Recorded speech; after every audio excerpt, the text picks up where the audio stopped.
Prologue. There is a castle at the far end of the demon world controlled by the demons.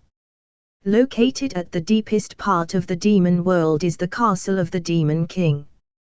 Further inside the castle, two people face each other in front of the throne of the Demon King. On one side, a young man looked slender but still exhibits core strength. He is wearing a silver armor and holds a long silver sword in his hand. He's an existence called hero in this world. The other one is a beautiful woman. She had a sheep-like horn on her head, and wore a robe with a dreadful atmosphere. In her hand is a black-bladed sword. She is the lord of this castle, the Demon King. The two clashed swords without exchanging words. The hero's sword, which was swung vigorously, was received by the Demon King's sword, without hesitation. If those were normal swords, both would have been split in two. Such powerful blow was exchanged. The sword of the Demon King, which is slender compared to the hero's sword, endured the strike without feeling the difference in the thinness of the blades. The two jumped and clashed swords again. This time, the hero stops the Demon King's thrust with the side of his sword's blade. If it is a normal sword, the blade would have been pierced. Such sharp thrust was made. However, the hero's sword took it easily. They clashed swords countless times. Both people moved while trusting their own specialized weapon. Meanwhile, the color of perplexity began to emerge on their faces. Considering each other's position, it was assumed that the weapons would be a special grade product that could have been passed down from ancient time. However, on the contrary, it is too strange for such weapons to clash and endure that much. The limit should have been reached by now. Both of them get confused, and eventually, they lowered their swords. Demon King, though it late, there's something I want to ask. UN agreed. Hero, that's probably what I want to hear too. Well then, let me ask. Who crafted your sword? As expected, I also want to know who crafted yours. So after all, UN, there's no doubt he's the person you imagined. It's the work of that eccentric blacksmith. Saying that, the Demon King turned the sword's pommel towards the hero. The figure of a sitting fat cat was engraved on it. So it's really him, that old man. As the hero said that, he also turned the pommel of his sword towards the Demon King. The same marking as that of the Demon King is engraved there. Perhaps in anticipation of this, he made swords for both sides. Really, I can't take that fellow. Any other than this is completely futile. UN. There's also an option of whoever exhausted physical strength first. I understand this now. You and I are equal. Well, probably. So even if one wins, he would be exhausted to death afterwards. It wouldn't make any sense. Then, there is only one answer. I know. At least in my generation, I promise a truce. I will also inform the old man. Is it all right? UN. Informing that about this and not earning his displeasure will be the greatest deterrence for each other. Making him displeased and becoming an enemy will be the most troubling thing for me. I don't mind. Then let me do that. We may meet at some point, but until then, goodbye. I understand. Now then, I must also put out an official notice as preparation. Then, the two turn away from each other and leave on opposite sides. With the tense atmosphere like the time of their first confrontation gone, relaxed ambience started flowing again. The two people contrasting each other, think of the same person's face. At first glance, there's nothing remarkable and several years has piled up on the man's face. Chapter 1, Transfer to Another World. When I opened my eyes, I can't see the blue sky. I'm currently lying on my back. Awake, I look around. All I see is the dense forest and it looks like I was lying inside an open space field. At first glance, the forest is no different from Japan. But I know that this place is far from Japan, much less on Earth. Furthermore, I know that I am no longer in that world. This is a different world. To begin with, after a continuous overtime, I head out of the company. I stroll around Teppan and on my way back home, I found a stray cat walking unsteadily. That's where all this started. I was heading toward the station, walking no less than that stray cat, and then I saw the cat heading towards the middle of the road, staggering. A truck came from the other side. There is no sign of it slowing down, as it may not have noticed the cat. Tired or whatsoever, the moment I saw it, I began running towards the cat. As I approached the cat, so did the truck. It's a pure race against time. Which can reach the cat first, me or the truck? Speaking of speed, of course it is an overwhelming victory for the truck, but in terms of distance, I'm much closer. However, if I can't reach it to some extent, it's a one-sided victory for the truck. The gap between me and the cat quickly shortened. My hand grabbed the cat's body and then I threw it. Shortly thereafter, bam, with that sound, my body fling in the air. In my fading consciousness, I thought that I saw a powerful scene of fire, which was irrelevant. I don't know how long it took. Was it immediately after or has it been fairly long time? I suddenly recovered consciousness. Opening my eyes, it's only a pure white space. I couldn't see anything, even my own body. It's true that my consciousness recognizes something, but I'm quite doubtful if this can be said to be awake. It can be said that my consciousness is clear, it can also be considered as faint. I'm in such ambiguous state. Then there is a voice that starts talking to me. Considerably, it's a voice of a pretty young woman. Hey, did you wake up? If you can't call this state as such. Yes, I'm awake. I simply answered the truth. This voice interaction does not necessarily mean that the sound waves has reached my ear clearly and is heard. Similarly, I don't seem to send air out of my lungs, my vocal cords do not quiver and emit sound waves. To express this sensation, it may be telepathy. It's a very distant image of conversation, where I can feel that someone is trying to communicate with me, and I am also trying to communicate with that someone through our minds. For now, it seems that there is no defect in your soul. Originally, preservation of soul slightly exceeds the range of my jurisdiction. I don't really understand what you meant to say. Well, in simple terms, you have died in that world. Normally, human souls that have died in any world, not just that world, are decomposed and accumulated as new resources. Speaking in terms similar to your job, it's like freeing up the memory you had reserved. So, I locked that memory so it wouldn't be released. This is what I meant when I say that it was not under my jurisdiction. I see, I understand the condition itself. So what should I do from now on? I was strangely calm despite the declaration of a very important thing. You have died. I am glad, you've calmed down, right? I'm very sorry, but now I'll be tampering with your perceptions to temporarily dilute the notion of death. If I don't do that, your soul will still be destroyed. In the analogy I mentioned earlier, the memory you thought was supposed to be removed through GC, releases itself.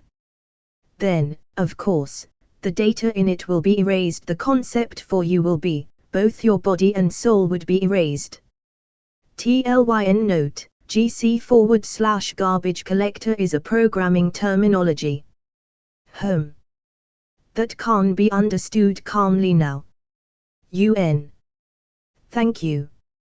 Well then, before you died, You saved a stray cat, right? Ah, that's not a mistake. I really like cats. I'm a little over 40 years old, my outward appearance was said to be a perfect yakuza, and I don't look like a respectable person, but I do like pretty and cute things. I especially loved cats. In addition, every day and every night, it's an exhausting work. My physical strength has dropped by the coming years, along with that, my thinking ability fell below the limit, all of which miraculously meshed, although in the completely wrong direction. I myself think I was the cause all of this.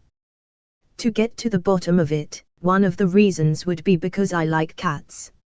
In conclusion, that's me, I'm a watchdog. You wouldn't understand it though. I wonder if you've heard the concept of parallel world. Yes, science fiction and fantasy, I've been in contact with such works quite a bit. I see. Our talk would be quicker then. I walk across parallel worlds and see if there is anything that could adversely affect the other worlds. That's my role. From her voice, maybe not, I can feel that she is a little proud. Well, it's true that such a role must be played by the best person. Heh, that's pretty great. I complimented her honestly.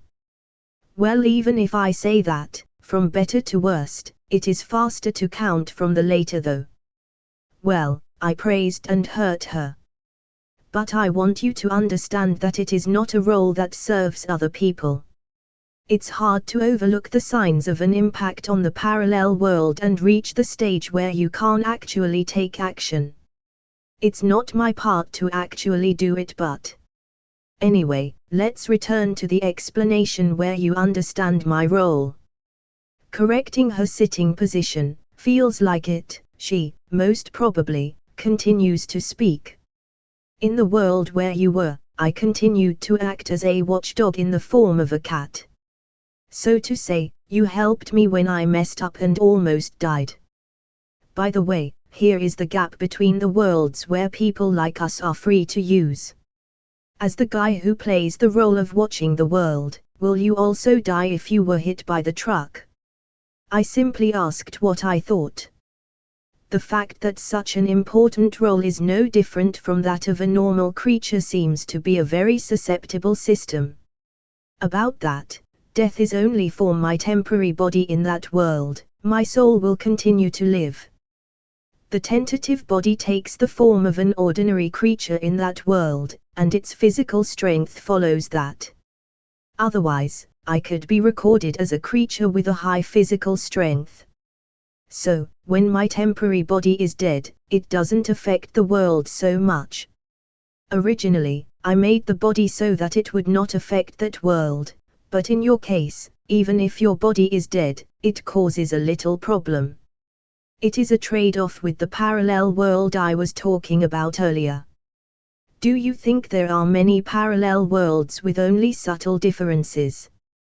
Oh, at least in my knowledge, or that's what I've read and played. For example, you thought, today I'm going to drink before going home, and as a result, the train was delayed and you got home too late, that kind of world, and I'm going straight back home, resulting in you not getting tangled in the train delay branching from the world you live in. I see. In short, the world is not like that. There are no such minor differences in the world. If you decide to drink then go home, that's the harmony of the world. In this case, if you go home straight and went home early without being caught up in the train delay, you'll have more or less trouble in the world. For example, you return early and hear a quarrel between a couple in your neighborhood and reports it. Some people may not be born as a result of the harmony of the family there, and that would cause damage to the world. As the saying goes, there's no if in history. It has a different nuance from the original meaning though. It's an explanation that I don't understand. I encouraged the rest of the story by keeping silent. Oops, I got sidetracked too much. Anyway, the world is like that. As the world does not branch into detailed parts, the you in a world similar to this one is only one. There will be no one else. And you weren't supposed to die at that point. But because you helped me, this became an irregular for the world and the same for you. Of course, I as well. Since I am an irregular among the three parties, I will make up for you in this world. To make this world consistent, the fastest way would be to make that you are miraculously unharmed and did not die, but then you helped me instead. I could only observed where you died. Since it became like this, it's impossible to make it like it never happened. My job is to monitor and report the status of multiple worlds, so what I see is reported and recorded in multiple worlds. Then, no matter what the impact on that world, you're dying in that world. I feel that the conversation is getting suspicious. Then it sounds like it's out of hand, but why is it that only my soul was saved in that state? That's. In order to place your replacement in this world, I'm going to put you in the other world. Is it okay to do that? Considering the stories I've heard so far, it's pretty bad. How should I say it? Without you in that world, I have to put a substitute or make a replacement of you to keep the balance, but in the same way that no one could be a replacement, there are many worlds where there is room to put you in. Well, I have to choose from the world I am in charge of, so there would be few though. You mean, do something like swap existence? Oh, you have a good understanding. It helps. Well, if you put it together in a very simple way, it will happen. Then the fact that you died in the original world will not change and will continue to exist properly in the next world. That's why this can't be done. I see. Can I ask a question? Please say it. What is your reason for doing this? That's also what I'm going to explain from now on. Simply put, due to my mistake, a person who shouldn't die before me died. That will leave a bad taste in me. Well, it's a coherence of the world.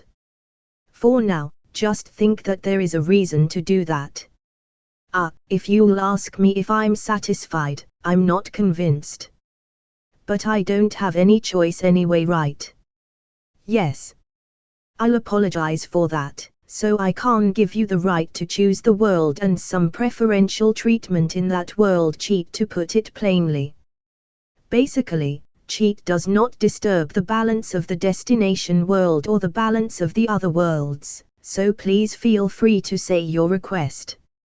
Is that so? I think I just got a second life, so I don't want to waste too much. The fact that the balance is not lost may not be such an incredible ability. If that's the case, why don't I just feel at ease? I thought so and said the request.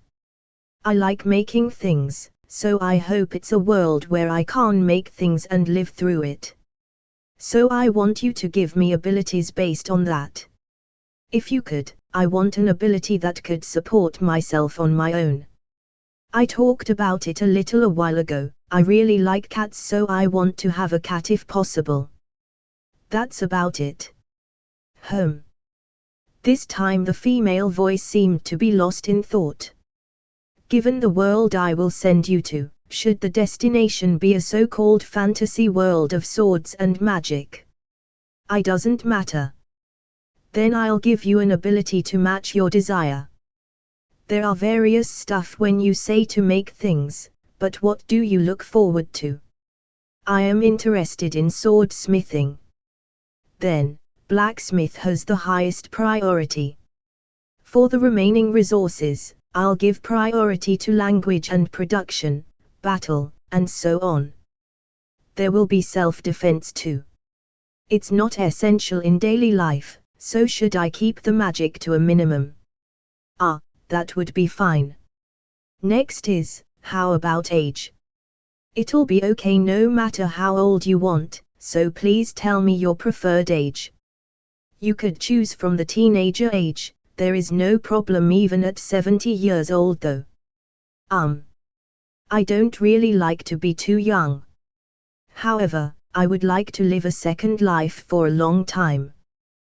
Thinking for a long time or a short time I don't know, the conclusion I made is. Chapter 2, Getting a House. I slowly lost my consciousness after telling my preferred age. Then, when I wake up, I was already in this forest. I slowly got up. I'm worried I'll get lightheadedness, but there was none. I don't know if that was because I got younger. I looked at my hands, but I can't confirm if I'm at the age that I said or not. In the first place, hands are not the part of the body that changes suddenly when you reach a certain age. When I sighed, my head ached. So this is it, Until I completely lost my consciousness, the woman, feels like it, explains things continuously to me. One of them is about this headache. The moment your existence fits into that world, your head will likely ache. That is the proof that the skills, knowledge and experiences that I gave you matched to your brain and body, so you don't need to worry. The woman said so. It's not that great of an ability, so shouldn't it be nice if she goes easy on me a little more? I looked around while being alone like this. There's nothing particularly noticeable. I will prepare a place where you can live and do blacksmithing for the meantime. I will also add foods and minimal ingredients. The woman also said that, but, is it not here? Preparing the place somewhere far away from the transfer point doesn't seem necessary, but if it is, that will spell trouble for me. At worst, I won't be able to find it. The moment I thought that, I caught something at the end of my sight. I'm certain it is not there when I looked around before. I got surprised and looked over there intently. Then, I found a building that is a little too big to be called hut. What the heck is that? From the woman's explanation, that was probably meant for me to live there. It's not there a while ago, but I'm not sure whether that is really not there or I just couldn't see it. But given this situation, I think it's safe either way. However, I still approach the building carefully. I don't know if it is because of the ability I got, but I'm certain that no one's inside. I also don't feel any hostility or vigilance towards me from the surrounding area. I look inside through the grid window. No one's here. Just in case, I bend down under the window and head towards the door so I won't be seen from the inside. The door has a simple handle and key, and there's no knob to be turned. When I pulled the handle gently, the door opened without resistance. It is not particularly locked. I peer inside through the opened door. There is no presence or smell. It looks safe for now. I completely open the door and stand normally. Immediately after, I heard a muffled clang-clong sound. I got startled and unintentionally crouched down again, but there's no other particular reaction afterwards. Feeling relieved, I gently stroke my chest. I look around only to see that the inside is like the cottage I used to stay at when I went skiing in the previous world. What differs from that time is that there is no second floor and a counter kitchen. Instead, there is a shelf that holds a furnace and tableware, like a dirt floor in a Japanese house where the kitchen is. Furthermore, there is a door behind it. I noticed that the string-stretched unit there. Apparently, the clang-clong sound a while ago came from behind that door. When I closed the door, I heard another clang-clong sound. I noticed that there is a kanuki. I bolted the kanuki and look inside. There is a large room with a pretty large table and several chairs. TLYN, kanuki is a heavy, usually wooden, crossbar used to lock across double doors or gates of an entrance to a building. I look up and the ceiling is quite high. There is something like a clapper there, but I don't think that the muffled sound earlier came from those. In that case, there must be something else that made that sound. I'm curious, but I leave it at that and look around more. I found 3 doors in the corner of the room. I opened one of them. It's a toilet. I didn't see any beddings when I looked at it, so one of the other 2 must be the bedroom. I tried opening another door. There is a reasonably large desk and something like a bookshelf. Looks like this is the study room. Then I opened and checked the last door. As expected, this is the bedroom. There's a reasonably large bed, a side table, and a small round chair just like in a business hotel. Now, next will be my most favorite. I will prepare a place where you can do blacksmithing. Since she said that, I want to expect that there are already some facilities installed there. Even if I say that, I will probably operate it by myself for a long time. I have no intention of taking a disciple for now. Handling equipment like a charcoal blast furnace for raw material production will be difficult, but I would like to have something like that. I opened the door at the back with half expectation and half anxiety. Will it be granted? In addition to anvils and hammers, there are furnaces, not only for heating crucibles but also a fire bed and ream furnace for making steel. All the so-called iron, steel, weapons, including Western swords, Japanese swords, and, to a lesser extent, arrowheads, can be made here. I somehow understand how to use these tools and devices because of the installed knowledge given to me when I came to this world. Surely, with this much knowledge, that kind of headache makes sense. The smithy has a small counter with a little space behind it, and a door that seems to lead outside, where the kanuki is hanging. I see, sales will be done here. In other words, over there is the living space while this area is the workshop and sales area. In case I forgot to remove the kanuki on the door in the living space while I'm at this workshop, even if customers came, the clappers here will produce such sounds to inform me that there's a visitor. That's the kind of mechanism it is. When I look at the door, the string connects up to the living space. When I enter here, it rings over there, so I'm quite grateful for this function. After checking the room like that, I returned to the living room. I still don't feel like living here completely. Well, even if I say that, there is no way I can go back there, so I need to be firm. I was all by myself over there anyway, and even if I die, only my boss in the company will be troubled, I guess. Well, all he have to do is practice the saying there are many alternatives, so he might not be actually in trouble. I shook my head to drive away those thoughts and concentrate on the future. Immediately after that, my stomach made ague sound, prompting me to eat. The body doesn't lie, I'm amazed even though it is my body. Sigh, there might be some kind of food in the kitchen. I then head to the kitchen behind the door. Chapter 3, Start Living.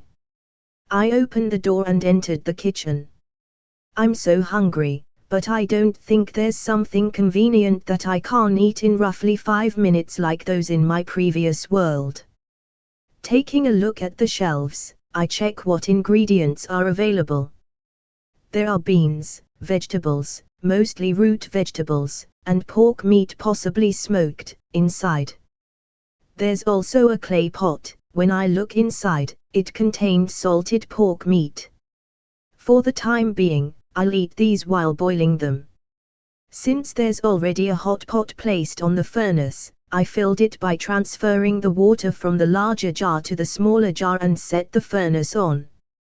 I was wondering if I had to create fire while using firewood, but I was able to light the furnace with a little magic.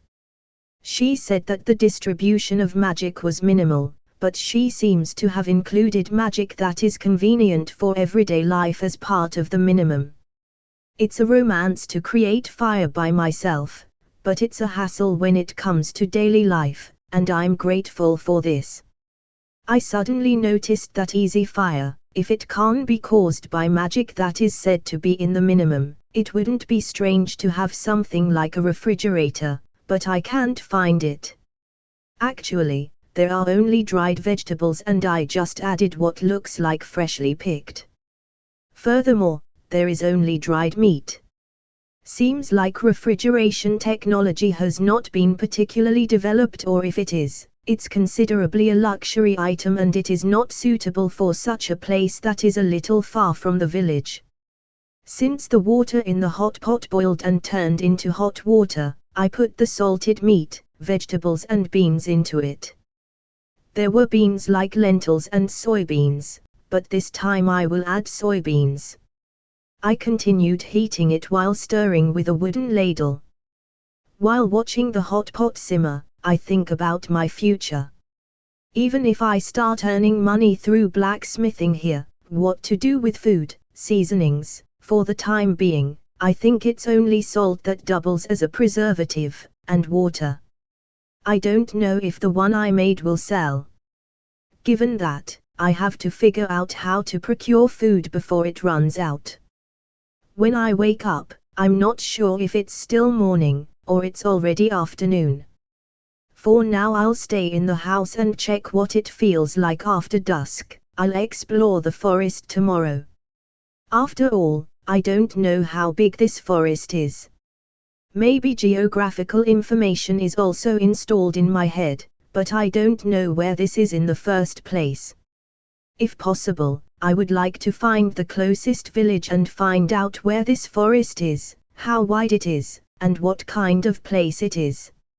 If I don't do that, I'll be overwhelmed to spend the rest of my life alone in the decades to come. Since I'm a blacksmith, it's likely that there will be visitors at some point, but I have no idea when it will come, and it's too weird to live alone in this forest at the same time. If this forest is a place where people often come in, those who come here may find this house suddenly suspicious. Once I go out to the village, I have to investigate that area as well. Immediately after moving here, I can't help it as there are many things to do. As I was thinking about it, the hot pot boiled. I take a wooden bowl from the shelf and use a ladle to mix the hot pot. It does not smell bad. I scoop some with the wooden spoon and bring it to my mouth. It tastes like soup made by boiling salted meat, root vegetables and beans that does not exceed my expectations. That said, it's not unpalatable, it's a taste that can't be eaten normally. If it's like this, it is unlikely that my spirit will diminish without being able to eat in the first place. I'm the kind of person who is okay even if the same taste continues. If I get tired of the taste, I'll think again at that time. It's been a while since I put the soup in my stomach, but there's no sign that the sun will set. The leaves of the trees directly blocks my view so I can't see well, but it seems that the day is still quite high even in the afternoon, so I decided to explore outside. I take the sword that was placed in the living space and attach it to my waist. Until now, I don't have time to check, though it's late. I noticed that I'm wearing hemp clothes and trousers, with a leather vest, the so-called RPG villager style. Since I look like this, I wouldn't be particularly suspicious even if I suddenly meet someone. Well, unless it's a very remote place. Anyway, I'll look for the water source in 2 to 3 hours' time, and if I can't find it, I'll come back. I went outside, locked the door, and stepped into the forest. Chapter 4: What I Found in the Forest. The forest is not so dark, probably because the sun is still up high, or maybe because the trees are widely spaced. Still, it will be bad if I don't come back early. I muttered as I mark the tree near me with the sword while proceeding to the inner part. I can't see the house anymore, but I know the direction of the house because I have the knowledge and experience installed in my body. The slightly off feeling in my head I'm getting around here need to be resolved little by little. I'm completely new to a blacksmith's job even in my previous world. I think I can do a rough job with the installed knowledge, but there's a part I don't remember. I must eliminate such off feelings in my daily work. However, there is not much anxiety. While I am exploring the forest, I can see that the knowledge and experience gradually adapt to my body.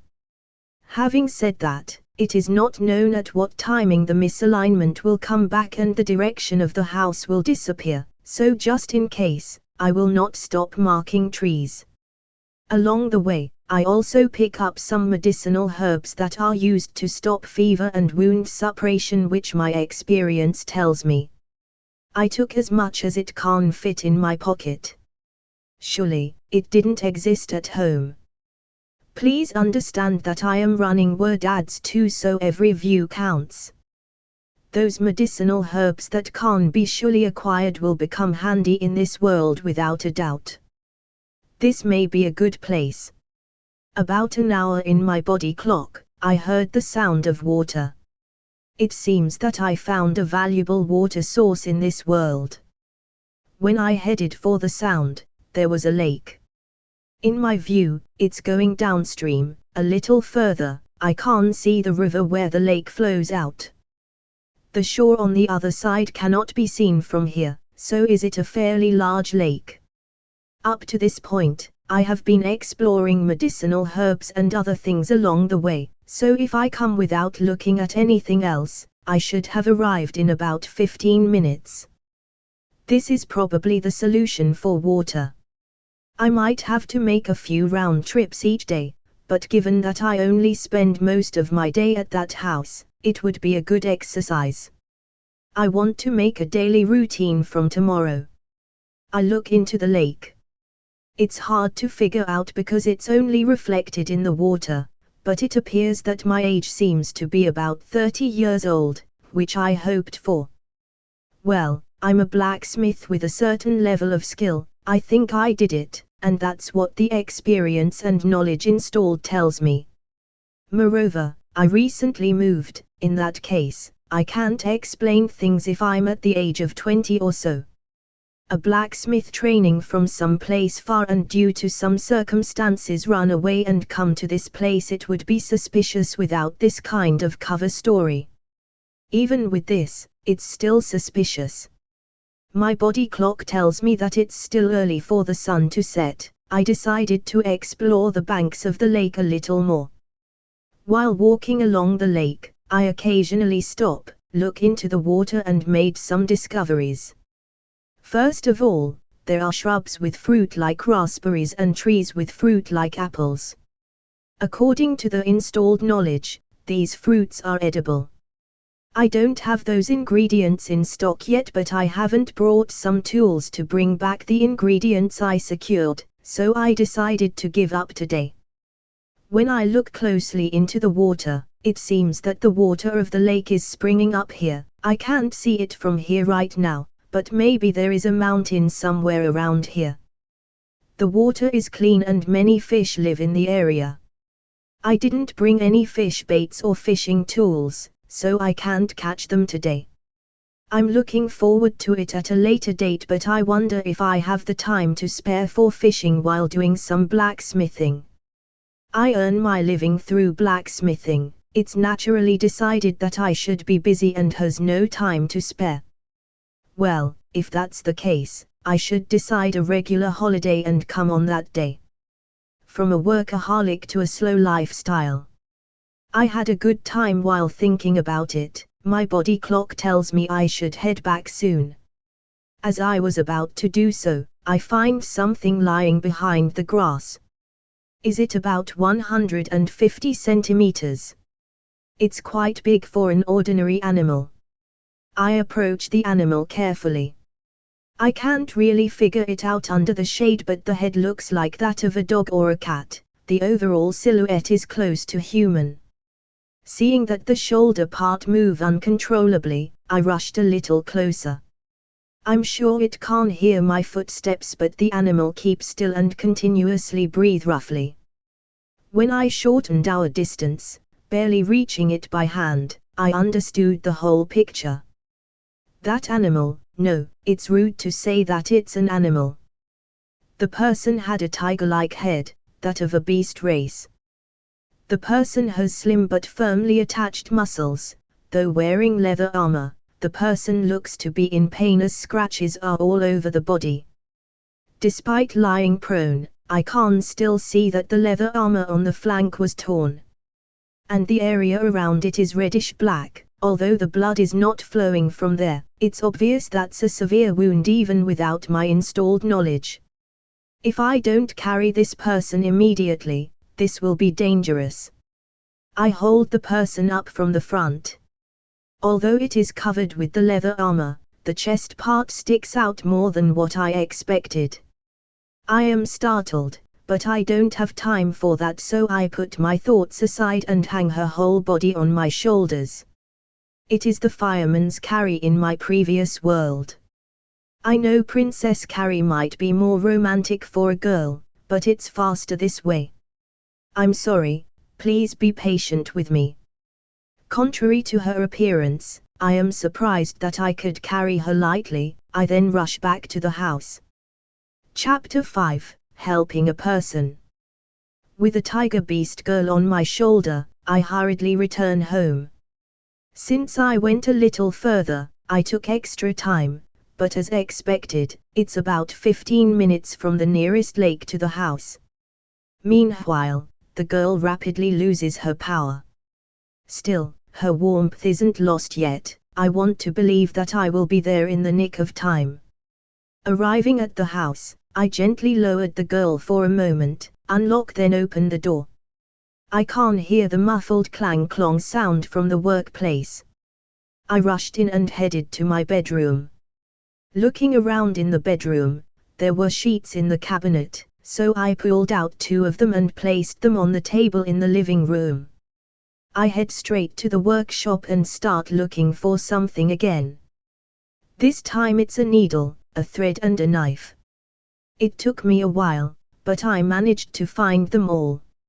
It seems that the needles and threads were originally used for crafting sword sheaths, but I can't think of that now. The knife is a knife for sale.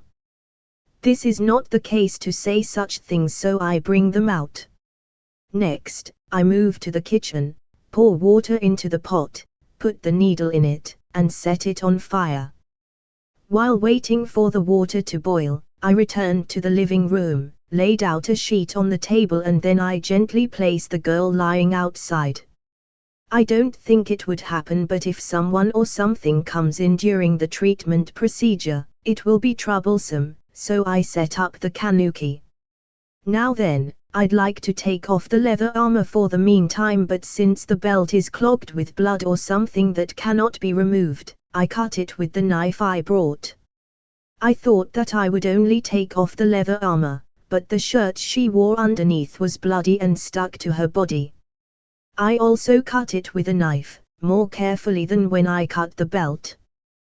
Put the detached leather armor aside, then cut off the shirt from the middle and take it off once to see if there are other seriously injured parts in addition to her flank. The whole body is covered with fur, so it should be hard to recognize, but on the contrary, if it can't be seen immediately like this, it is a serious injury. After all, I found that there were cuts here and there, but it was the flank that has major injury that needs to be treated for now. It is bleeding from there. The girl seemed to be not aware of this, thus suffering this whole time. After confirming the condition of the injury, the water boiled in the pot. I soak the sheets cut in appropriate sizes in boiling water and wait for a while, then I take out the needle and thread with the cut sheets. A time like this, I'm grateful to the installed knowledge in me. Though what I was doing a while ago was nicely done thanks to what was installed in me, still, I have some sort of knowledge about this. Without the installed knowledge and experience, I can't say that everything will turn good from now on. I take the things out of the hot water and placed it in the table. I gently wipe the wound on the flank with the wet sheets. Gah! The girl grimaces and growls, but she does not seem to be gaining consciousness. Blood bleeds again on the wound. The wound is sewn together with the needle and thread. This should also hurt a lot because there is no anesthesia. The girl grimaces her face each time I inserts the needle. Feelings of guilt frustrate me, but this is another treatment to help this child. I just have to put up with it. Thanks to the installed survival technique, though I was not as good as a surgeon, I was able to suture the large wound for the time being. Originally, it's a technique that would be okay if I used to save myself. It may not look good. If she notices it, I'll just apologize. I grind the collected herb for suppuration, added some hot water and let it cool. I apply it to the sewn wound right after. In replacement of gauze, I apply some cut sheets over it and finally, I wrap it with the finely cut sheet as an alternative bandage to complete the treatment. After that, I soak the sheets in hot water and wipe it to the wounds again. I wipe the entire body to make sure that there are no other injuries. Of course, I'm a little embarrassed because she's a naked girl, but I know that now is not the time for that. Both physically and mentally, I performed series of treatment like a sage. The water in the pot is still boiling, so I turn off the fire. Take enough hot water up to the middle of the wooden bowl, and then add the antipyretic herb that I collected. After a while, the refreshing scent started to rise. It's similar to mint in the previous world. While scooping this medicinal water with a wooden spoon, I let the girl drink. You may be completely unresponsive to anything if you are unconscious, so I'm worried the girl can't drink it, but fortunately, when I bring the wooden spoon to her lips, she swallows it, so I give her all the contents of the bowl. This will also provide some pain relief. As there may be sudden change in her condition, I waited for about an hour while the girl's lying on the table. Her breath gradually became calm, so I decided to move her again. No matter how much she sleeps on the table, she won't heal. I hold her in a princess carry position and carry her inside the bedroom. Through the door that had been left open, I lay her on the bed. Of course, I didn't forget to put on a futon, whether I can still call it a futon because it's Western style. Phooey. I'm dead tired. It's normal because I just treated a serious injury.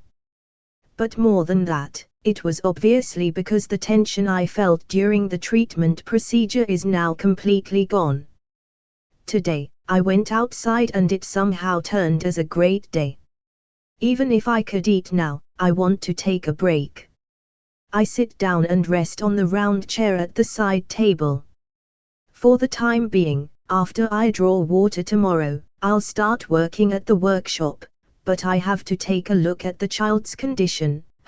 What should I do? As I sit down and think about the future, I feel more tired, or rather, drowsiness struck me. I experienced this several times in the previous world. The one you call dozing off. It's not good, if I fall asleep now. The food. Although I try to resist, it's in vain as the resistance is not installed, then my consciousness sink into a pleasant darkness. Chapter 6, Have a Cat. I woke up with a strange feeling around my neck. Oh no. I completely fell asleep. I opened my eyes to check if she is okay, and the person in question is holding one hand around my neck. Well, I did not think about the possibility of this happening. I try hard to speak in a calm voice. The hand on my neck is not strong. If she seriously puts her power on it, my second life would have been over in my first day here. She could have killed me when I was asleep. First of all, is your injury okay now? I call out to the girl who is staring at me with her tiger-like face. Perhaps my words were unexpected. Her facial expression revealed puzzlement for a moment but immediately returned to normal as she answered me. It still hurts quite a bit, but it looks like it will be cured. Really, I'm glad to hear that. I'm really relieved, I speak while smiling. I am honestly happy because as I'm trying to help, she is saved. Then, the girl looks at me blankly. Oh, After saying that, she turns her face away. Now is the chance to grab this hand and take it off, but it's not probably good to do it as I may hurt this child. Realizing something, she quickly turns around and speaks with an angry voice. Have you seen it? There is a little strength in her hand. I answer while trying to be much calmer than at the beginning. It was necessary for the treatment. I swear, other than those parts needing treatment, I haven't touched anything. Is that true? She kept staring at my eyes for a while, then she sighed lightly and pulls her hand off my neck. I'll trust you for now. Thank you for doing that. I didn't smell the scent of a human who lied. That is. You can't recognize that. I'm different from dog-like beastmen, I knew it when your heart pounds a lot. Surprised. Yeah. If I really did touch here and there while doing the treatment, then if I lied, it would be eventually found out too at this moment. On my second day, I feel like I'm walking on a tightrope. I looked into my bedroom and hand over my clothes. Wear this for the time being. What about my clothes? It was sticky due the blood and I needed to take it off to treat you, so I cut it. Is that so? I'm sorry if it is important. No, there's no such thing. It's just a rag. Though it's already late, I still face the other way while she's changing. By the way, are you the owner of this house? The girl in her clothes asked a question, so I turned to look at her and answer. That's right. What are you doing here? Blacksmithing. You're a blacksmith. But I'm just a newcomer who arrived here yesterday. I'm not sure yet when to decide to live here, but I'll tell her honestly. She probably knows this area. At the same time, I think it's a bad idea to say some lie here. I wonder if this house was in this forest. Sweat, she knows where this is. Was it here when I came yesterday? This is almost true. Except for the fact that this house suddenly springs out. Well, I haven't come to this side of the Black Forest much, so maybe I overlooked it. Black Forest, There's a hit on the installed knowledge in me. I'm cheering in my heart, but if I let my heart beat too much, she will feel it. If I compare the knowledge with the terrain, I can't see the approximate location here. Because this is the eastern part. I hang around the north and west, so I don't come here too much. I'm glad it matched. I tried to come here this time, but I came across a big black bear. The rest is exactly what you saw. The reason why it didn't stab me was probably because it knew you were coming up. I see. Is there such a dangerous thing? Maybe she is not a weak one. Even though she is a tiger beastman, to say that a woman wanders through this forest alone means that she knows how to protect herself. However, her injuries aren't healed now, and I'm kind of uncomfortable pushing her out here. So I cut it out. There is one thing I want to speak with you. What is it? Will it take a while for your injuries to heal? Maybe. We're a lot stronger than humans, but with an injury like this, I can't hunt or explore for about 2 weeks. Then, why not live here? I don't mean anything else about it. I've just come over here and I also want an assistant for blacksmithing. You have to heal your injuries, and even if you heal, you'll have to rehabilitate for a while. Well. And maybe if you stay here, your life will be more stable. At the very least you don't have to worry about being exposed to wind and rain. I got it. She contemplates. I didn't say that it's also because she's tiger-like, so I just want to watch her all the time. She'll likely to get angry at it. I understand. I'll live here until my injury is healed and I can move normally. I'll think about what to do after that. Is it okay? Oh, no problem. Thank you for doing that. Oh. Thus, my desire to keep a cat is probably fulfilled in the unexpected way by living with a tiger beast girl. Chapter 7, First Prototype. Speaking of that, what is your name? Samia. So this child is called Samia, huh? You have a nice name. What happened? I don't really like it because it's cute. I like a name that sounds stronger. Like Gonzalez. Puff. Samia burst into laughter. At the next moment, she turned over to my bed and laughed at me. Ah ha ha ha ha. What was that? You don't make any sense. Ah ha ha ha ha. Shut up. My parents didn't teach me this sense. I answer with a pitiful face.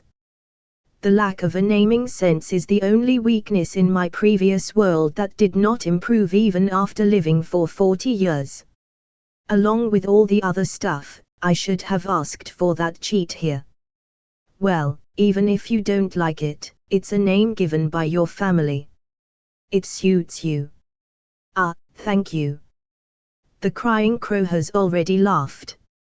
No, the laughing tiger is now bashful. Well then, guess I'll go and fetch water for the time being. I'll leave the house for a little bit. Will you be fine? Ah, yeah. But before that. What is it? I haven't heard your name yet. I'm Izutanya. Izutanya. That is my name. It's a name like northern people. So you also have a family name? Well, I guess. According to my installed knowledge, human races close to Asians in my previous world seem to live in the north, not in the east. That is why I am called a northerner. Sorry, my bad, I didn't mean to pry on it. It's just rare to have family names around here. No, it's fine. Don't worry about it. It's one of the reasons for me starting a blacksmith business here. Ah. Seems like you've got it hard too. Not really. That's for now. But let's leave that out. So, if possible, it would be helpful if you could just call me by name. Oh, I will. Izu. Thank you, Samia. I suspend 2 medium-sized, empty water jars at each end of the rod. It looked like those used by water carrier. The rope is tied to its end connecting to the jar's mouth. It looks heavy. However, if I can't do this, it will affect my future life. Samia can't help, but if I rely on her, I'll be stuck when she can't do it. I made up my mind and carry the rod on my shoulder. Contrary to my assumptions, the 2 jars were light. It doesn't feel like feathers, but it feels as heavy as a big poly bucket in my previous world. Was this supposed to be a lightware? No, it's different, this is. It's not that the water is light, but rather, it seems my physical strength is just strong. Is it the level of strength necessary to live in this world? Or maybe. It's good to think until there for now. For the time being, water is my priority. I went to the lake. About 30 minutes round trip of going to the lake, I filled the 2 water jars and finished the daily routine. Despite the amount of water required along the way, it was not too heavy that I need to stop time to time. As I can see, my muscle strength seems to be strengthened. I've been wondering about it since I noticed the changes. After having breakfast, beans and salted meat soup, with Samia, I carried her back to the bedroom so she can recover from her injury. I'll finally understand it once I start my work on the smithy. Thinking about what to craft, I decide to make a small knife first.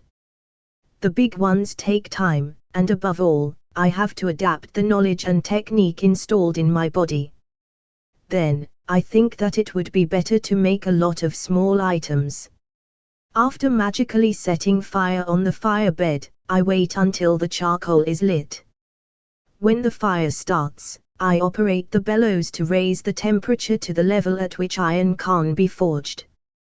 Whether it's a service or something, there is an iron plate with a width of 4 centimeters and a thickness of about 1 centimeter in the place where the materials were put, so I just grab it and plunge it into the fire bed. I operate the bellows again to bring it up to the proper temperature. When it reaches the right temperature, I take it out and hit it with a hammer to forge it. I understood it at this time. It's too obvious that I have gained strength. I see. While grinning, I hit the iron plate to make a shape of a knife. Every time I hit it, the light shimmers. It's close to the process of making a Japanese sword, but I don't need to do fine details this time. I don't feel like I can do it in the first place. Once it has the right shape, I leave it until it cools down. It's time for lunch while I'm cooling it. We slowly eat lunch and after that, I ask Samia if there is a town nearby. About a quarter day from here, there is a town though it's not big. I think I can go on a day trip but it will also become a whole day work. After I carry Samia into the bedroom, I continue the blacksmithing. Speaking of which, the process is nearing the end. The fire in the fire bed has not completely disappeared, but the temperature has dropped, so I add charcoal and raise it again. I also need to secure charcoal. In the process of making a Japanese sword, the temperature is determined by the color of the flame, so it's usually done at night. But in my case, with the installed knowledge plus the max blacksmith skill, I know the temperature even when the sun is still high. After raising the temperature of the knife to an appropriate temperature, I put it in water and quench it. It's the tempering process. This time, I will not make a non-cooked part so I will not smear it with soil. The hardened knife is now being sharpened with a grindstone to complete the first knife produced in this workshop. I didn't make a sheath because my aim is not for a practical use. The handle is also a strip of bare iron. When it's time to use it, they can't just wrap it with a string or something. Anyway, it's important that this one is completed. For the time being, I have to try the sharpness. Although it is not aimed for a practical use, it is meaningless if it cannot cut at all. I put a bunch of wheat straw on the firewood for testing and I then swing the knife down. The bundle of wheat straw was cut off, even the firewood used as a stand. What's going on with this?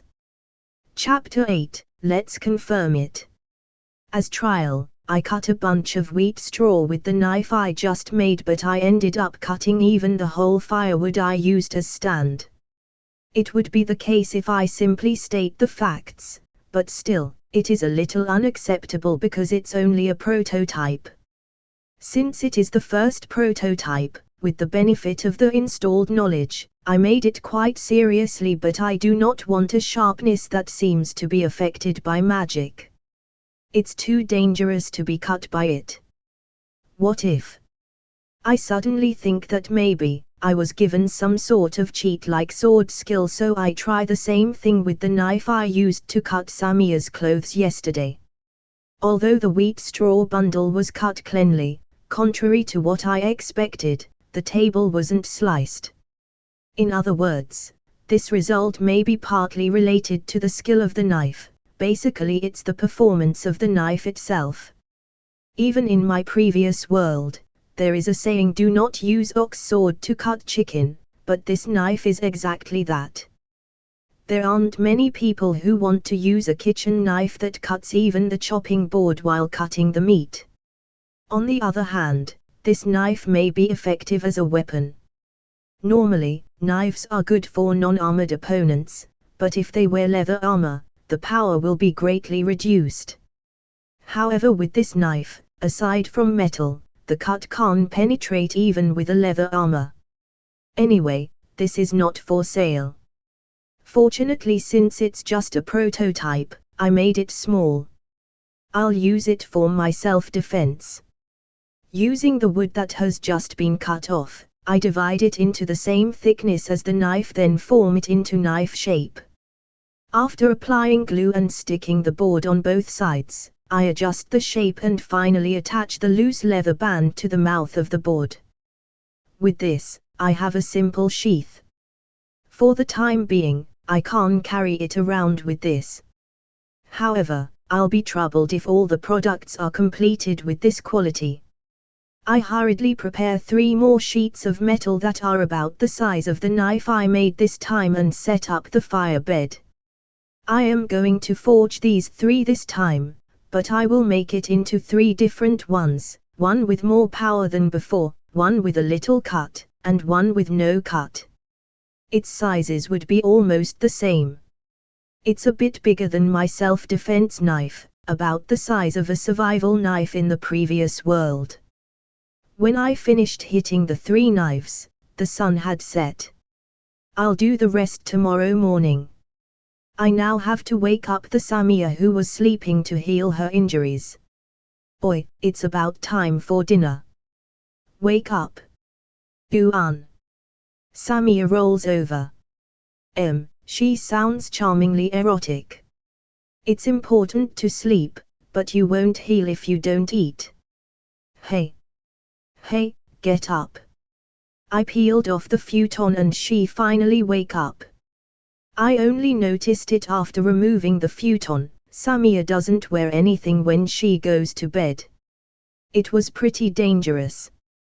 I need to be careful in the future. Oh, it's already time for that. I've slept a lot, but I'm still sleepy even if I already slept. That's because you're seriously injured. Refrain from moving your body as it may bleed. Izu knows a lot, huh? Not really. I had fallen asleep before it was dark yesterday, so it didn't get its turn, but apparently, there is a lantern that magically lights up in the bedroom. It seems to have been included in the installed minimum, and I can also use it. It's already very dark, so I try using it immediately.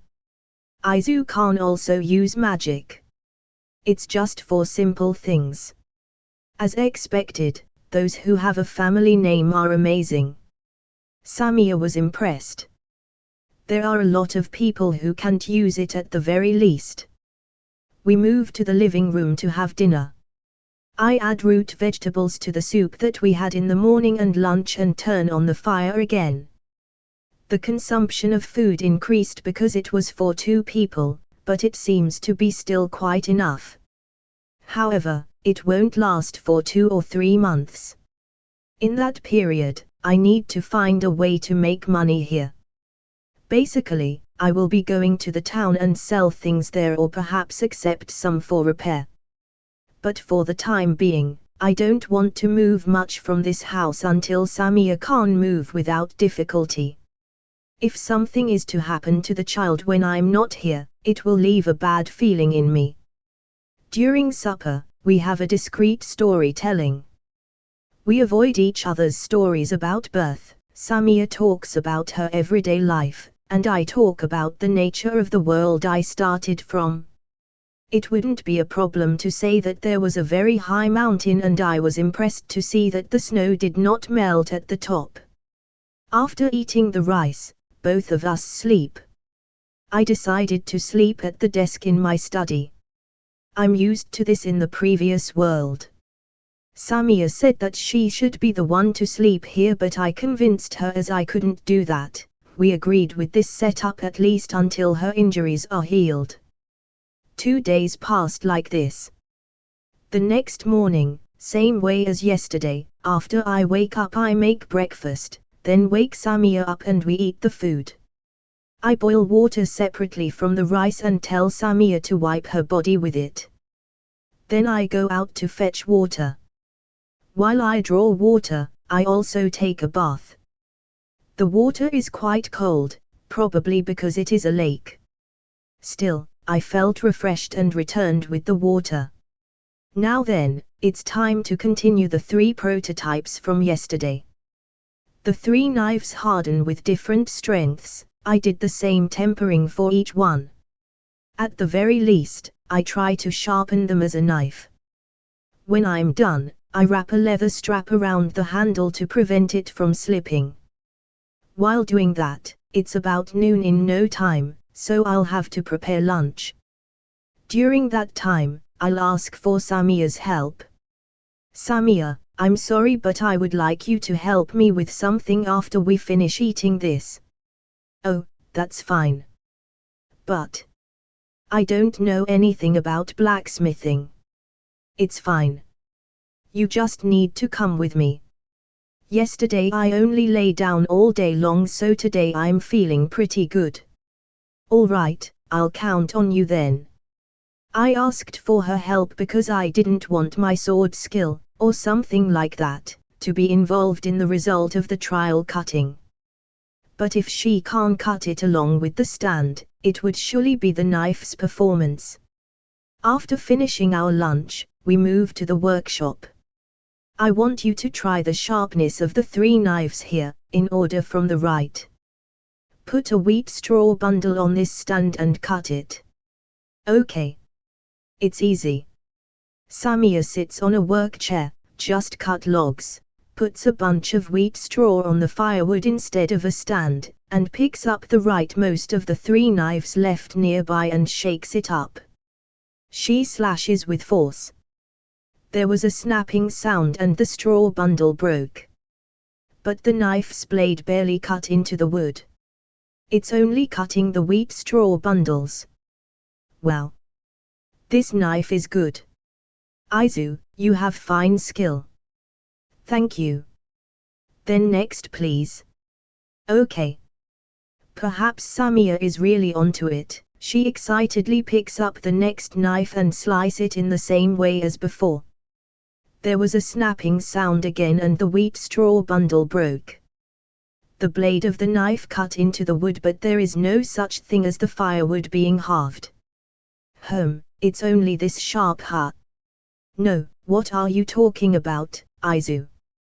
This knife cuts really well. It's amazing. Samia is very excited, but I am half relieved. In other words, it's enough even if I don't make it seriously. Well, the last one then. Okay. I understand. While I'm extremely calm, Samia cuts with the last one, the knife that can't be said to be the real one. There was no snapping sound. There was no sound at all. However, the knife Samia holds cut into the middle of the wood. It seems that Samia can't keep up with what happened. Try pulling your arms. Okay. As soon as Samia pulled her arm, the straw bundle and the firewood broke like those seen in manga or anime.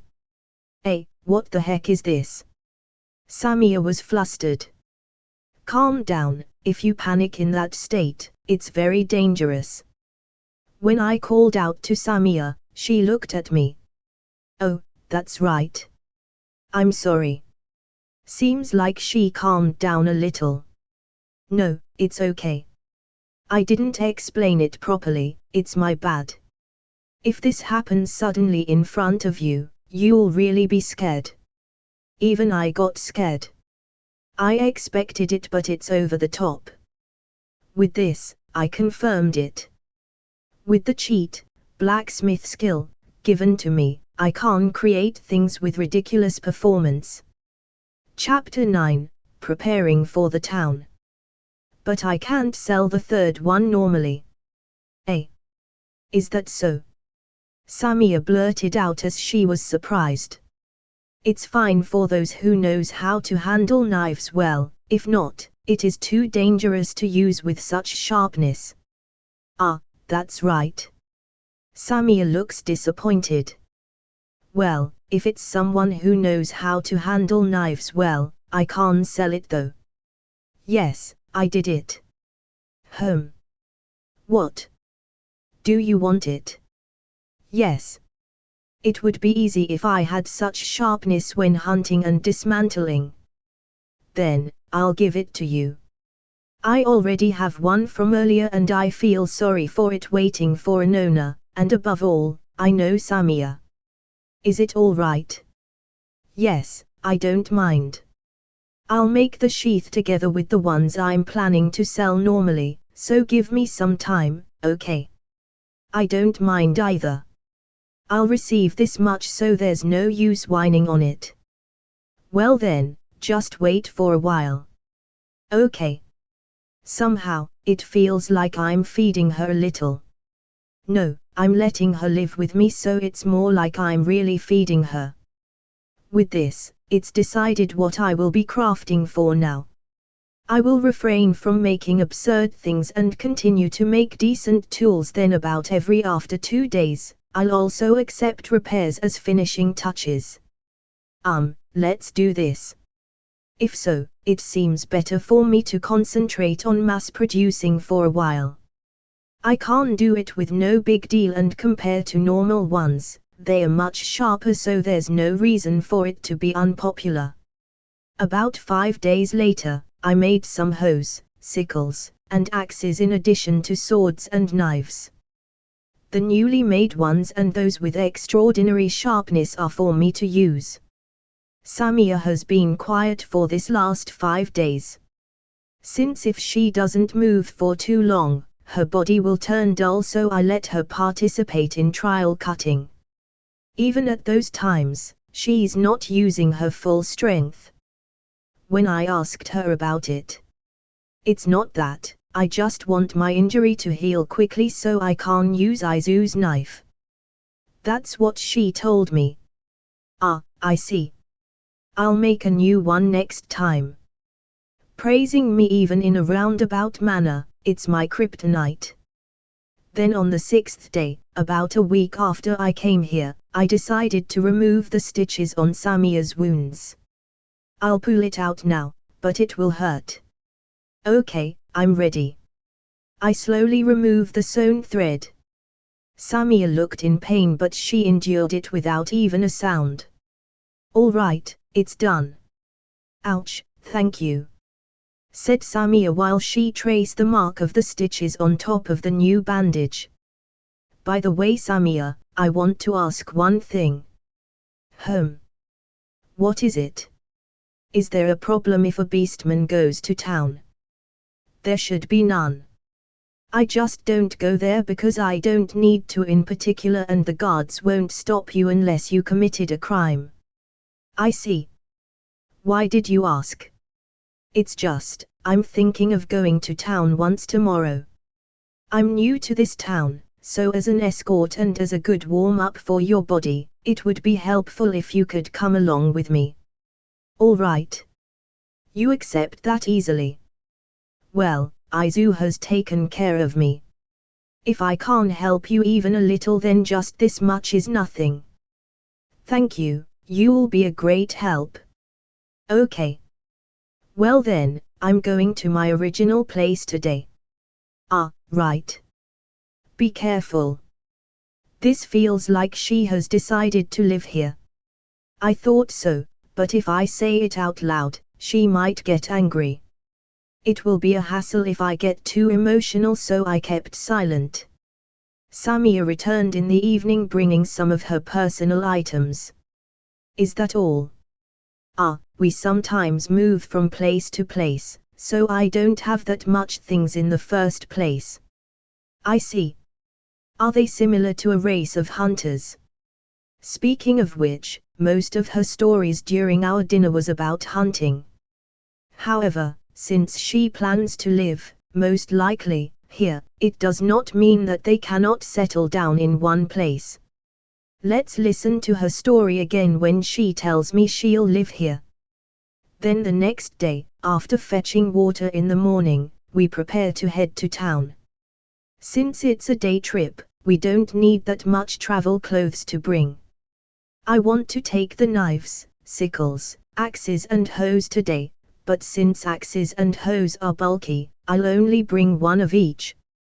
Since Samia will act as an escort, I made her carry only the knives.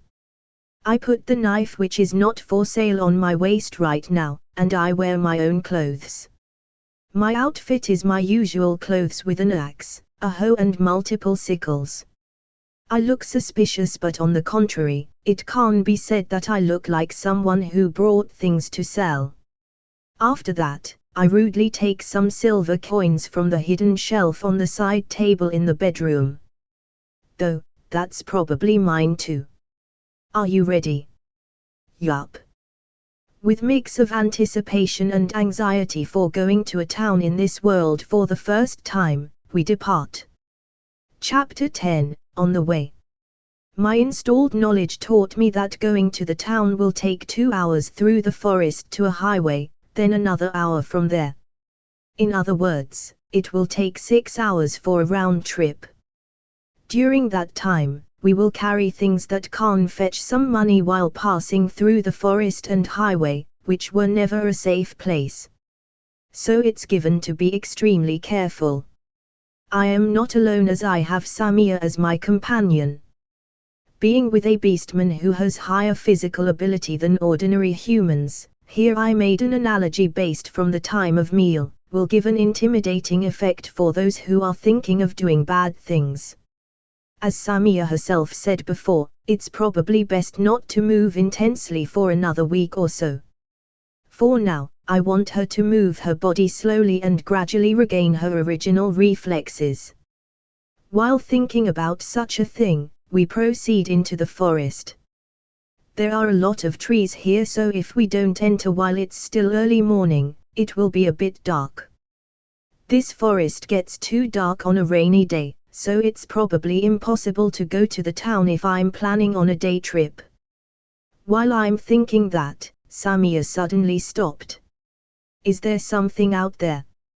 I can smell a presence of something. Though I don't think it's a huge black bear. As Samia says so, she stepped forward. As expected of a tiger beastman, she doesn't make any sound even though we're inside the forest. When she reached a tree slightly far away, she faces here and gently speaks. Oh, it's just a tree, dear. That explains why I don't smell much. It's troublesome if we get it angry, so let's just ignore it for today. It's a different story if we need to hunt it for its meat though. Okay, since today's goal is to reach the city. We detour around the area where the tree deer is. Looking back, it's a big deer slowly eating grass. It probably gets its name from its antlers that look exactly like the branches of the trees here. With that figure, I'm amazed how it doesn't get stuck. No, the bigger ones sometimes got stuck and got broken. Oh, is that so? Once I become able to hunt it, I'll show you when I catch one. The bigger ones have 1 or 2 marks of being broken. Unlike horned deer, they don't use it for attacking but as a camouflage, so it doesn't really matter even if they broke. I see, it's doing well. I originally don't have much knowledge in biology and the installed on me doesn't function like in academic studies, so hearing something like this is pretty interesting. It's like watching a similar TV show in my previous world. Instead of that, it's using kicks and headbutts coupled with that huge body and lots of physical strength, so it's a real pain in the rear during close combats. Then I will be careful if I'll hunt one. After bypassing the tree deer, we were able to proceed without any problems, so we took a short break. We already cover a long distance, but both Samia and I can still remember the house location. While having a light meal, the two of us talk about such things. Apparently, beastmen who live in the forest remember the smell and even little differences. As for me, the installed knowledge and experience on how to live in the forest is the very definition of an unfair cheat. Of course, I don't plan to say that to Samia or to anyone else. Perhaps even to the future family that I might be able to make. After the short break we immediately resume our travel. There is basically no more break from here on until the town. Along the way, we encounter many animals that live in this forest, but they are basically docile and we didn't come across any carnivorous ones. Perhaps they sensed Samia's smell or something. I don't really understand the age of the beastman, and I wasn't that old to be told by a lady that you smell like a beast repellent, so I just kept that to myself.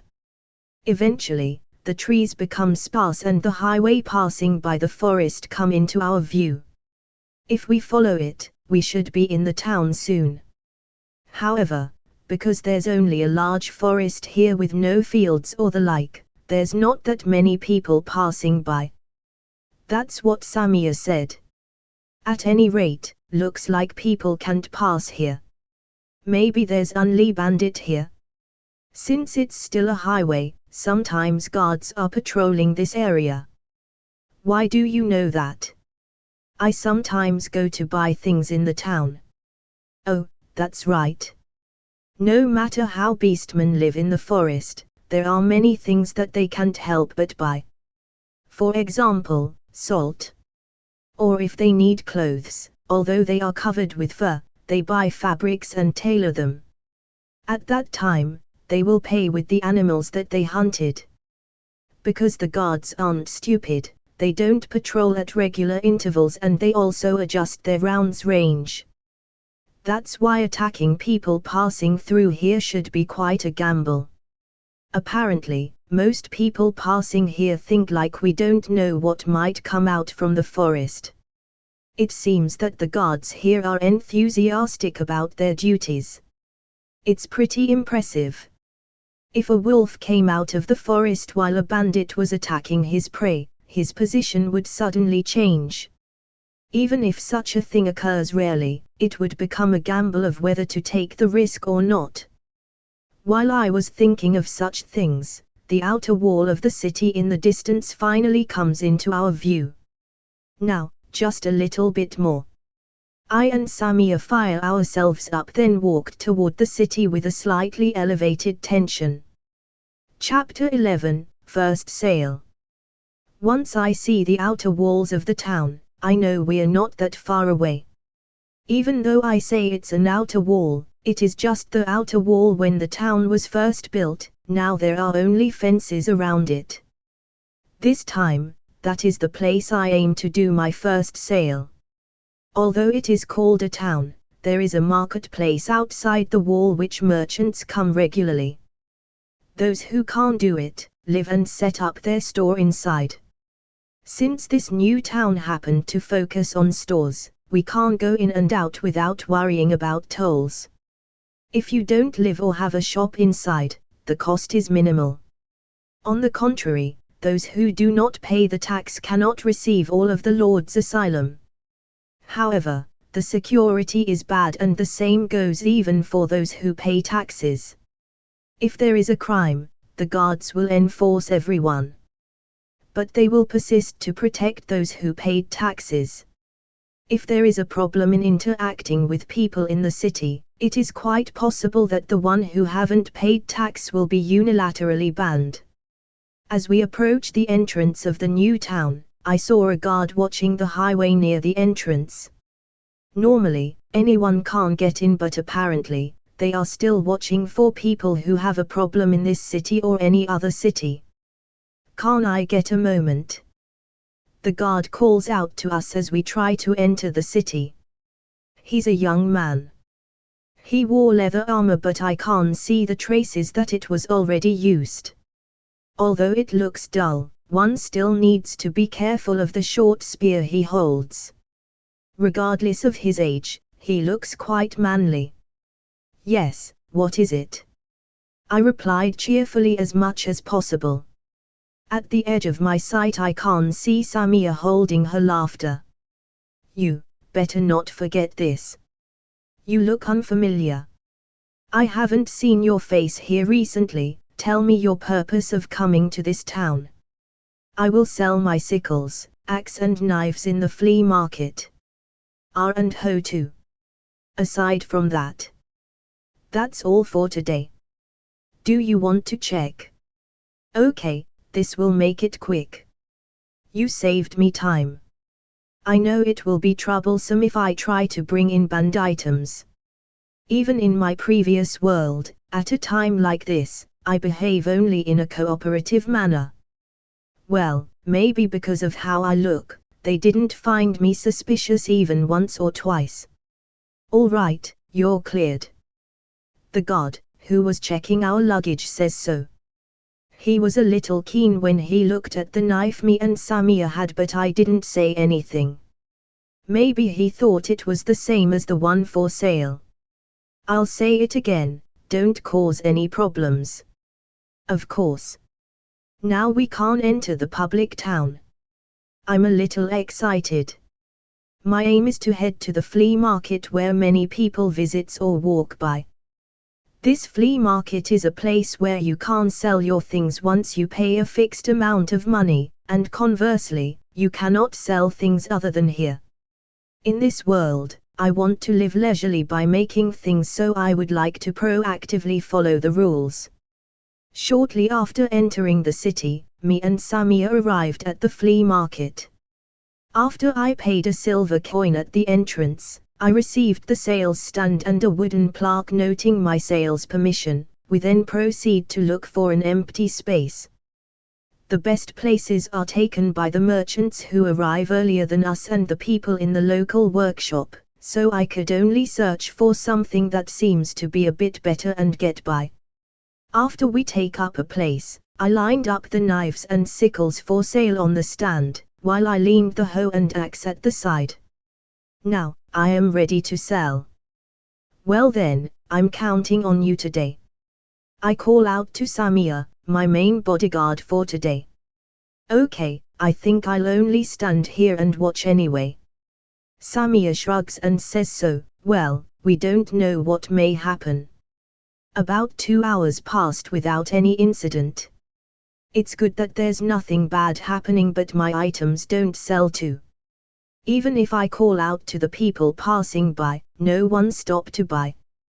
These products are highly durable, so they would certainly not buy any replacement for it, but though I say that, I can't make another item that can be sold easily. I might have to wait patiently until it sells, but if that happens, I'll run out of money first. Then gradually, as I grow impatient, my face became grim. This made Samia a little flustered. While waiting for the customers, I stood a distance away from the customer traffic. A familiar face appeared. He is the guard we met when we entered the city. Hey, is it going well? No, not at all. Hey. Is that so? Yes. Then, nice timing, can you sell me a knife? Hey. When I checked you guys, I thought those were such a sharp knives. I have one, but I couldn't sharpen or fix it anymore, so I want to buy a new one. If it got sold out before my changed of shift, it will leave me dejected. You have my thanks. I'll greatly appreciate it. Saying that, I give him one of the knives lined up. Here you go. You can try pulling it out. Oh, is that all right? The guard pulls out a knife in high spirit. As I thought, this is a good knife. How much is it? 5 silver coins. I decided on this price after I consulted with Samia before coming here. The people here can't afford it if it's just this much. This price is so cheap, is it all right? Of course. Those are mass-produced and not that important to me. Then I'll buy this. Yeah, sure. Thank you. I received 5 silver coins from the god. This is the money I made after making something by myself. I'm deeply moved by this. If it's sharp enough, I will recommend it to my guard colleagues. Is it okay? Thank you very much, I said to the guard with a happy smile. The guard lightly shook his hand and left. As a result, today I only sold that one item. It will be good if I can continue like this. While we're talking about this, Samia and me head home. Chapter 12, Unexpected. The day after I went to town for the first time, where I only sold one knife, I had been making knives since morning. It's a mass production of knives with no effort, I have such thought as I make them. After I went to the town, I found out that farm tools aren't well sold in the flea market. After a little thought, it's clear that the residents in the town are mainly merchants and craftsmen who made some things. They basically don't buy farm tools. As for the farmers who go out of the town to tend to their fields outside the wall, they were peasants who rent the fields. Naturally, they borrowed their tools from the Lord or they get it from the farmers who own the fields. Though the Lord will buy or request for the farm tools, he will get it from the blacksmith inside the wall, also responsible for making and repairing the farm tools rented by the Lord. As a result, they really don't have to come to the flea market to buy some farm tools. Thinking about it now, there were other shops selling knives, long swords, then long and short spears for self-defense during the journey, but there are no shops selling farm tools. If I knew about this, I didn't have to line up my sickles in vain. This is the most important point for me yesterday. Now I'm troubled on what to do with the sickles and hoes in stock. Should we cut the grass around the house and plow some fields? She said I have some production skills, so maybe I can manage it. For now there is no doubt that the main product in the future will be the knives. It would be nice if other weapons could be sold to the gods, but I don't think the gods, who also have the role of being the private soldiers of the Lord, will buy long swords and spears. If it could be done, it will basically be a supply item. The guard who bought the knife will probably use it as a personal item when working, not as a weapon. However, if I can make good weapons for the merchants and their escorts, there will be times when I can sell my items to them. I have to use the interval between making the knives and create some for them. But in the end, it took me all day to make these knives. In the meantime, I think I could get my current source of income from these knives. And it's now dinner time. Well, can Izu make arrowheads? I think I could, but why? I'm thinking of going back to hunting soon. But I hope I have Izu's arrowhead at that time. I see. I understand. I will make it for you. I'll count on you then. I'll be going to town tomorrow, so I'll count on you again. Okay, leave it to me. Is she that happy to have an arrowhead? If only that pleases her, it's worth making it. The next day, we went to town using the same route as before. This time as well, nothing happened on the way. It's safer than I thought. But I'll really be worried if I can't sell my items despite working all day. My things were checked by a guard different from the one before. We entered the city and opened a store in the flea market. This is exactly the same place as the day before yesterday. The only difference is the products. Today I will be selling knives. This time, I put a bunch of wheat straw on the stand and demonstrate cutting the wheat straw with the knife. I'm hoping that the number of items for sale will decrease after that. First and foremost, the knives itself will be left untouched, as they were in their sheath. Still, it's easy to see that it's much sharper than the average knife. I thought that customers will want to try it too, so I prepared uncut wheat straw. Well, today I'm able to sell more than before. Perhaps due to the effect of the trial cutting gimmick, by the time around noon, 2 of them were sold to a peddler-like man. At this point, it is way more than the previous time. I made a success pose in my heart. Izu, I can see that you're really happy right now. Samia shoved me, maybe her way of teasing. I'm glad that it doesn't hurt me. It sells better than before. If it's like this, we may sell a little bit more in this condition. Samia looked like in deep thought for a moment, but she immediately replied. I hope that it's like that. She showed me a cheerful smile. However, contrary to expectations, I'm no longer able to sell after that. Midway, I asked Samia to buy some salted meat, wheat and beans as part of the sales. There is still some time until Samia returns, so I had a lot of time to spare. This time too, it's just like this. I grumbled. Well, it's better than before. That's Samia, who just returned, comforting me. Well, that's right. Just when I was wondering if I should stop here for today, there was a big change. About 5 men in leather armor appeared. They don't have a weapon in hand, but the leather armor they wore has the coat of arms of this city. They were the guards here. The group goes straight to us. I can see that Samia readied herself as she holds onto her knife. I'm not really sure as I'm standing diagonally behind her, but if something happens, regardless of my own injuries, I'll fight. I don't want that to happen if possible. My worries were completely unrelated. The guy ahead of the group spoke up. Are you the one who sold that knife to Marius? He asked. I don't know the name Marius, but I know the person who I sold the knife to was also a god. Ha! I don't know his name, but is he perhaps a young god? He kinda has a delicate feature. Yes.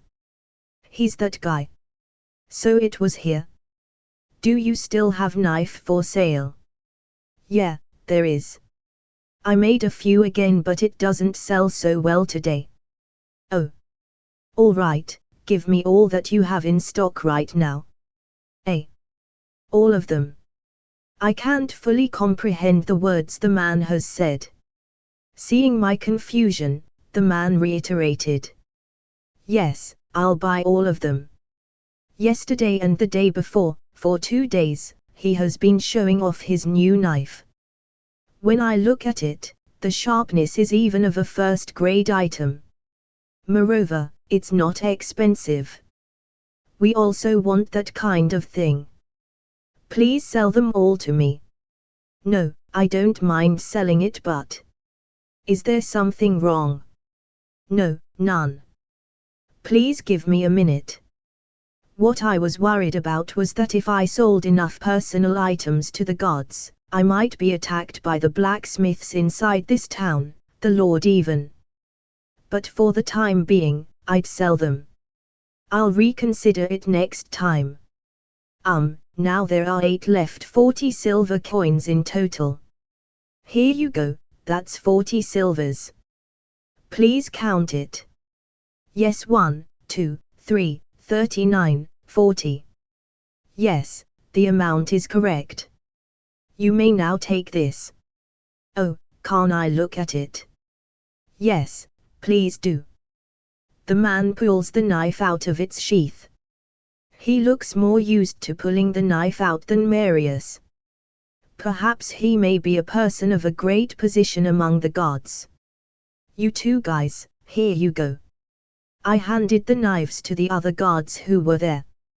Everyone pulls out their knives, they are testing the item. Oops, this number is a little bizarre. As expected, this item has high quality. Thank you very much. The guards complimented me. After they returned the knives to its sheath, the guards left with happy expression. It seems that when the guards equipped with armor came in succession, the others were terrified. Because of the unusual emergence of the buyers, I apologize to the people around me. I'm sorry if it bothered you. No, no. I was just a little surprised, but it's good that your things were sold. Right next to my stand, the good-looking merchant who was selling textiles said so. Knowing that, I was truly relieved. It was time to close the business for today.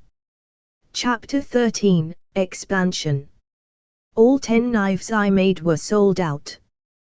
That's unquestionably gratifying in itself, but of course, it's out of stock until the next one is made. I can't take a break from selling to town for a while. Well, I had no choice but to do my best on the production later, but there are few things I want to do before that. First of all, the development of new products. That said, it's not necessarily a big one. I'm about to make some long swords. My idea is to sell this to some peddlers, or their mercenary escorts. It will be a little better than a knife. Alright, arrowhead too. If I forget to make those, Samia will be in a sulking mode, so I can't forget that. Next will be the expansion of the house. Samia now lives here, so the number of tenants has increased. Thinking about it, there is no guest room. This house is near the edge of the Black Forest, and there's quite a distance to travel coming from the town. For ordinary customers, it will be okay because I just have to meet them and hand over what they have ordered. But when someone like a friend or business partner, with whom I have a closer relationship, comes, they can't stay overnight. That will somehow be in the future. I can't go out of the forest for the meantime. For now, I'll increase the number of rooms by 2, I think it will be fine for a while. Of course, I needed material for this, but unfortunately there are no dry timbers here. If we cut down some trees around here, we can't get timber, but it will take at least 2 weeks to dry. It would take more time to make a room if we do that. However, it's a little too far to buy in town. Since I don't have any other choice, I decided to procure locally. As I said, this place is inside the woods. There are a lot of materials around, but I also need tools to get it.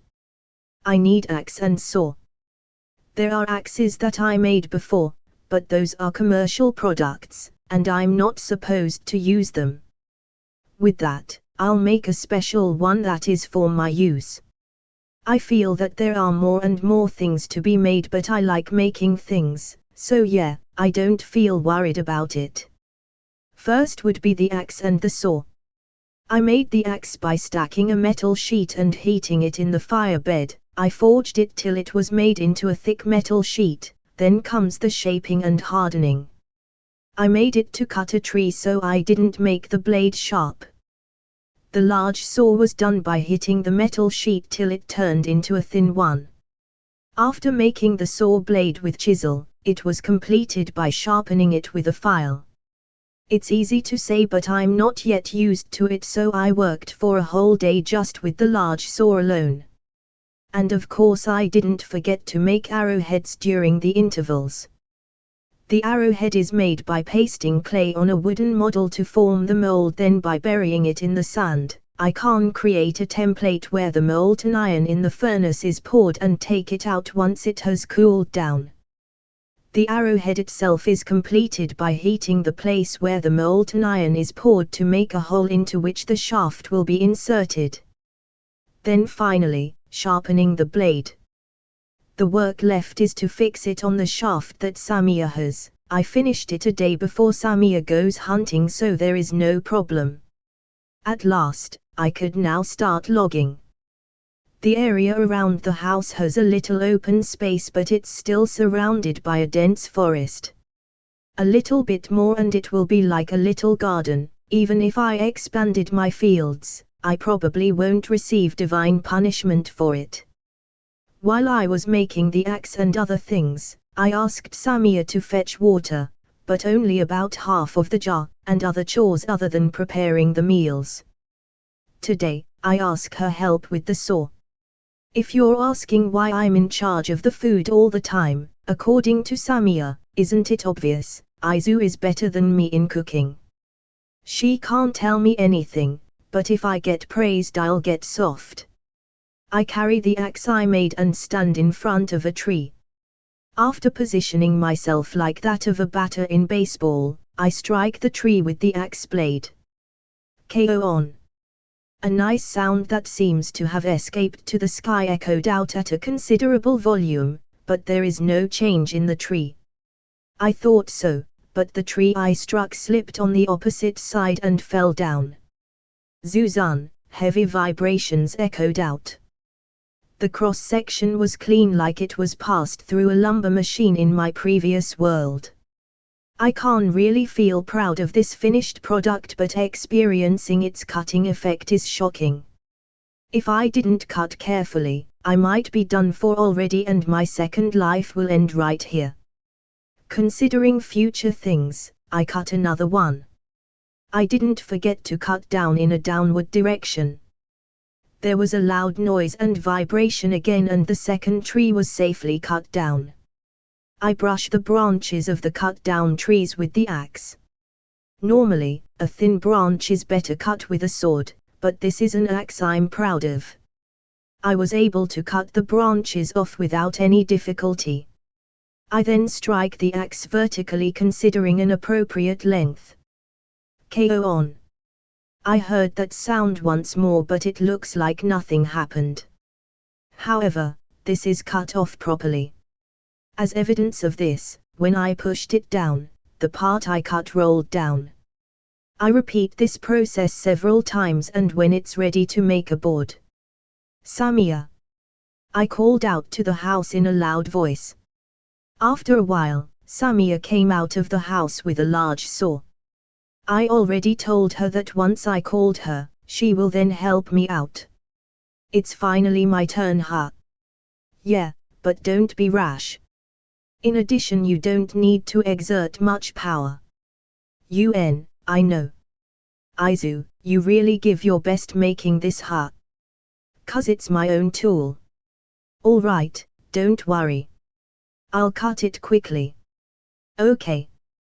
The cut tree was placed between me and Samia. We stood as if we're sandwiching the fallen tree with a large saw in between. We cut it horizontally to make a board. Normally, it should have taken some power and time, but we progress smoothly as if we are cutting tofu. Way ha ha. What is this? This is wicked. It's so smooth that Samia laughs.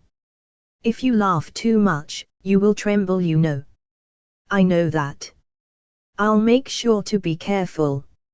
Eventually, it took less than 10 minutes to put the large saw once. At this rate, I think we can't cut them by today. That's right.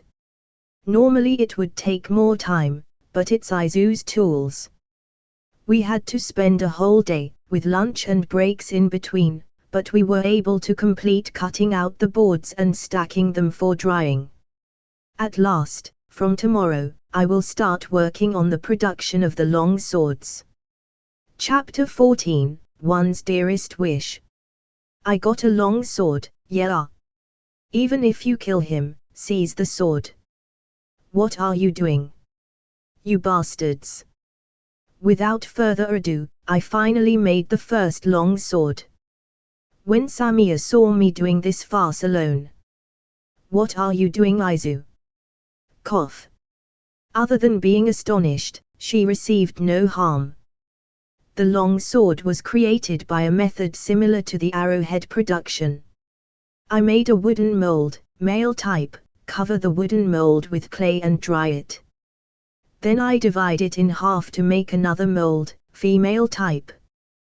The wooden pattern can be used several times, but eventually it will break down, so if that happens I have to remake it. I buried the female mold in a barrel containing sand, then I poured down the molten iron in the furnace into the mold. Took it out when it cools down and remove the burr part, heat it and reshape the small details a little. Finally, quench and lightly grind it to complete the body. After that, the leather is wrapped around the handle and I proceed to make the sheath. Basically, I made general model, several of them, and only one is a luxury model. I decided to engrave a figure of a sitting fat cat on the handle of this luxury model. I saw this on SNS in the previous world. I used the cute cat I liked as the motif. Originally a professional craftsman is in charge of the sheath and such sculpture, but I have cheat for products that can't be made in a blacksmith shop. It's hard to say it's perfect as I'm not yet used with the installed experience, but the result can be seen having good quality. Of course, I didn't forget to make arrowheads in between. In the end, it took about 5 days to make new stock of knives and make long sword. It's about time. Izu. Right after I finished sculpturing the long sword, Samia spoke to me. What is it? It's about time that I go back to hunting. I see. Well then, I'll attach arrowheads, so I'd like you to bring the shaft to the workplace. All right. I went to the workshop first and prepared the arrowheads and the hammer I made in between these days. Samia then followed suit, bringing several thin shafts. After sticking the shaft into the hole that was left open, I carefully hit it with the hammer and crimp it. If it becomes misshapen after installing it, of course, the accuracy will be greatly affected, so I worked with all the power I could have. Though I'm talking about myself, as expected of a cheat holder, it is almost perfectly attached. There may be some discrepancies, but the precision is not something that can be done by craftsmen so far. I think, maybe. As I was working on the 10 of them, Samia opened her mouth. Hey. Yup. I reply while working. Didn't you say that you want me to live here before? I did say that. Is that still applicable? Of course, I don't remember saying it was already void. When Izu saved me before, I'm really glad. Since I came here, I haven't done much yet, but helping you is fun. Izu's stories during mealtime were also interesting. I like to watch as Izu create things, so.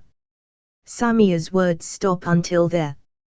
As a human, it's hard for me to identify the age of a beastman, but she should be much younger than me because of her voice and gestures.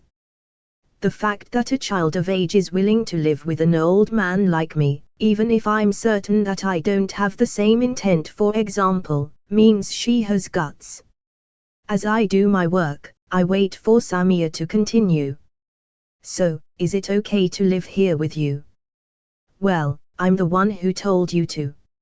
So as long as you're okay with it, why not? Upon hearing it, Samia exclaims while hitting my back. Yay! Thank you, Izu. Don't mention it. It's just right. I'm really happy. The smiling face of Samia, who says that was the brightest one that I saw in the short time we lived together. By the way, Samia. What? How old are you? How old, you ask, by my looks. Right. It was hard for humans to know. I know you're young though. I'm 5 years old. 5 years old. I was so surprised that I can't help but raise my voice. I knew that she is young, but the age of 5 is a bit too much to imagine. Beastman's child are that formidable. When I was 5, I was probably a lot more childish. You're that surprised, huh? It seems that beastmen and humans have different ages.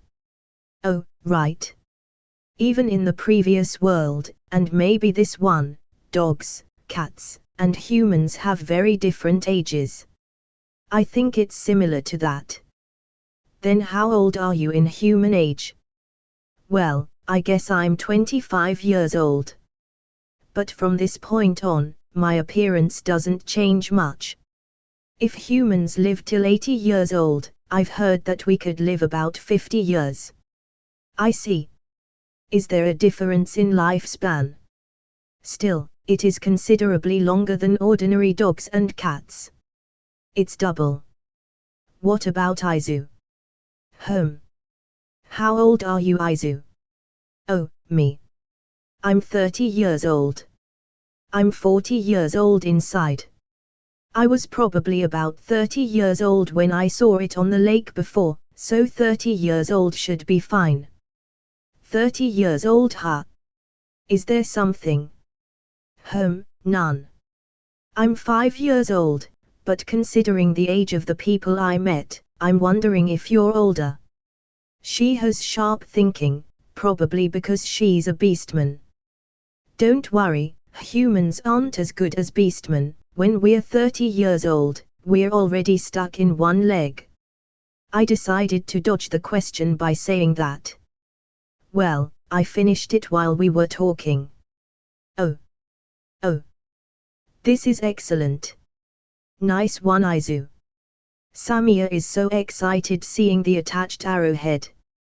It seems a bit strange that a young maiden frolics with an arrowhead, but well, I'm honestly glad that she is happy with my work. Thank you, she said. Chapter 15, Eventually it becomes normal. Samia-san. What's with that? It's gross. How harsh.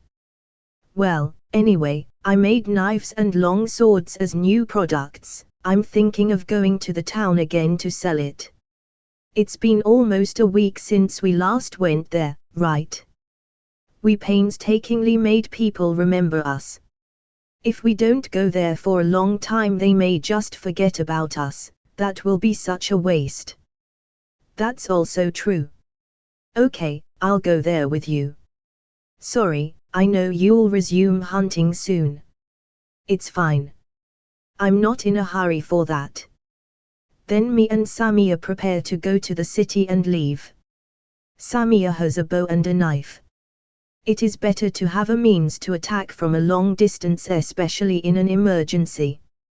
Moreover, the arrowhead of the arrow that will be knock on the bow is my special products. I put all the knives for sale together in a rucksack, and put the quick food on the way in another pouch and tied it to my waist. I was wondering what to do with the long swords. I fixed it on the rucksack and tied it up. I kept one on my left hip and the self-defense knife is on my bosom. And this appearance is the one I saw in illustrations in my previous world. Samia noticed my mood as my inner thought and great joy reflected in my expression. What are you happy about? None. I wish I could sell the long swords. Although I'm pretty suspicious, Samia didn't pursue any further.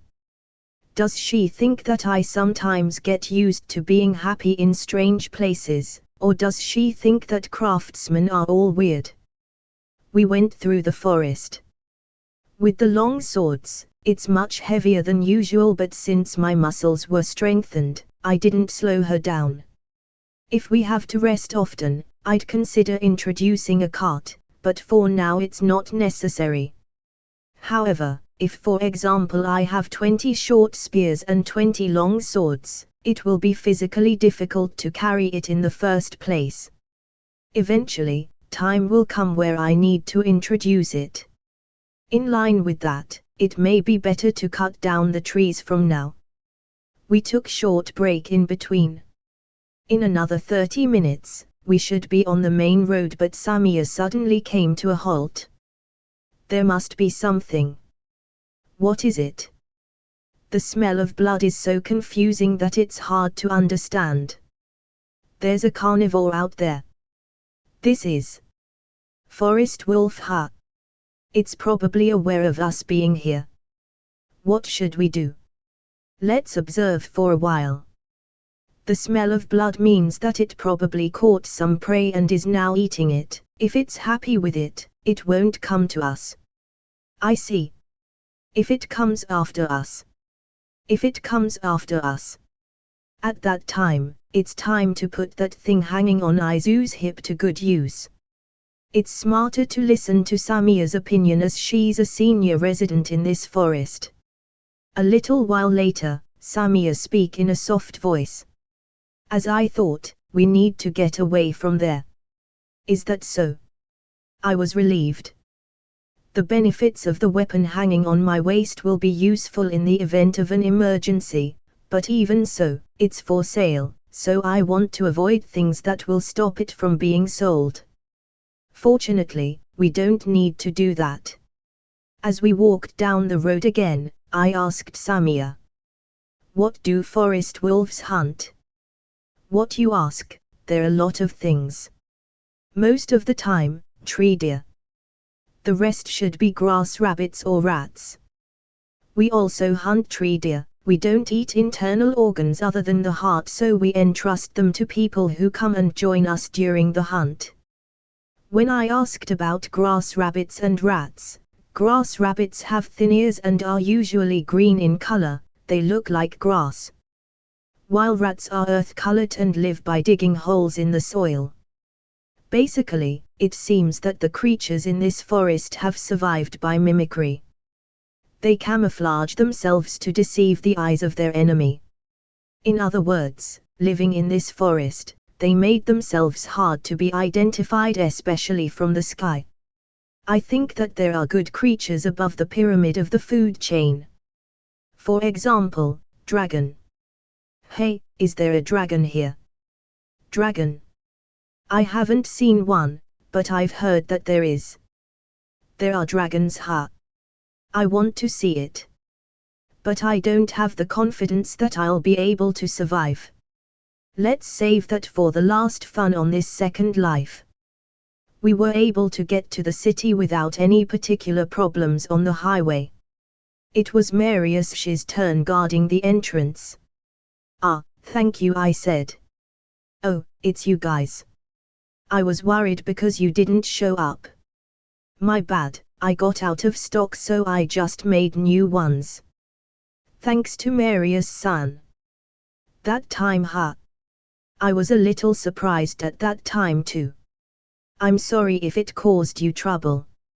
No, there's no trouble at all. That would be fine. Is that what you'll sell today? Yes, I will sell the usual knives and a long sword this time. I see, I'm going to drop by again later, so please save one for me. Okay, I'll wait for you.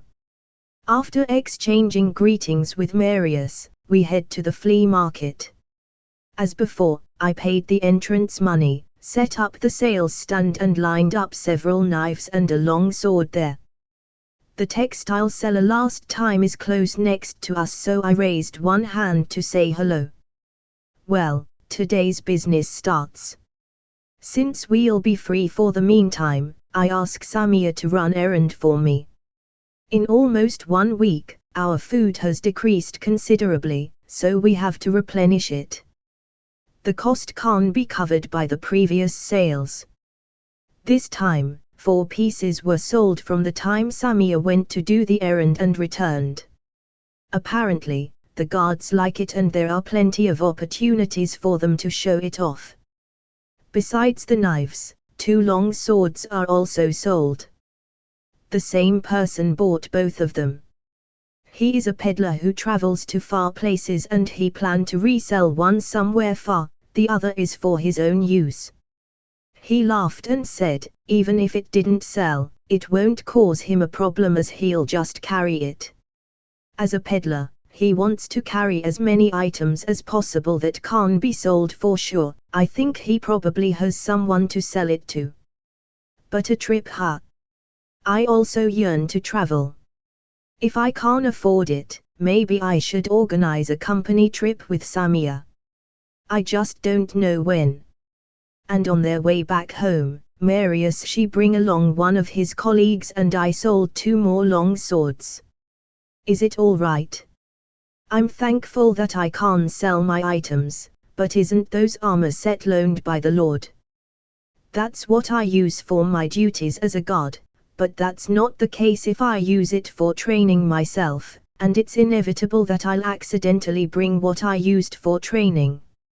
Marius she winks by saying so, he looks more good-natured. Chapter 16, Hunting Time.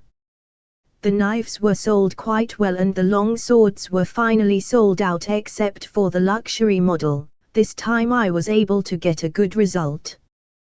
We bought some food and with this, we can't afford to live leisurely for another week. When we get home, out of the wheat we bought, I grind it till it's powdered, put it in a wooden bowl, then add some water and salt before kneading it. I'll let it set for a while and in the meantime, I organize the food we bought. Samia will go hunting from tomorrow, so while the sun is still out, she takes a look at the condition of her bow. Once I'm done, I spread the kneaded dough thinly and bake it in the frying pan. This unfermented bread looks like the one called chapati in my previous world. We will have this plus dried meat and root vegetable soup for dinner. How is your bow? There is nothing wrong. I used 2 of Izu's arrows and it's perfect. I'm glad. More than that, what will you hunt tomorrow? Maybe tree deer or a boar. Then if there are also birds, I want to catch some. If you can't catch them, we will have more variety for our meal. Right. I'm already looking forward to it. Samia's tension is obviously going up. This must be the influence of her blood as a tiger beastman. We were tired as we just went to town and we also have plans for tomorrow, so we went to bed early. The next morning, I see Samia off. She's wearing a leather armor and carrying a bow. Her bento is the unfermented bread baked yesterday and some dried meat. Take care. If you come across the big black bear, turn back quickly. I know. See you later. Samia left quickly. Well then, shall I start my work too? That said, today is basically replenishment of reduced stock. 4 knives. Long swords will not be possible today, so I'll do it tomorrow. Iron material is still in stock, but it will run out soon, so I need to find a supplier. If my items sell well at the current pace, it would be better to look for a wholesale partner. However, it wouldn't be possible to make them get it from here. I realize it when we made several round trips to town. Living in this forest and going back and forth with no harm is largely due to Samia's contribution, as she can detect danger ahead of time. For example, if I had already stepped into the wolf's meal scene yesterday, I don't know what would have happened. Maybe I can fend it off, but I may also be harmed, and above all, it would have consumed a considerable amount of time. Then I had to go back wherein the forest is already dark. Going through the dark forest, I no longer need to think how dangerous it could be. Considering that, do I need a cart now? It's still okay to bring the stock for a while, but I may reach my limit, so it might be good to have it now. With that, I decided having one. Whether to make it by yourself or buy it. If I make my own, I need to cut down some trees again to secure timber. However, it may take 2 weeks. Well, I think I can go to the town 2 to 3 times in the meantime. Yeah, I can't afford that much. I'll just make it myself, and if it can't be helped, I'll just buy it. Until around evening, I am making knives while thinking about such things, but the quality of the products itself is the same as the conventional general model. Up to this point, because of my cheat, even if I don't concentrate, I can make things better than those blacksmiths. I can't say whether it's a good thing or a bad thing though, it's a bit worrisome. However, I wonder if this is what it meant by crafting things for a living, but it's my precious second life, so I'll gratefully use the things I received. After I stored the finished knives, Samia returned. I'm back. Welcome home. Seeing me greeting her back, Samia felt bashful. What is it? Is something wrong? Nothing, somehow. Right now, I am just happy, that's why. Ah. It feels good when there's a person welcoming you home, right? Ah, yeah.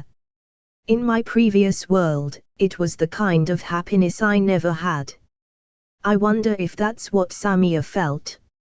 She said that she was grateful for my help, but I wonder what her life would be if I didn't save her, or if she wasn't attacked by the black bear. Maybe she will be a hunter in the forest, or she could marry another beastman and have a child. No, according to the watchdog, even if it's not me, there would be someone who will help. Was it good or not that it's me? I have to make her feel that she's fortunate it's me. And, what is your game?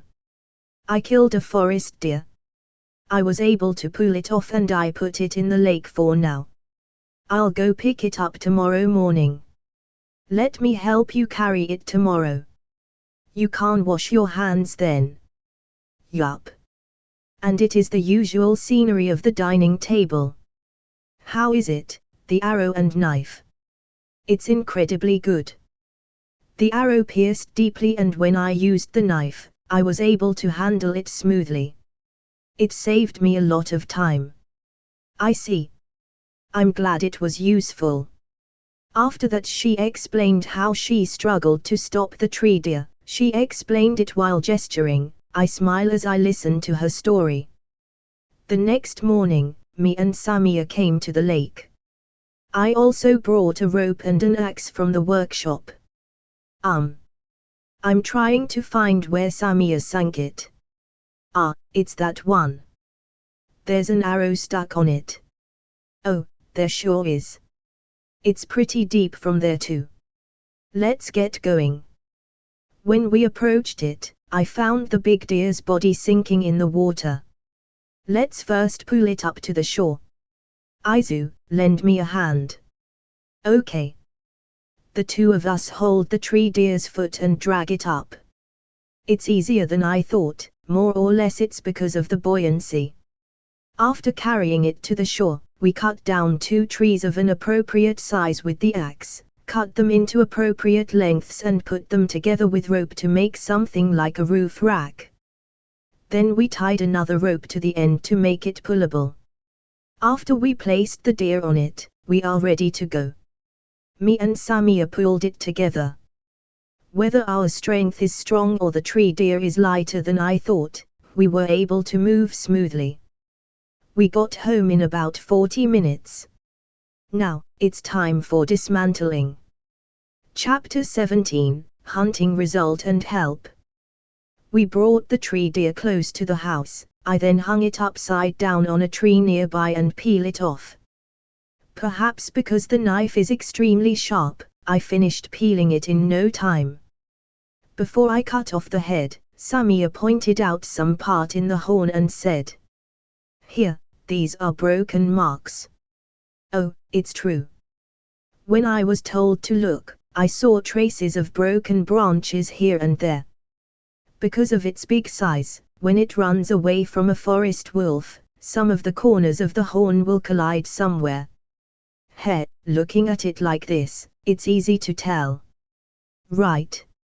Samia said so proudly. I think it's purely amazing to have this knowledge. I already removed the internal organs, what should I do with it? Just put it there, the wolves will come and eat it. If not, just leave it to the forest. I see. Leave it to the forest, she says. There would be various problems if this was done in my previous world, but it is not a problem here. I then cut the meat into pieces. I found out that the meat looks exactly like what I've seen in the previous world. What about the remaining bones? Go a little further from here and just throw it away. That will also be eaten by the wolves. If we do something like this often, it's likely that they will follow us here. Apparently, they did sometimes, you know. As I thought. They are here. Yeah. Even if they don't follow us, they find it hard to attack beastmen and those who smell like humans. They know that even if they don't hunt themselves, they can receive a fair share of the prey. Looks like they're smart, huh? Yeah. Otherwise, they can't survive in this forest. Well, that's right. If they carelessly attack a hunter, then they will be the one hunted next time. There are rouge ones too, so I don't think that there will be no casualties, but not many will think so. For today's lunch and dinner, I decided to have grilled deer meat. The rest will be hanged in the workplace to make some dried meat. I work on the fire bed almost every day over there, so the temperature is quite high and humidity is basically low. But one of these days, I want to make a smoked food shed or a warehouse. With that in mind, when I had finished hanging the meat, I cut down some trees again to make them into woods. With this, I'm done with today's work. The next day, Samia take a break on hunting. It is said to be a custom here. Well, even if she acquires so much meat, we can't consume it all, and we won't be able to reduce the stock by catching too much. I think the custom is decided because of that. So today, I decided to make her help a little with my work. Since I'm making long swords today, I ask her help in applying clay to the wooden mold first. This is pretty interesting. Right. To some extent it's close to playing clay. We divide and bury it in the sand. When dividing, she is delighted to see that it was beautifully shaped. The next thing to do is deburring. I hit the hardened part that sticks out of the mold with the hammer to clean it off. I showed one model and have her do the rest. Oh, this is also interesting. Really? Then I'll leave the rest to you. Okay. I finish the blade in the meantime. I was able to finish 2 on this day. With Samia's help, we worked like this for 2 days. I completed 4 of the reduced long sword in stock. Then, I'm going to hunt today. Alright, take care. We'll go to town again tomorrow, so don't overdo it. I understand. I'm off. I wave my hand as I see Samia off. She nimbly gets over the underbrush and disappeared into the forest. Now then, I suppose I'll be working on the next production. There are many variations that can be created. Now that I have knives and long swords, let's make a spear. From the branches of the tree that I had saved when making the lumber, I select the one with a length of about 140 centimeters and cut it into bars. After I have created a rod, the next step is to make spikes and ridges. For the head, I hit the plate material to make a square pole. I extended the base part to form it into a cylinder and I made sure that the pole can be put in. I strike the tip of the head to make it sharp, and when it is shaped like a combination of a square pyramid and a cylinder, it is completed.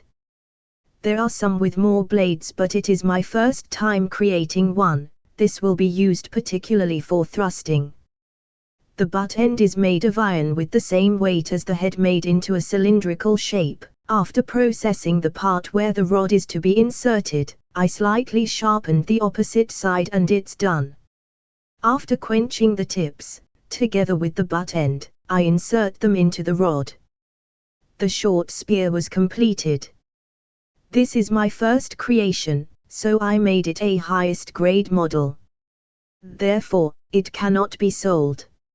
In case I got additional escort other than Samia, it may be possible to give it to that person. This day, I finished one short spear. This is thanks to my magical tools and my cheat, otherwise it will probably take more time. With that in mind, I turned off the fire in the workplace, confirmed the dryness of the meat, and ended my work for today. As I am thinking if I should start preparing dinner, Samia returned. Welcome home. I'm home. Samia still felt bashful. I also felt awkward, so I want her to get used to it sooner. What have you got today? Today, I caught leaf birds. Samia is holding 2 birds. It is about the size of a crow in my previous world and its wings resemble the leaves of the trees around it. Birds too camouflage themselves in this forest hut. This should be hard to find, furthermore, it must be hard to shoot it down. I think Samia is probably better, but still, she only caught 2, this is also a proof of that. Well then, shall we have this today? Okay, I'm looking forward to it. First of all, I need to pluck the feathers. The flight feathers have a beautiful jade color, so I set it aside and decided to use it for decoration, if there's a time where it could be used. After that, I earnestly pluck the other parts. The plucked feathers could be made into a futon or a pillow, but when I asked Samia, she said, there aren't many people who do it with leaf birds. I don't think I can get that much. Besides, when the amount of bird feathers is small, it's not suitable to be used, that's what I've heard in my previous world. I cut off the wings, then roast the fluff with the magic stove and bake it. I open the belly and take out the internal organs. Maybe I can't eat the gizzards and liver, but I decided to throw it away this time. Samia also said, I don't eat those. After separating the breast part, I cut the wings and thighs at the joints, then preparation for the meat is now complete. I decided to roast it with only salt. Today we spent a little festive night with deer soup, yakitori and unfermented bread. We'll go to town again tomorrow, but I think we no longer need to buy salted meat. Okay, I'll catch some again next time. I'll leave it to you. I said so while smiling. Chapter 18, New Things. The next day, me and Samia headed to town. I'm troubled if I should bring the spear for self-defense, but I haven't tried it yet, so I left it. I have to test it tomorrow.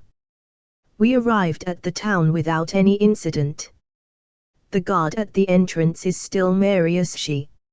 In his hand, he holds a spear which is a supply item, while the long sword, a personal property that he brought by mistake, is on his waist. Oh, you're a little early this time. Yes, I have stocks now. I see. Is the product lineup unchanged? That's right.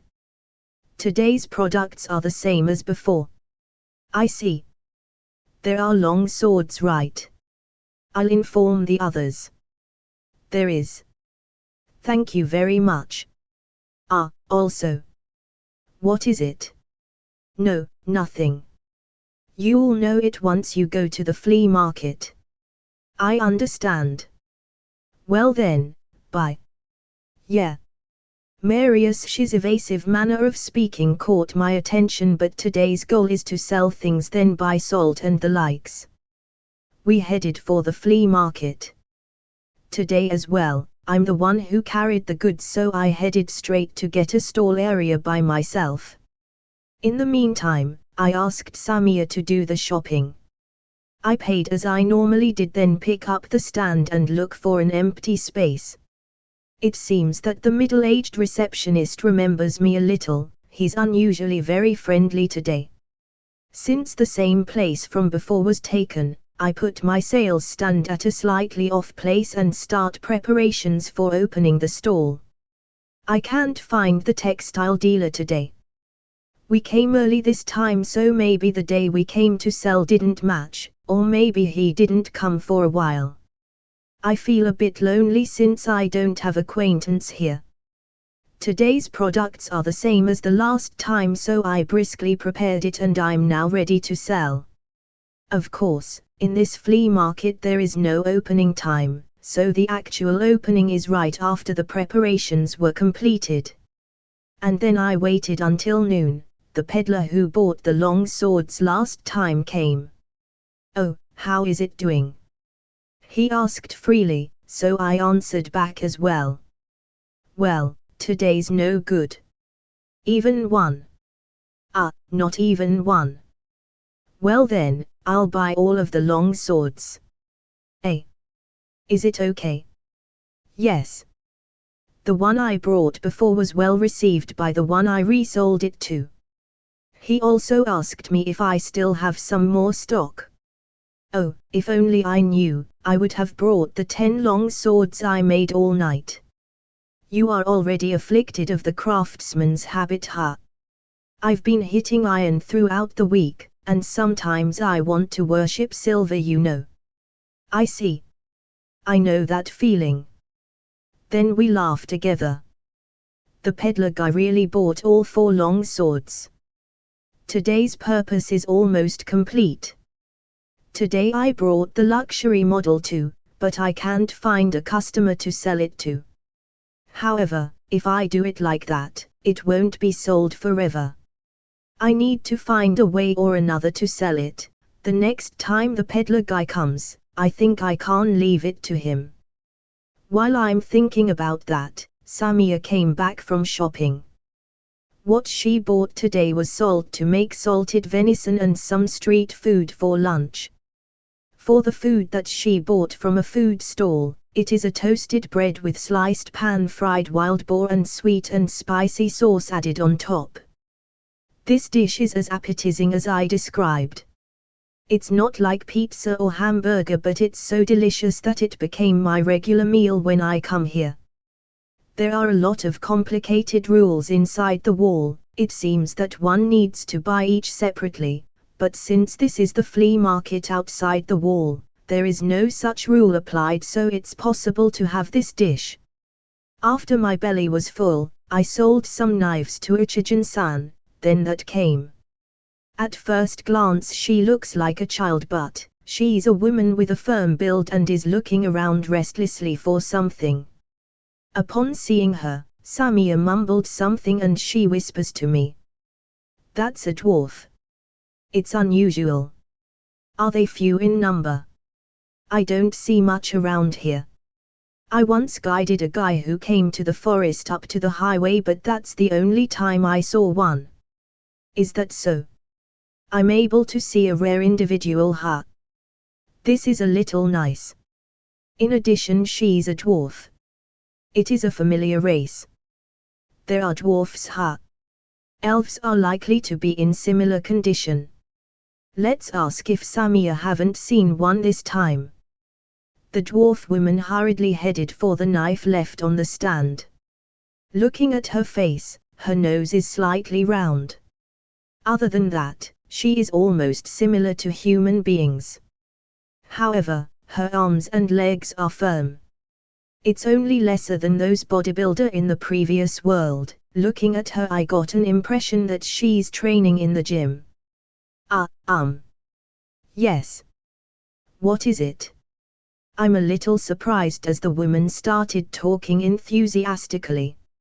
"Are you the one who made the knife of the gods?" "Yes, I'm the one, but..." Samia changed her position a little. "I don't think something will happen, but I'm a little happy that she's doing her job as an escort well." The woman notices this, but with a few, she continued. "Is this knife the same as that of the gods?" "Yes, that's right." "Can I look at it?" "Yes, feel free." The woman pulls out the knife from the sheath and observes the construction of the blade and handle. And after observing for a while, she said, "Can you show me the best product here?" Well, it's all right, but..." "My best product, huh? I think that the knife she's looking at is as good as the blacksmith's here, but looking at the knife and saying, 'Show me more,' seems like she's not that confident about it. I am thinking of selling it someday, so I don't mind showing it." I took the luxury model long sword off my waist and gave it to the woman. The women receive it carefully and gently pull it out of the sheath. Although I only used moderate amount of power, the blade came out pretty good. On the contrary, when it comes to this area, even a very skilled blacksmith will not be able to do it. If I sell it, even if it's 10 times more than the general model, she can't protest. The woman kept observing the long sword much more carefully than when she observed the knife. She was observing it for so long that I sold a knife to another man who was interested in what she was doing. I even have enough time to say thank you for your continuous patronage to the guy. During that time, the woman continuously looks at the sword. And when I thought that it's about time to get it back. Thank you very much. I'm now returning it. She returned the sheathed long sword. Thank you. Then, the moment I received it, the woman moved. Samia immediately responded to it, pulling my body backwards and positioning herself in front of me. However, the posture that the woman took was not to attack me. She bent her legs, her hands on the ground, and her head lowered. It's a dogza. In this world, there is also dogza. Shockingly, in the midst of the flea market, the woman shouts in that position. Please make me your disciple. For a while, I could only look blankly. Chapter 19, Disciple. Please raise your head. I call out to the woman in a hurry. However, the woman did not even budge. Please, I beg you. Make me your disciple. Don't tell me she won't move unless I make her into my disciple. If she won't move even a bit. People are already gathering around the area. In any case, I don't want this woman, and above all Samia, to be left in the center of this curious crowd. For the time being, I will close the store. Let me hear about it then. After saying that, the woman starts to stand up. Without delay, I close the shop with clattering noise. I want to leave before the guards come. I don't want to bother the guards too much. This is the fastest time so far that I tidied my things, holding the sales stand. The three of us went to return it, then we met Marius. However, he's extremely relaxed. Oh, you finally met the dwarf young lady, huh? That's good, I'm glad you two met. Ah yes. Thanks to you. The dwarf woman smiles and answers back. Ah, she must be the one Marius she mentioned this morning. Marius' son, I wish you have told me more about this a while ago. I softly protest to Marius. No, the result wouldn't change even if I told you about it, and I also couldn't do anything about it. That's right, but at least I should have some mental preparation. And I was able to see that surprised expression of yours. Normally, you have this usual surly face, so it was also profitable for me. I even thought that he came out at the right timing, but it seems that he was watching from afar while using the pretext of patrolling or something. That was terrible. Well, please forgive me. Events like this are the only fun things happening around here, you know. I'll take it as you owe me one for this. I understand.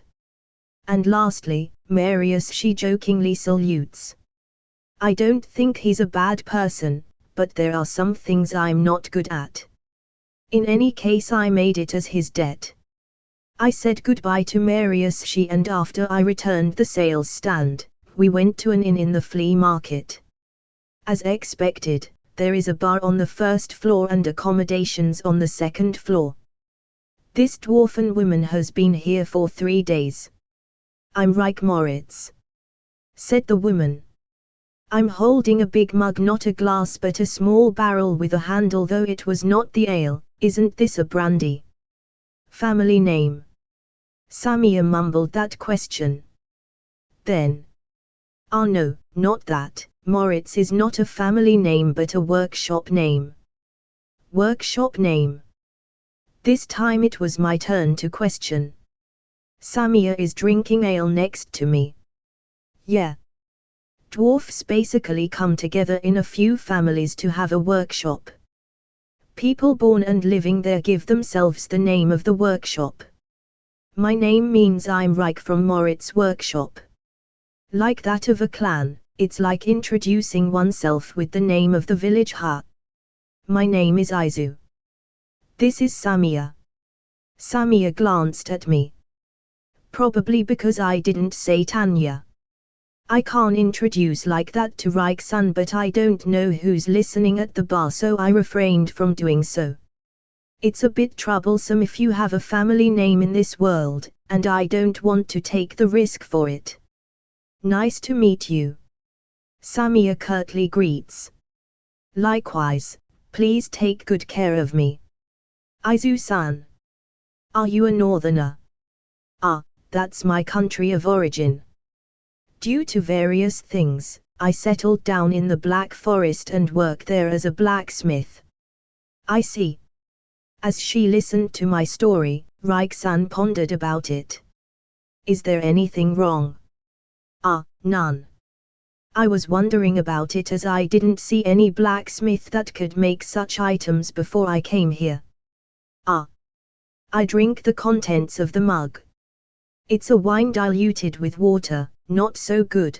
Contrary to how I look, I am vulnerable to alcohol. Well, no one makes a workshop inside the forest normally. It seems a water wheel is used to move the hammer, so it needs to be near running water. I wonder if it's close to a hydraulic hammer used to forge in the previous world. In my case, it was already prepared in the forest, so there's no use in arguing about it. It would help me a lot if you won't pursue the circumstances in that area deeply. I understand. I'm not interested about it in particular. Reich-san says so readily. So why do you want to be my disciple? I corrected the flow of the conversation. Ah, yes. About that topic, it will take a little longer as I explain. Reich-san drinks the contents of the mug and exhaled. Me and my younger brothers left our workshop to visit workshops in various places in order to study.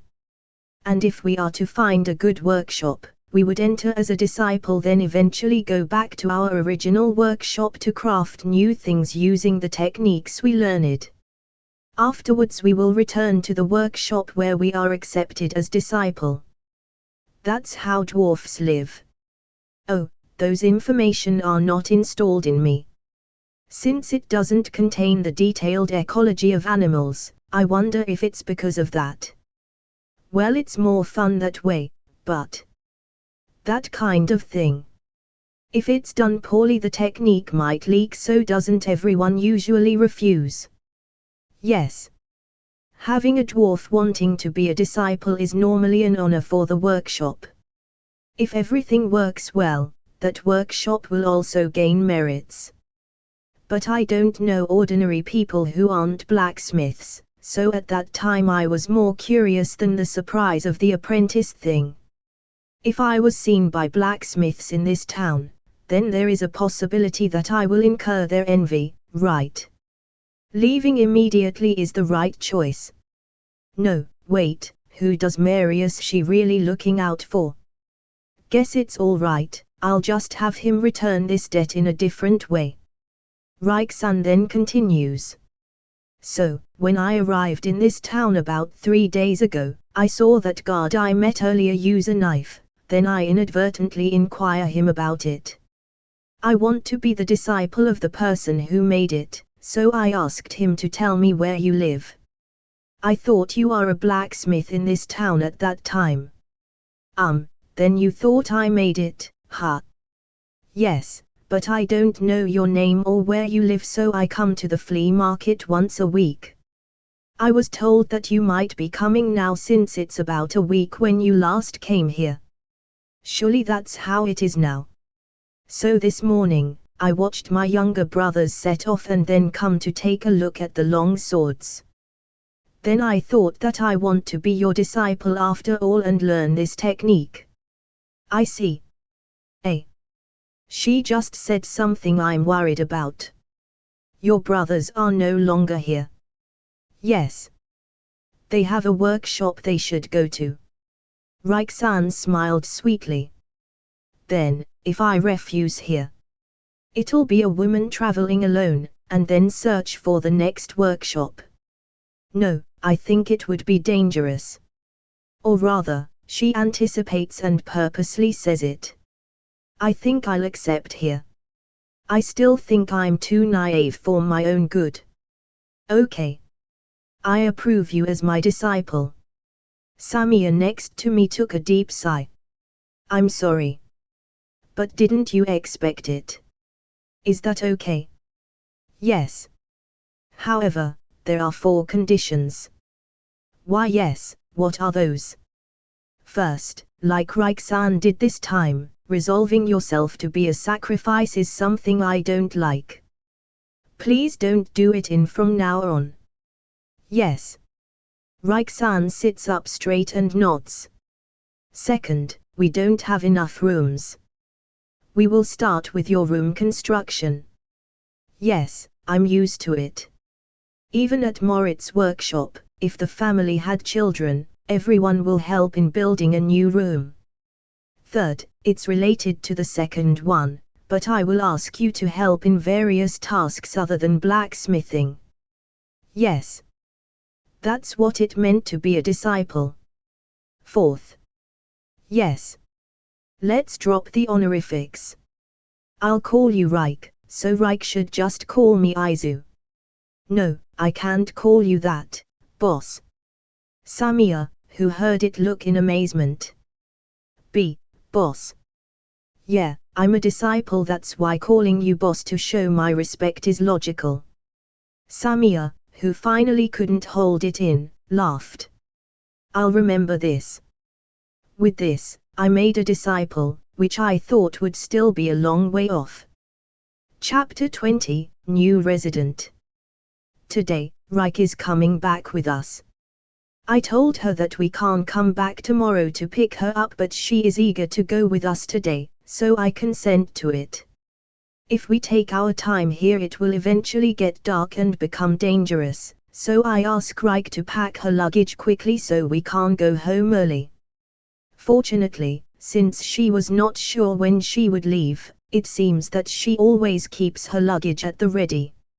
She immediately descended from the 2nd floor. However, are you all right with that luggage? Yes. I've came this far with this in tow. Is that so? Raik is carrying a rucksack about half of her size. I don't know if it was done during her travels, but there are traces of repairs here and there. But, as Raik says, she came this far with that, so I guess it's okay to walk just like this. Niji.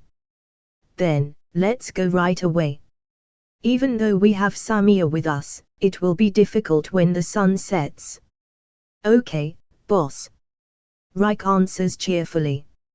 Let's make her stop with the boss thing. The 3 of us walk to the main road in a hurry. Aside from me and Samiya, Raik drank a fair amount of sake and her luggage was big, but she's walking steadily. Is it because she's a dwarf? Then we arrived at the forest entrance more or less 20 minutes earlier than usual. We'll be going through the forest from here on, so don't stray from us. Yes, boss. If by any chance you got lost, I'll surely find you, so don't make any loud voice. If there's a dangerous being in the area, I'm afraid you might attract it instead. Samiya warned her. Yes, I understand. We will take a break after an hour, so please do your best until then. Yes.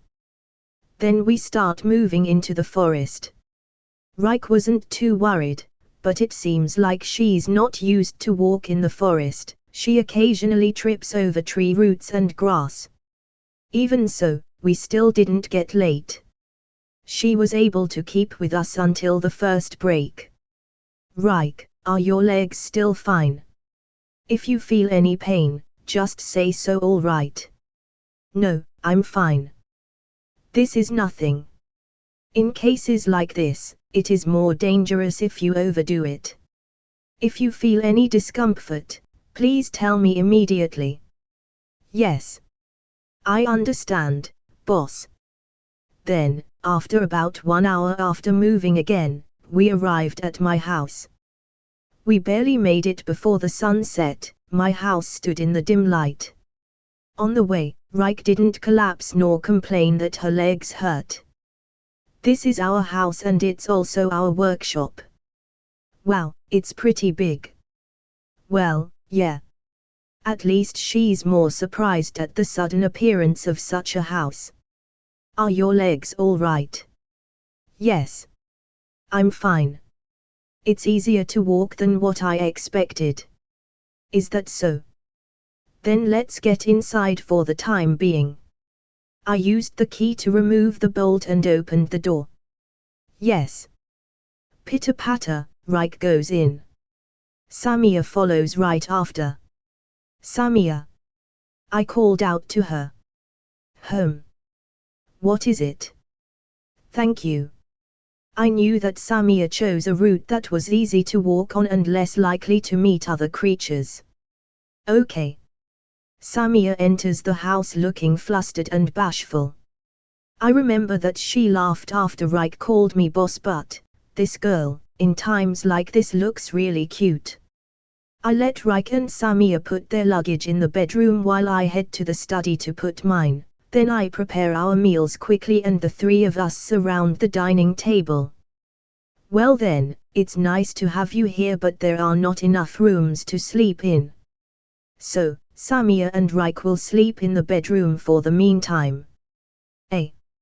No, I will feel bad. I don't want to get in between you two. I also have camping equipment with me, so I can't just set it on this floor.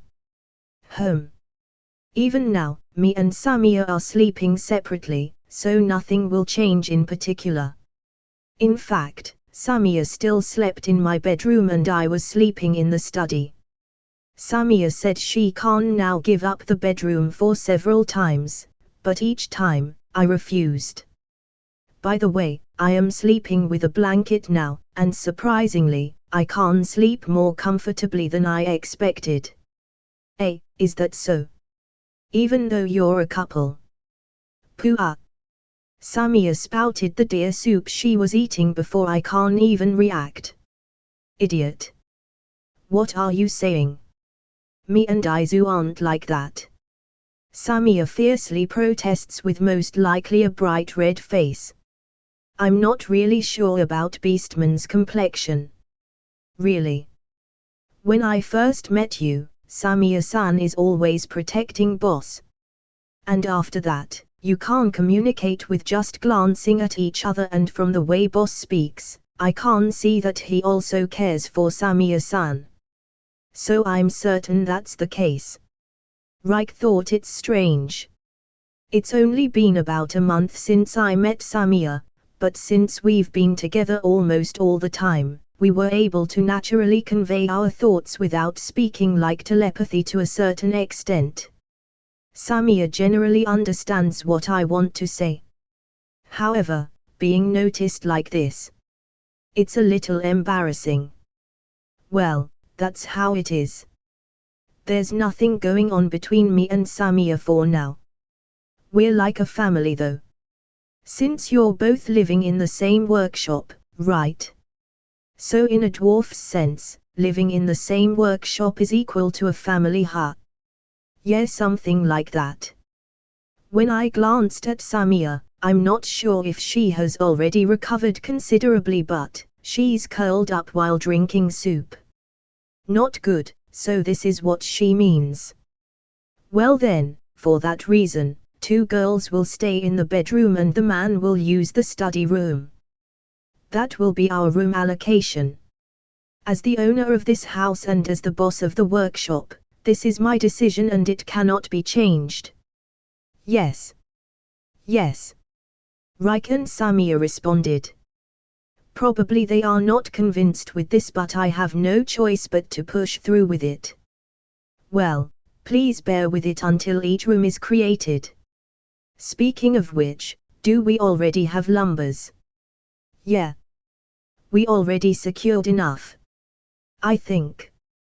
It should be dry soon so we can start tomorrow. I understand. Okay. Thus, the resident in my house increased by one more person. Chapter 21, The road is still halfway. The next day, after we finished eating breakfast, me and Reich went to the place where I had loaded the timber 2 weeks ago. Samia goes out for hunting with a bento on hand. I said, I would like to have deer meat today, I'll be expecting it. Well, from today, we will use this lumber to build a new room. However, it will definitely take a lot of time, so half of the day we will build a room and the other half will be for blacksmithing. Understood? Well then, let's start. Yes, boss. Reich replies cheerfully. Then we get to work. According to Samia, there are few earthquakes here and it doesn't rain so much. Actually, it's been a while since I came here and it didn't really rain. Is it climatically similar to Germany in my previous world? The name of this forest is also Black Forest Schwarwald in German. Anyway, this place doesn't seem that humid. We will create the additional room by directly burying pillars without placing foundation stones. As for my previous world, even in Japan where there is high humidity, the I's Grand Shrine's reconstruction time is only once every 20 years. Even if there is a difference, whether someone will live in it or none, the pillars themselves should be the same or even better. So I thought there would be no problem with this method. We will dig the holes for the pillars with the hoe handle that was made in the previous work modified to be parallel to the blade, not at right angles. I forgot to ask Samia if it's only the ground around here or the whole forest, but it's quite hard soil. With this hardness, I think it will be tough without a good hoe and strengthened muscular strength. I'm glad I had them, and I thank the one who gave them to me from the bottom of my heart. Eventually we were able to dig deeply. In there, we will put the end of the log that will become the pillar. We then tied the log with a rope so we can pull it. As Reich and I pulled it together, the edge of the log caught on the edge of the hole, and the log stood up as it fell into the hole. As the pillar stood up, we hold the log in place and steadily hit it several times to fortify the bottom. After that, I hold the log while Reich fill the hole back. We were able to build a pillar right away. The same work was repeated all morning until the pillars for 2 rooms were built. But it's still a little unsteady, so I have to strengthen it tomorrow or it will be no good. In the afternoon, it's Reich's much-awaited blacksmithing time. For now I guess I'll make her create a long sword in parallel with me. General model is already out of stock. So I'll make 2 molds before lunch. After lunch, my work usually involves melting the iron and casting it in the mold, but this time, I'll only manage the fire and bellows. When I'm alone, I'm using magic to create wind. I decided to make Reich do the casting. She travels to broaden her views, but it looks like she's still proficient in using her hands. Soon after, the melted iron was poured into 2 molds. While waiting for them to cool down, we'll make knives to replenish the stock. I'll do it first and then let Reich do the same. Because my blacksmithing skill is a cheat, I wasn't taught so similarly, I don't really know how to teach her. In addition, we'll be making the general model this time, so I'm not really putting much effort during the process.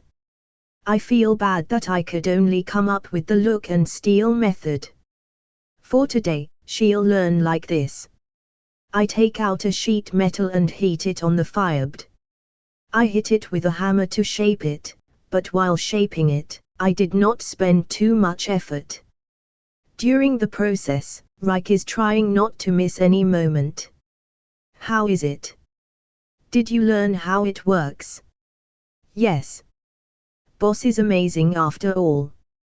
It looks like you can't hear the voice of the iron. But you're not even doing it that seriously. You can't tell. Yes, of course. There's not much power exerted after all. Above all, it can't be compared to the long sword you showed me before. Alright. Reich did look at the luxury model. This is what I can show you for today. Tomorrow, I'll show you another one superior to this. Is that okay? Yeah. Though I feel reluctant teaching it to my disciple, it can't be helped. Today, our target is to create stocks for sale, so we only did this much. Thank you very much, boss. Reich is delighted that she's even about to jump at any moment. Then next is Reich's turn. Yes. Like what I did, Reich heats the sheet metal on the fire then hits it with a hammer. Perhaps because she is a dwarf, her appearance looks powerful. Eventually, the sheet metal became a knife. She grabbed it with a pincher and lifted it as it is, then she looks at me. How is this? When I was asked, I looked at it and there is not much difference compared to the general model I made. However, while heating and hammering, there was something like wee bit dispersion that occurs. How do I say it? It's like the only difference is the iron formation. This may be the difference between the cheat holder me and Reich. So far, I'm convinced that Reich can definitely make my luxury model. Good job. However, you can still aim for a better one. I'm not really good at teaching. I can only tell you to observe and steal the techniques, but you can definitely make the long sword that I showed you yesterday. When I praised her, Reich says, yes. I will devote myself. With a smile on her face, she responded spiritedly. Chapter 22, Supply line is important. Regarding the long sword, I also showed the general model to Reich and she said, it's great, but it's different from the one you showed me at that time though. That was her impression. I will show how to do it tomorrow, and for today we will only make the mold for that. Samia returned by the time the mold has dried and I had put off the fire in the smithy. I'm home. Oh, welcome home. How was it? When I asked, Samia laughed and showed a complacent smile. Since you're asking for it, I hunted a tree deer for you. She proudly said so. Oh, you did it. Today too, did you sink it in the lake? Yeah. I have to extract the blood and cool it or else it will taste bad. There has been an increase in the number of residents here and furthermore, there will be no problem even if a little more food is secured from now on. All right then, I'll prepare the food first so both of you should wipe your bodies. Okay. Understood. For our dinner, since I run out of root vegetables, I will make something like a porridge with the barley, meat and bean soup. It has a lot of protein but it should be fine because our work requires our body to move. Reich, would you like to go with us tomorrow? We'll be carrying the deer, you see. Is that okay? It's better to have more people. Then I'll go with you. I'll be counting on you. At some point, it can be done even with only 2 people, but getting familiar with the work around here shouldn't be a bad thing, should be. Speaking of which, boss. What is it? Isn't it about time to restock iron and charcoal? Do you have a supplier? That's right. Although it doesn't mean that it will run out in a day or 2, it's really about time to worry about the amount of iron ore and charcoal on hand. Up until now, I'm using the materials I received, so sales were entirely profitable, but from this point on, I will incur costs for my materials. So it is now necessary to sell the luxury models with the same cost and good interest rate. However, it really can't be helped without raw materials. I only started working lately, so I don't have supplier yet. For the time being, I think it will likely last for a month. During that time, we have to find a place to buy it, is that right? UN. The next time we go to town, I will ask Marius san or the peddler guy when I see him. Me too, I'll try to contact someone. I'm counting on you. For now, I have no choice but to leave it to fate. Alright. Samia. How is your arrowhead doing? It's still in great shape. When the tree deer turns into a big one, the skin around its back becomes hard. There are times when I can't pierce it with my arrowhead before, but I can now pierce it without any difficulty. Is that so? Oh yeah, you said that I shouldn't give the heart to the wolves, right? What should I do with it then? Bury it in the soil of the forest. Bury it. UN. That's how I return its soul to the forest. Then the forest will give it a new life. I see. Is it like a primitive belief? Reich is also very much impressed. It seems to be the beastman's custom, or it could be a custom applied only in this forest. Samia will have a break tomorrow after dealing with the deer, right? Can't you help me again? Oh, is that okay?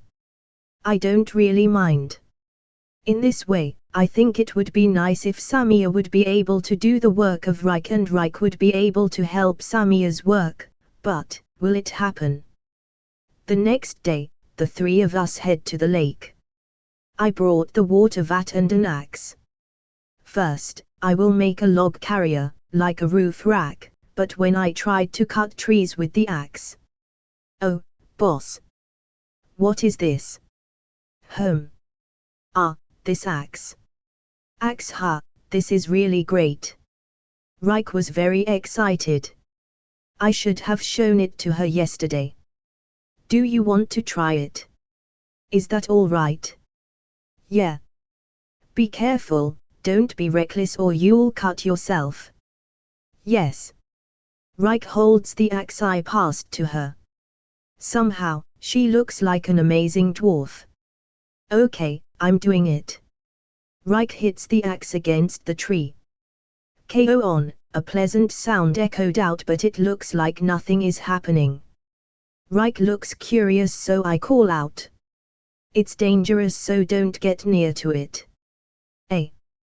Yes. Reich appeals to me, after I stopped her. It made a sound, but there was no response. That's just right. Oh well, it's about time.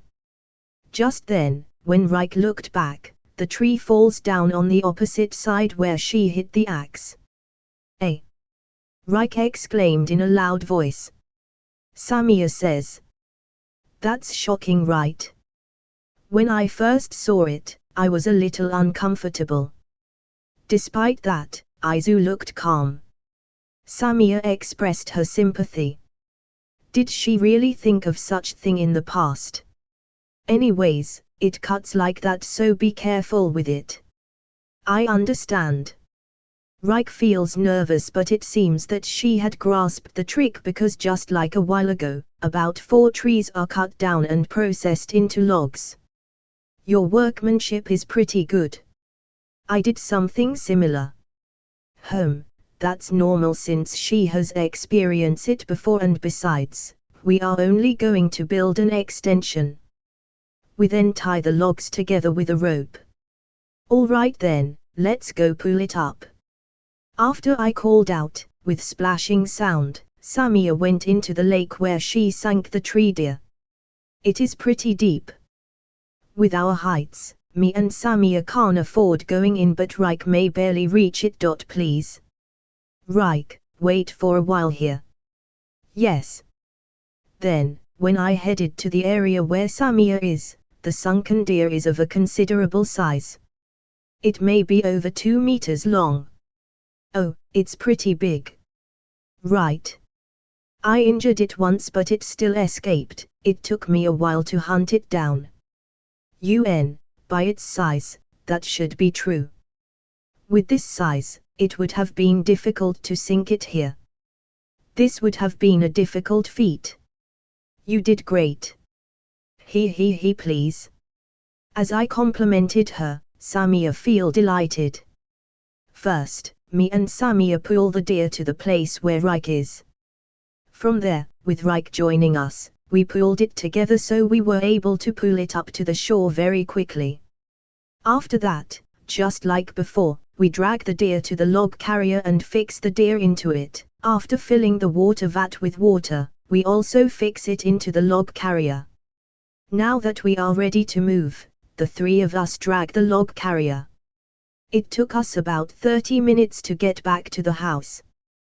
Well, it's dismantling time from here. It is pretty big so it is more difficult to lift than the previous time. The process of stripping the skin was not that different from before, but Rike was surprised again by the sharpness of the serious model knife. Since me and Samia use it on a daily basis, I didn't cut any unnecessary parts, but if I'm not used to it, I may even cut my skin. When taking out the internal organs, it's also likely to damage the organs that shouldn't be messed, like bladder, gallbladder or large intestines. I promised to show the luxury model to Rike today, but the serious model knife may also be good for Rike. Please. Although the deer was large, it was quickly turned into meat. The amount of meat is plenty in proportion to its physique. With all this, even if all the 3 of us are big eaters, we have 2 weeks to spare. Samia, you're a great help. When I said so, Samia replies. Is that so? Then I'll catch one again next time. She happily said so. Chapter 23, Helping My Family. I divided the meat of the dismantled deer. I separated some for today's meal and the rest will be dried or salted. It will be dried in the workshop again and Rike helps me in drying it. The first time I entered here, I wondered why there are dried meats. One of these days, I will make a storehouse. I want to dry the meat over there. If possible, I want to make a charcoal hut or a smoked hut. I can't hide in the charcoal hut if there's an emergency. We did that till noon time and for lunch, it is rice porridge and I treated myself with venison steak. Though salt is the only seasoning, it is still delicious enough.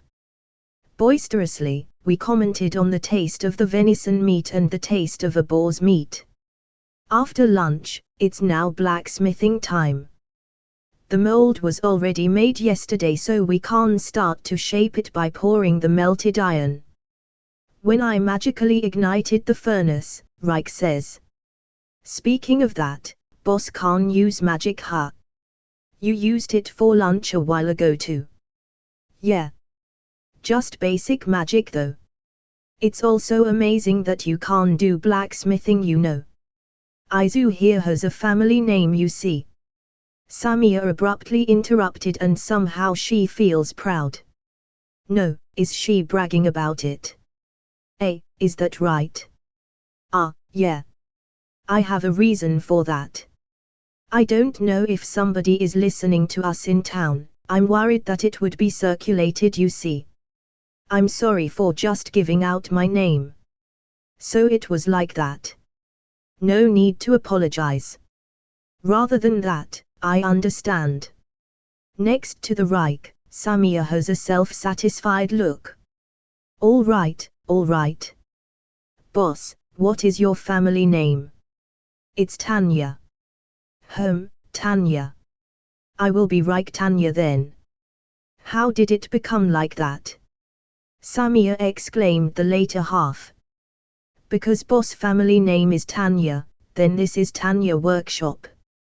By the custom of us dwarfs, I will use my workshop name for self-introduction rather than my family name, so I decided to call myself as Reich Tanya. When she said so, it seems like it makes sense.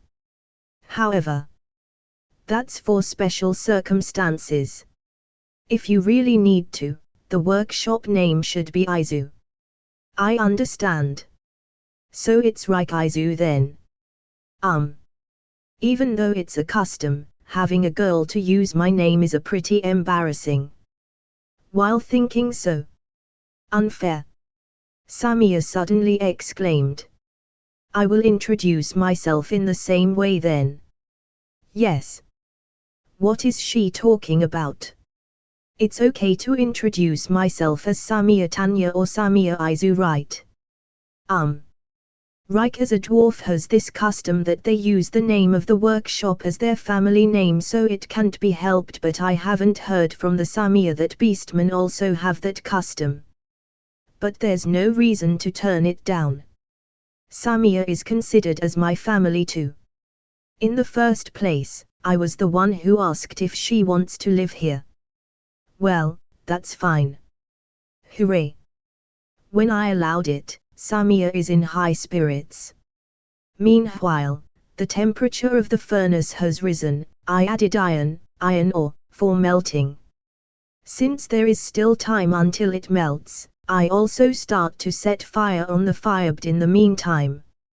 If both are lit, it will be very hot inside the workplace. As we would be sweating, securing water for drinking is essential. This is the reason why we went to fetch water almost every day. After the iron has melted, we pour it into the mold. Samia is doing my work and the Reich is doing her own.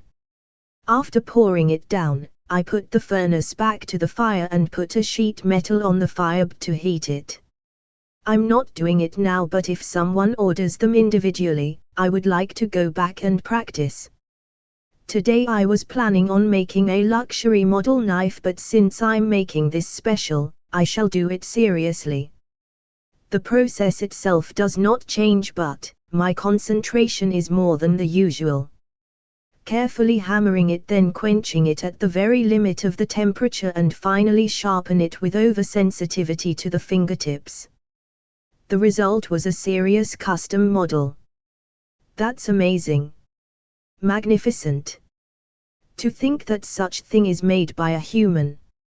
Reich is very excited. I will give this knife to Reich.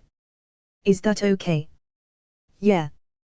It's too sharp, so I can't sell it, and besides, you became my disciple and part of the family. It's dangerous, so be careful when handling it. I understand. I'll also do my best while I'm here. Right, do your best. But the working time of the custom model is 1.5 to 2 times than that of the general model.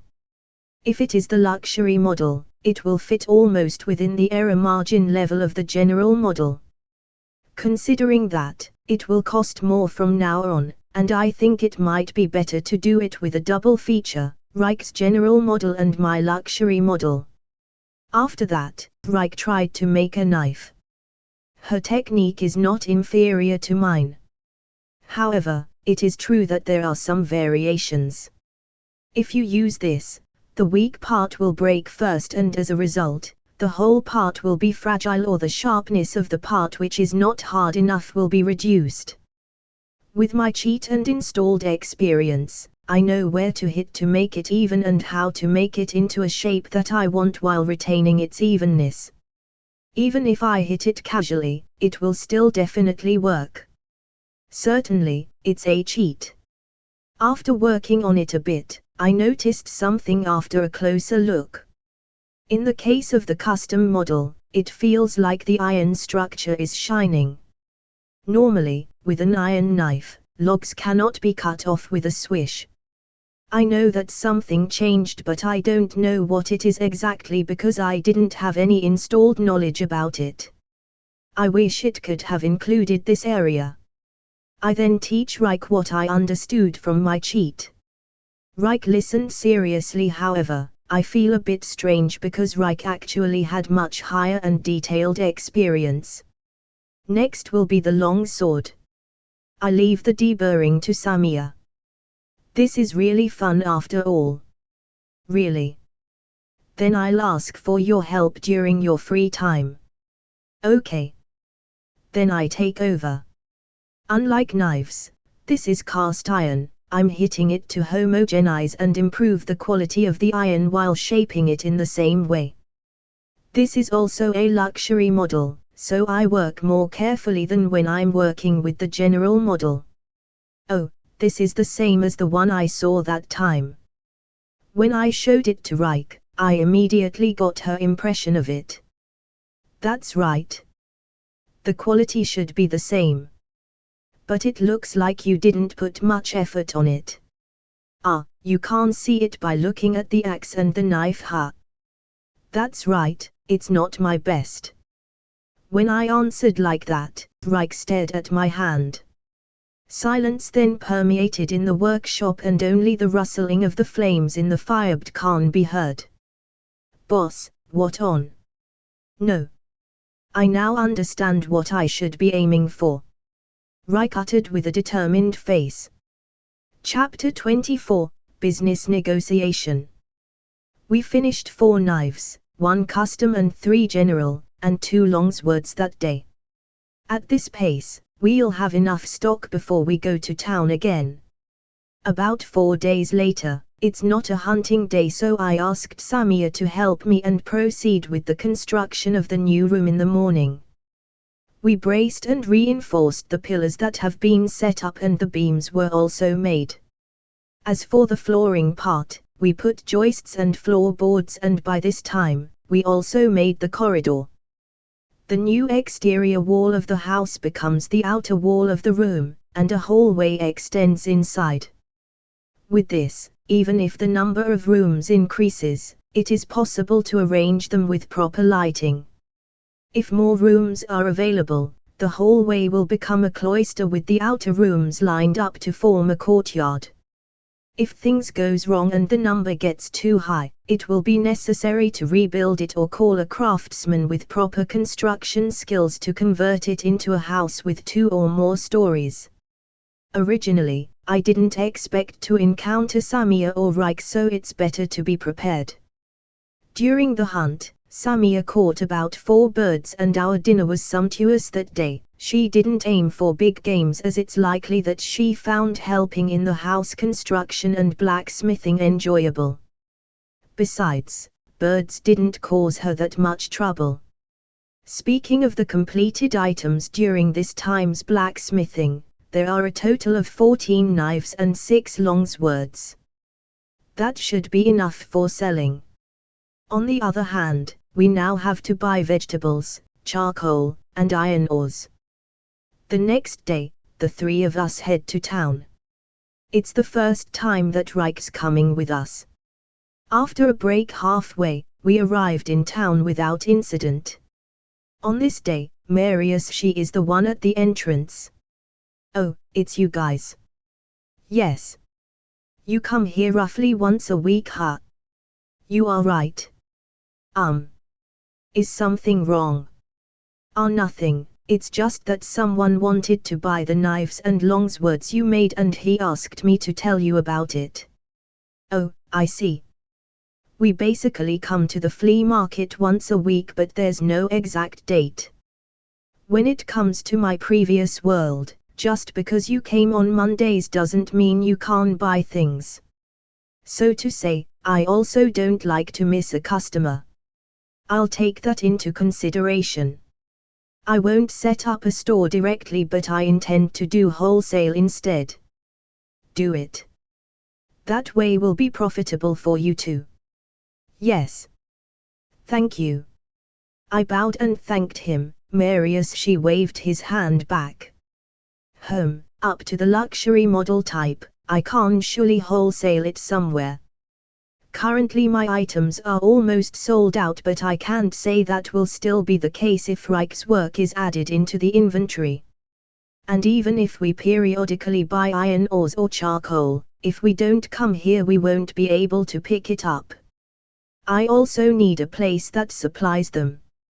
Given that, it's not bad for us to have a store, or to start a deal with a merchant who already has a store. That way, we won't have to be in town for a whole day like before, and there are many advantages. Well, let's think of it as the future plan. As usual, I placed a stand in the flea market, and the peddler guy who bought longswords a few times before came. Oh, it's you. We're still setting it up, you see. I know it from looking. I have something I'd like to consult with you. Consultation. Yeah, I'm planning to open a store in this town. Not the ones here in the flea market, it's a proper store. Oh, congratulations for that. Thanks, man. About that, I've been handling a lot of things and I have connection in different places, so I plan to combine them all and start a new store.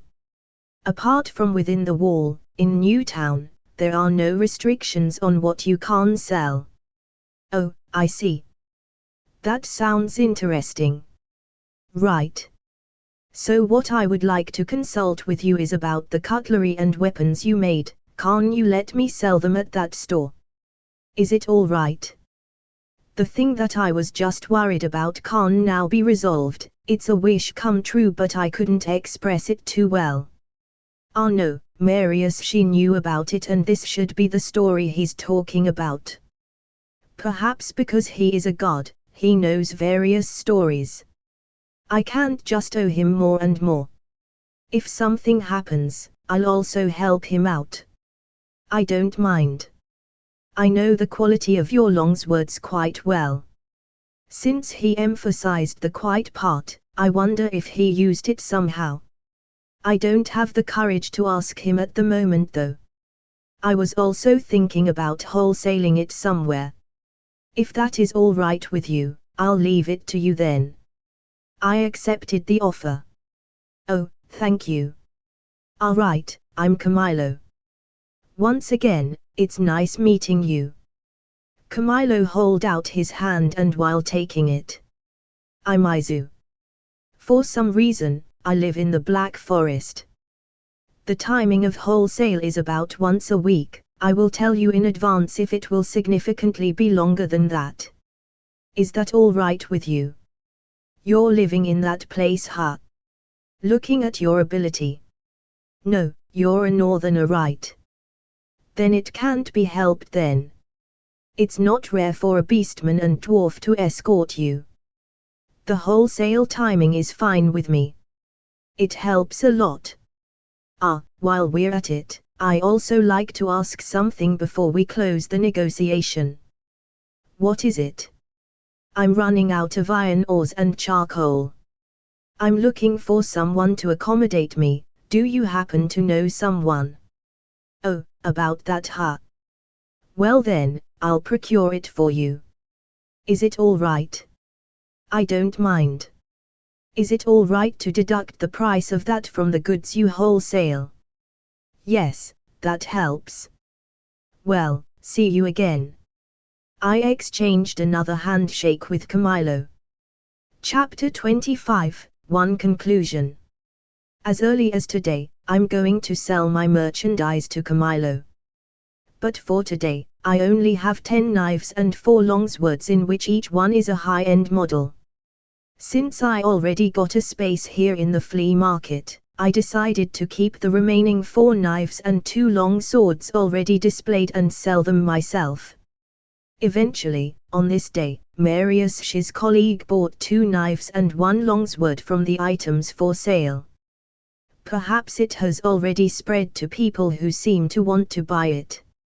I am a little worried about the wholesale sales, but let's have Camilo do his best. In the meantime, while I'm doing business in the flea market, I sent Samir and Reich to buy dried root vegetables, salt and barley. I thought I could say thanks to Marius as I meet him on our way home, but I didn't see him. Well, we will come here again to deliver the wholesale products once a week, so I think I can do it at that time.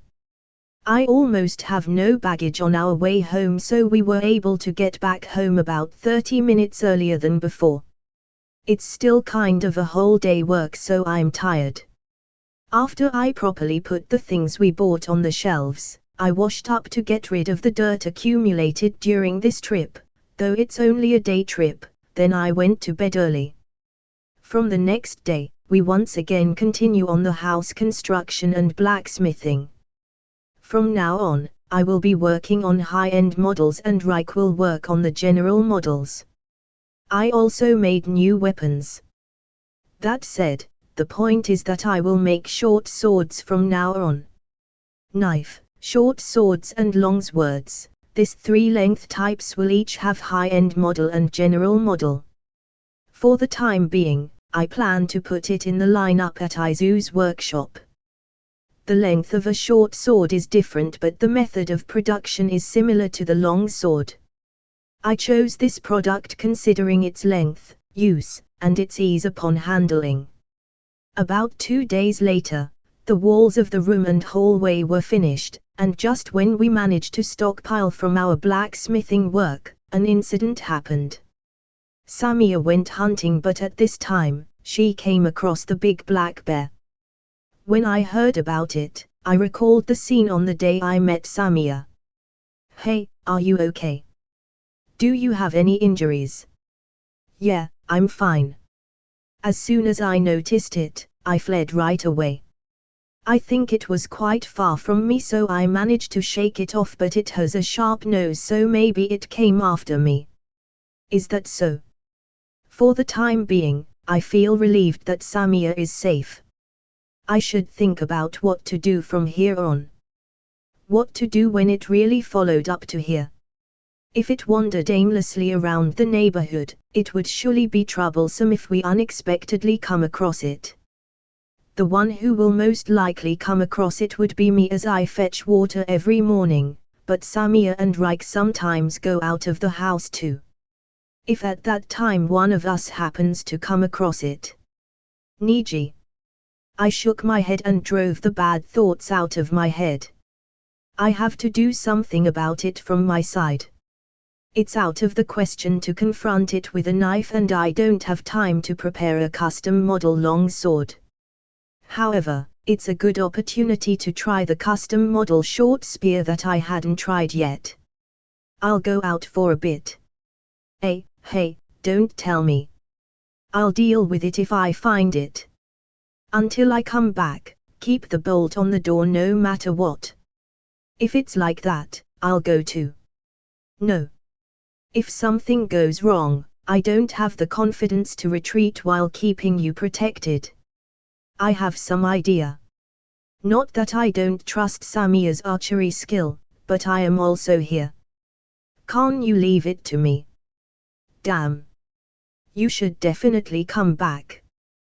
Boss, please do me a favor. Please come back. Yeah. I was able to create my long-awaited family. I won't leave you guys alone. I picked up the short spear I had in the workshop and went out. As I instructed Samia and Reich, after I heard the sound of the bolt being latched, I entered the forest. I thought that the forest would be dark today as it started to rain. It's the first time since I came to this world. I steadily head towards the place that I thought seems to be dangerous, but if I go over there, I feel like I can't see it. When I go to town, I usually leave things like this to Samia, and the drawback is that I didn't feel even a little danger. However, if the danger level is about the same level as that of the big black bear, I will know it. Anyhow, if I got unlucky, I could die. I desperately searched for the sound of the black bear that got mixed up with the sound of the rain.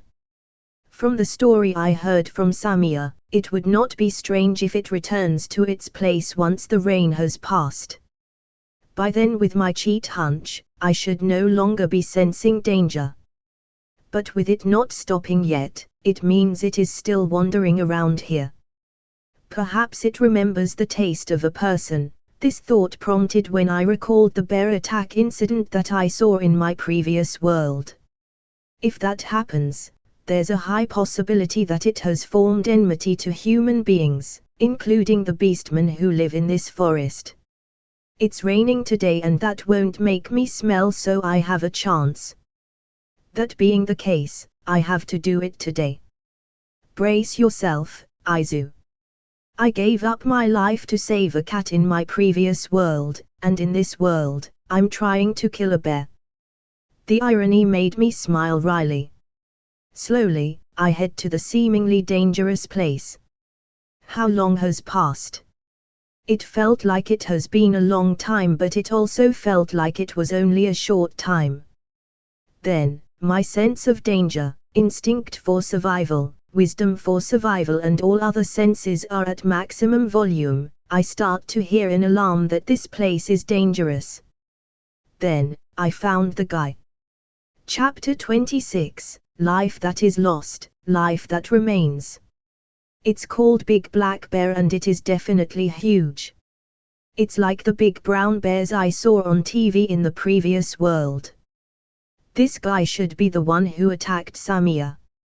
If this guy is your enemy, leather armor is of no use, just a single hit from it will most likely send you to the next life.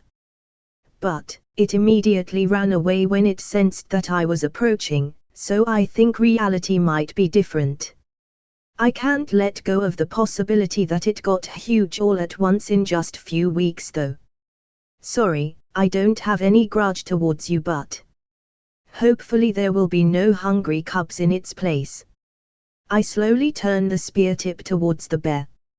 My various abilities made me aware of danger and mysteriously, I have this hunch that I will not die in one punch. It's not like I'll surely win, but I'm grateful that I have such cheats. Slowly, the bear stood up.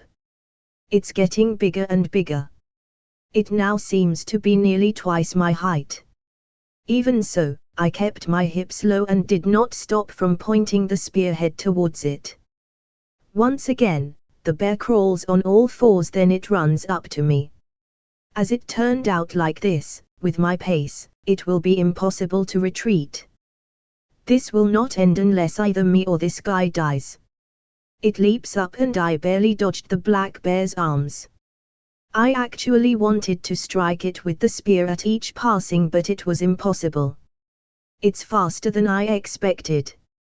I'm blessed with the benefits of cheats, but if I wasn't, I would have been quickly killed. I considered sweeping the spear sideways to keep it in check, but it doesn't seem to work. The bear quickly changes its position and turns to this direction. But it was me who made the proper stance first.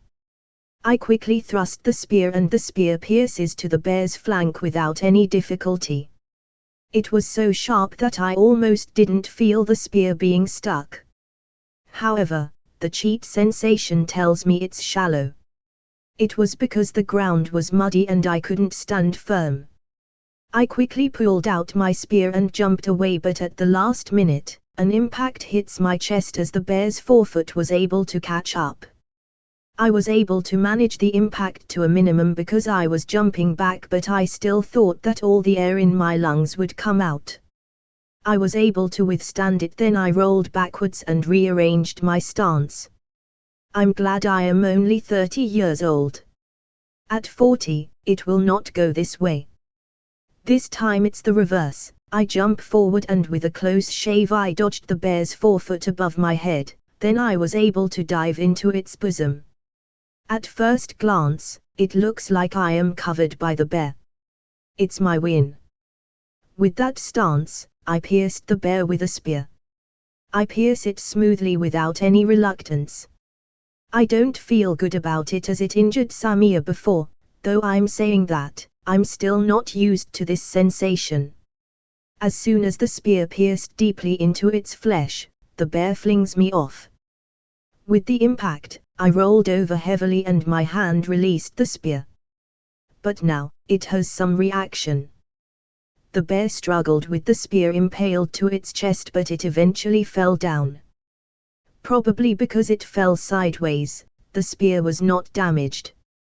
Nevertheless, It seems that the custom-made model has higher durability even though I handled it roughly. It's worth trying it out next time. The bear fell. It struggled for a while but it eventually became silent. If something happens, I still have a knife. I think it's better than nothing, so I unsheathed my self-defense knife, then I slowly approached it. It does not seem to be breathing. I was a little hesitant, so to make sure that it has no reaction, I nudge it at the tip of its foot. There was no movement. For the time being, without lowering my guard, I pull out the spear that was impaled on it.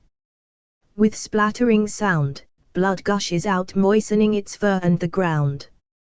The scarlet color mixes with the rain, and as it spreads, it fused into the ground. During all this time, there was no reaction from it.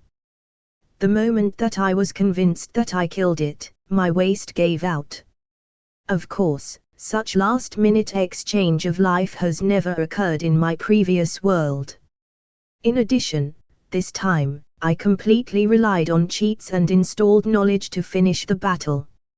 Needless to say, I just barely made it. I took a deep breath. That made me comfortable. When the tension was released, pain runs throughout my body. Of course, when I was blown away, I was not unharmed. There are countless scratches and bruises all over me. I'm glad that I didn't break my bones and I can't move my body again. But with this amount of pain, I cannot build or forge for a while. I still need to rest for at least a day. I gazed fixedly at the corpse of the defeated bear, then I put my hands together. I'm sorry. Even though you don't have any victim yet, but if you do have one, it will already be too late. I will live for your behalf too. The bear's life disappeared and my life remains. But what to do with this bear? If I left it alone, it will be eaten by those scavenger creatures. I think that's fine too, but it's the life that I took. If possible, I want to mourn for it, and there are some parts that I want to eat too. My muscular strength has been greatly strengthened, so I'll do my best to carry it. Yosh, heave ho. Alongside the spear, I carry the bear's arm on my shoulder. It's extremely heavy. Surely, even a small male brown bear weighs only about 250 kilograms, right? It's heavy, but I can't just drag it as it is. Because it's raining, that will also help to wash the trail of blood. I also have injuries here and there, and because of rain, my feet were a little unstable, so I couldn't proceed as I expected. It would be troublesome if another bear or wolf attacked while I'm doing this, so I would like to hurry, but if I overlooked the presence of a bear or a wolf, then there's no meaning to it. So I firmly proceed step by step. It took me twice as long as when I came here. Eventually, I was able to return half a distance from my house. Thankfully, the streaks of pouring rain are rapidly weakening. With this amount, it will stop soon. If that happens, I should be able to go back a little faster. I'm pretty tired. I was about to lower the bear's arm and spear from my shoulders to take a break, but at that very moment, something came out from a nearby bush. A wah! I was pushed down on the ground before I have the time to pull out the knife. That something that has pushed me down stood up, faced the bear, unsheathed a knife and took a low stance. That was Samia. With gaze full of anger, she turned to the bear. She appears to be cute as she angrily stared at the bear's hand holding my neck. I got up and called her out with raised voice. Samia. I'm fine. That's already dead. Surprised by my voice, Samia turns her face and look at me. Really? Truthfully, are you really all right? Yeah, there are pains and scratches here and there, but there are no major injuries. Upon hearing it, Samia jumps at me again. I was a little surprised, but unlike before, I was able to catch her. That's good. I'm relieved. I keep on stroking Samia's head as she's now crying. Chapter 27, New Room. The bushes are rustling once again. This time, I noticed it. Samia lived in the forest, and she's a tiger beastman, so she's good at erasing the sound of her footsteps and erasing her other traces, but she's different. Reich. Boss, did I get in your way? No, that's not true. Not. Supposedly. Samia is still sniffling and her head was pressed against my chest. As I am being hugged by a beastman with almost full power, my wounds and bruises hurt, but it is better not to say that. Samia says that boss is too slow to return. If you defeated it, you should have been back by now. That's when we decided to see the situation together. Going outside might be dangerous. Well, that's what a maiden in love does, so I can't stop her, you see. Then, both boss and the big black bear's smell approached together, so we thought it came into the worst situation. We then set for an ambush. I see. So that was why Samia jumped at me to get me back first, huh? With only the bear's arm on my shoulder, the bear appears to be moving.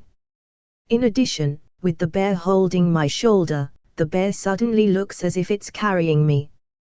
For a maiden in love's point of view, she didn't notice it as she's full of worry for me. I need to express my gratitude then. Thanks. No, say it to Samia. Thank you, Samia. Samia is much calmer than before, but she doesn't want to separate from me yet. Alas, I give up. For the time being, let's go home, okay? Hey. I urged her while patting her head. Then. Samia finally separated from me. So boss, did you completely kill the bear? Yeah. I haven't removed the intestines yet. I thought that it can't be considered as meat. I didn't think that there are humans who can't survive the big black bear, but... well, there aren't many dwarfs who can't be defeated by a human blacksmith either. There's a reason behind it, you see. I then grinned. Well, let's go with that. Reich sighed and pushed it to the back of her mind for the time being. All right then. Shall we carry it now? Will you be okay? Aren't you hurt? Samia is worried about me. No, it's about half more. If it's only that much, I can still do it. I put on a bold front. Though it's just a bluff, maybe if I take my time, I'll be able to return safely. Well, if it's okay with Izu, it's fine then. Me and Samia carry each bear arm and drag it. Then Reich holds the spear. It should be a short spear, but with Reich's height, it looks long. Reich is walking while looking at the spear. That's because it's a custom model. It's dangerous to walk while looking at it. I advised Reich, as she was like those who look at their smartphone while they're walking in my previous world. I voiced out, since the spear is an edged tool. It's really dangerous, so I stopped her from doing so. Since we came near the lake on the way, I consulted with Samia and decided to keep it there until tomorrow. After that, it's our house if we walk for half an hour. When we got home, I was really tired. But I have to wipe my body first. With unsteady footstep, I head to the kitchen and magically light the stove. I will prepare the hot water and food so Samia-san and boss can go to the bedroom. Okay, I understand. I'll go to the bedroom. No, I'll go to the study. It's okay, injured person should just listen to what we say. With the pressure on Samia's words, I don't even have an option. Okay. Then I'll lend you my shoulder. Let's go. I borrowed Samia's shoulder, then we entered the bedroom. When I carefully think about it, this is the first time I've used the bedroom in my house. It looks like a new room to me. If I lie down like this, the bed will get muddy, so I temporarily sit on the round chair. Ouch. It's not fitted for someone who has scratches, and it seems that my bruises are getting more painful. It hurts here and there. Oi! Samia calls out in a panicked state. I'm fine. I have some bruises here and there and it just hurts a little. There are no broken bones or deep cuts. Really? Teary-eyed, she looked straight into my eyes. Yeah. Upon hearing that, Samia looks relieved. Samia is quite anxious. I thought so, but I swallowed my words. If I say that, she will surely sulk. First of all, I have to wipe my body. Samia, tell me if the water boiled. Okay. I'll take a look at it now. Samia then left the room. Silence came for the first time in a while, and my body strongly wants to rest. This is because my body is aware of my safety and rest is the top priority for now. This is bad. At this rate, I will surely fall as I awaken feeling something fluffy in my head. I woke up means that I have fallen asleep. I haven't wiped my body. Realizing that, I then raised my body in a hurry. I was then stunned to find Samia with surprised look. Good morning. I don't know what to say, so I just say such thing. Samia replied back with surprised look. Yeah. Good morning. I fall asleep. Yeah. Sound asleep. Reich says that if we do not wipe your body, bad wind will enter your body, so the two of us wiped you with hot water and laid you on the bed. We did not take off your underwear though. I see, my bad. It's nothing to worry about. I lie down on the bed once again. Just in time when Reich entered. Oh, boss. You're already awake, huh? Yeah. Reich, sorry for the trouble. No, it's nothing. It's okay. Alright, about Samia, when I zoo. Wah! Samia yells suddenly. It's almost like a tiger's roar. Idiot. Don't say that. Oh. I think it's all right though. You're a shy one, huh? Reich lightly teased Samia, who's flustered enough. Reich is quite skilled with this topic. The two of you stopped calling each other with the addition of san, huh? Yes, we did that. When we put boss in the bed, Samia and I talked about it. Right. Yeah. We live together, so I think it is better. Is that so? That's a good thing then. I think so from the bottom of my heart.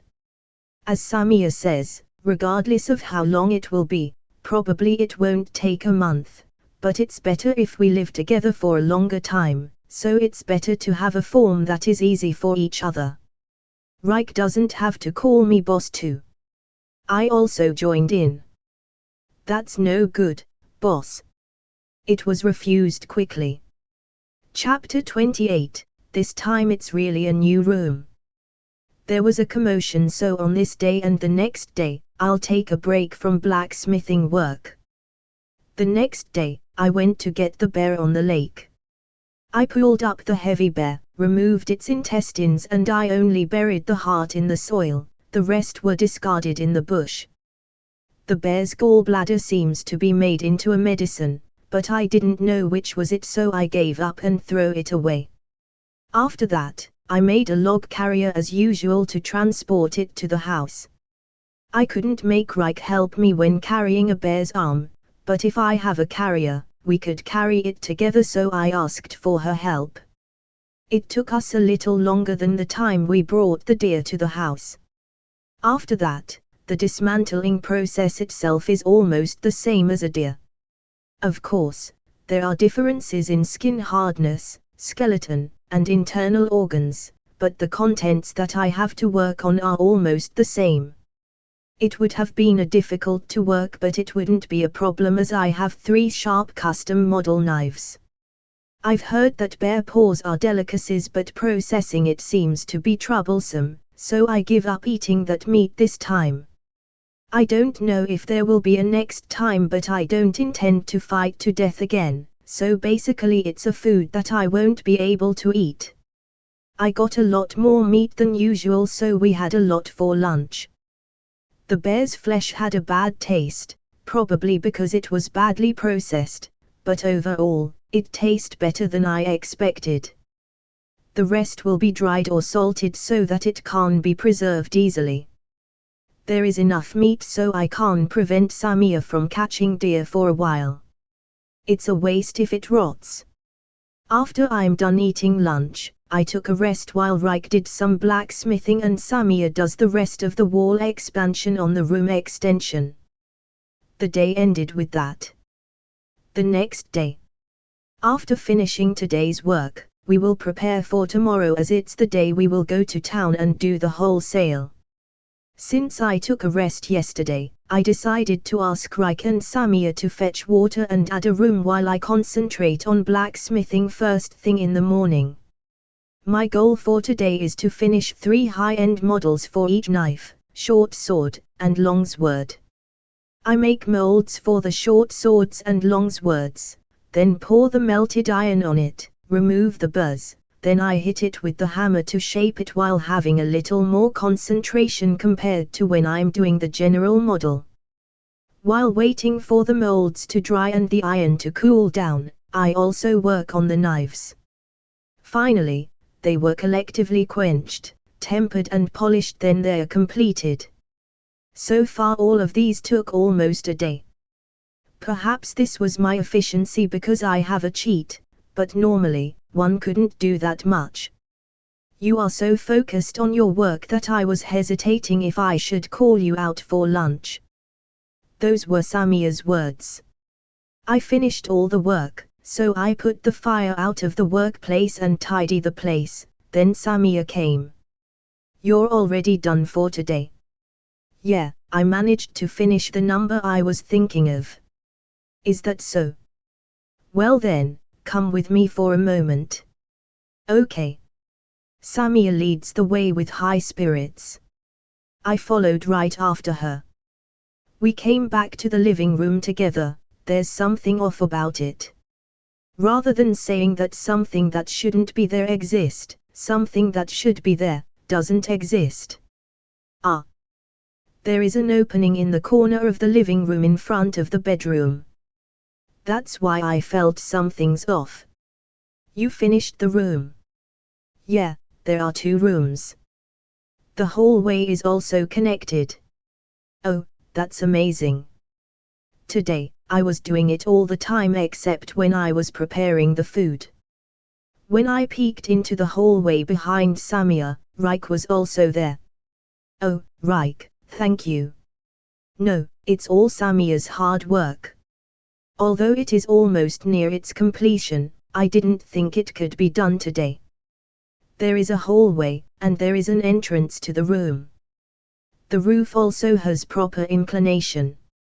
However, since the doors did not make it in time with it and there are no beddings or furniture, it is really in a state where the room has just been created. Still, on the contrary, if we can't prepare them, it's good as completed. If we make it efficiently, it will take about 2 to 3 weeks. Then I now have to make doors, bedding and furniture first and put them in. You will still attach a door to the room? Rick just asked me as if she heard something amazing. Well, yeah. I'll attach one on it. It's a girl's room, you see. No. Normally, you won't put one unless it's the guest's room or the room of the patriarch and his wife. Ah. I see. So that was the case here, huh? Well, that may be the case from the start. There's already a study and bedroom in this blacksmith house. This is my preferred one and I'm going to add doors to my disciples' room and my family's room. You're a good boss, that's why. I don't mind it. How about you, Samia? I don't mind it either, I've never lived at a house in the first place. Oh, that's right. Then, that's it. I have to make a hinge, even a simple one. Although it seems easy to make with my cheat, unlike weapons and farm tools, it is definitely a detailed work. This seems like a good way to test how far my cheat goes though. In that sense, I definitely want to add a door to it. After having bear meat for dinner, it was now time to go to bed. Starting today, I'm going to sleep in the study and the two girls are in the bedroom as I can't use the newly created room yet. The two girls seemed to want to say that I should stay at the bedroom today, but the pain has already subsided and I need to get back to my everyday life, so I asked the two to go with my selfishness. Well, tomorrow is the day that we'll go out again. Unlike in the past, we will only sell to Camilo, but if the sale is successful and Camilo has succeeded in purchasing them, we will also get some iron ores and charcoal. I fell asleep like as excited as an elementary school student before his excursion. Chapter 29, First Wholesale. The next morning, after fetching water, me, Samia and Reich prepared to go to town. Today I will wholesale my weapons, purchase iron ores and charcoal, then buy some salt. But, is there anything you guys want to do? None. I don't have anything I want to do in particular. None for me too. Is that so? Well then, we'll head straight back home after. Let's devote that amount of time to work then. Understood. Okay.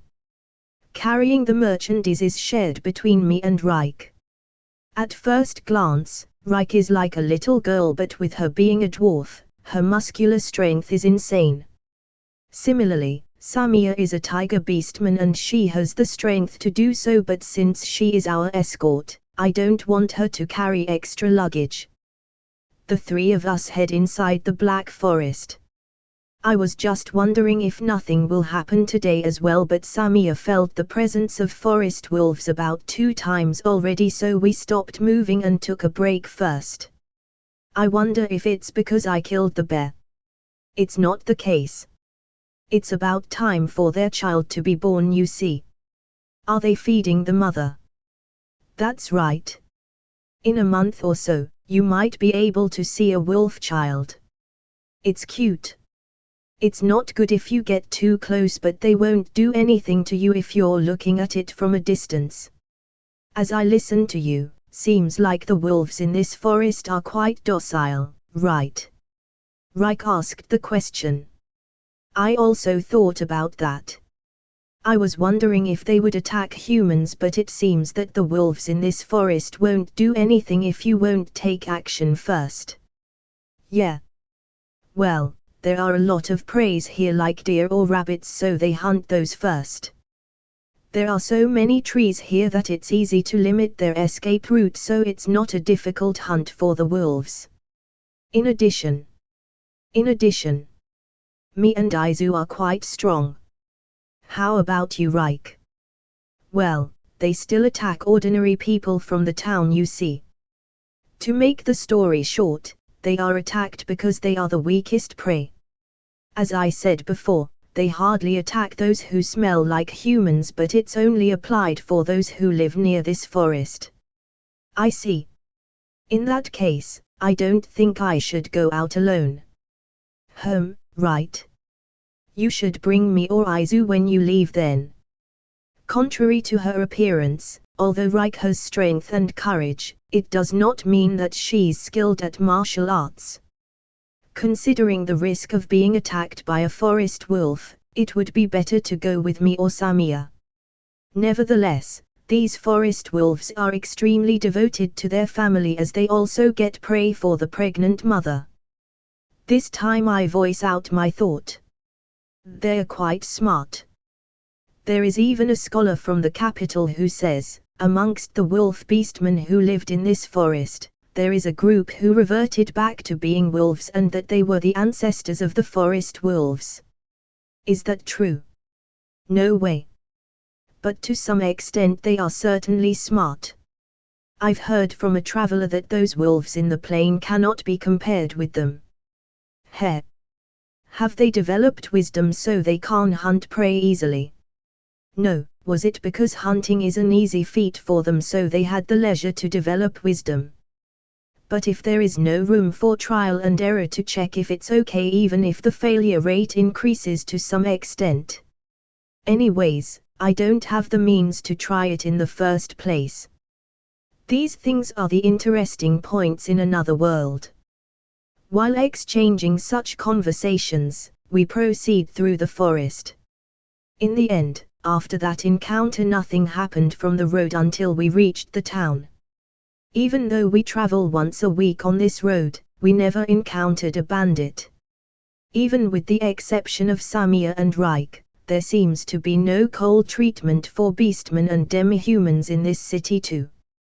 This world may be an unexpectedly advanced world, huh? Maybe when I go inside the wall, the situation may be different, though I don't have the intention of checking it. Today's guard wasn't Marius but his colleague who similarly bought a longsword together with him. He seemed to have tried the quality of my longsword, so when I told him that there is a high-end model of it for sale in Camilo's store, he told me that he'll go and check it later. After asking, we went to Camilo's store and it turns out to be bigger than I expected.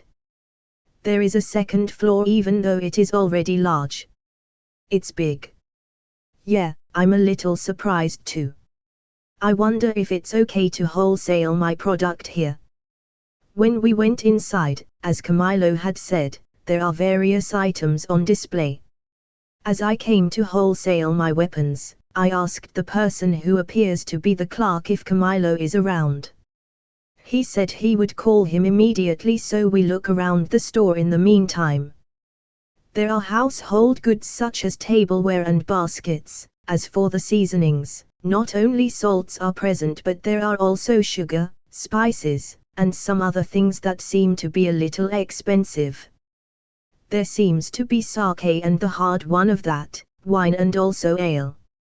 My weapons are displayed deep inside, knives and longswords are lined up, one for the general model and one for the high-end model. Kindly. If you look at it like this, it doesn't feel like it's for sale. Samir says so deeply. That's right. In the flea market, we simply put it on the stand. Besides, I don't have sense of display. Even for me, I felt that they were handled quite well. As we look around like that, Camilo then came. Oh, you came. Follow me for the time being. Let's talk inside. All right. We followed Camilo in succession. As soon as we went up to the second floor, we are guided to a dark room. It seems to be a room prepared for business meetings and conferences, and it was of a certain size, with large desks and chairs lined up. Camilo urged us to sit down and he himself sits on the opposite side. As everyone took a seat, I begin to talk. I brought knives, longswords and short sword today. How many will you take? I'll buy all of the things you brought. In fact, it's actually selling well, you see. Is that so? That's good then. Nevertheless, you got a big store. Are you a well-known peddler? Yeah, pretty much. Well, that's because I do sales to the general public, travelers, and businesses alike without any distinction, you see. And in turn, the number of items increases inevitably, and because of that, the store's size become like this. Somehow I feel that there was a similar store in my previous world. I want this store to groundbreakingly flourish in this world. I hope my weapons will help in that. Oh, so that's how it is. More than that. Camilo has this serious look. I wonder if he was not able to procure the iron ores. What is it? It doesn't matter if there are no iron ores, we can't just come again, you know. No, it's not. Actually, I received a request to ask you to make a custom-made sword. Custom order, huh? Considering the performance of the custom-made one that I made, I can't just let it go, but if I keep saying that, the custom-made ones will only be dedicated to my family forever. I need to offer it to someone somewhere too. Kindly. While I'm thinking that, Camilo says. Well, if it's a no-go, I will just turn it down. Say, do you not feel hesitant in selling it to someone? Oh, that huh? Well, it will be fine, I think. I can't guarantee his sword skill and personality. However, I would like to identify him myself. However, if I say something like that, I also need to come here just to meet him. Oh right. Then let's do this. If he could come to my workshop alone, I'll think about making one for him. Is it okay? Yeah, I'll tell you my place. If he can't walk inside the Black Forest where forest wolves roam around and make it to our workshop and home, I can't judge that he will be up for it. So with that, I think making one will be fine. Then, I'll relay that. In the future, if there are other guys who will ask and you think they are good enough, you can't tell them the same conditions. All right. Samir, Reich, I'm sorry if I just decided like that. I have no objection to what my boss says. I am the same. Sorry and thank you. Then I told Camilo the location of my house and moved on with the transaction. Chapter 30, Take Home. So you obtained iron ores and charcoals? I asked Camilo. Yes, of course. There's quite a fair amount of them. Camilo replied casually. I'm sure that there's no such a big mountain around here, so aside from the charcoals, the iron ores must have been procured from somewhere far. I wonder if it's costly then. All right, this is all of the products of our workshop this time. I arranged the items we brought today. Camilo then checks their quality one by one. Are these the good ones? The others are the ordinary ones. Yeah. This time, most of the general products are made by Reich, but I guarantee that those will not embarrass our workshop. When I said that, I found Reich looking at me. No, you're not particularly done yet. I'll have you make high-end models, so do your best to get there. I see.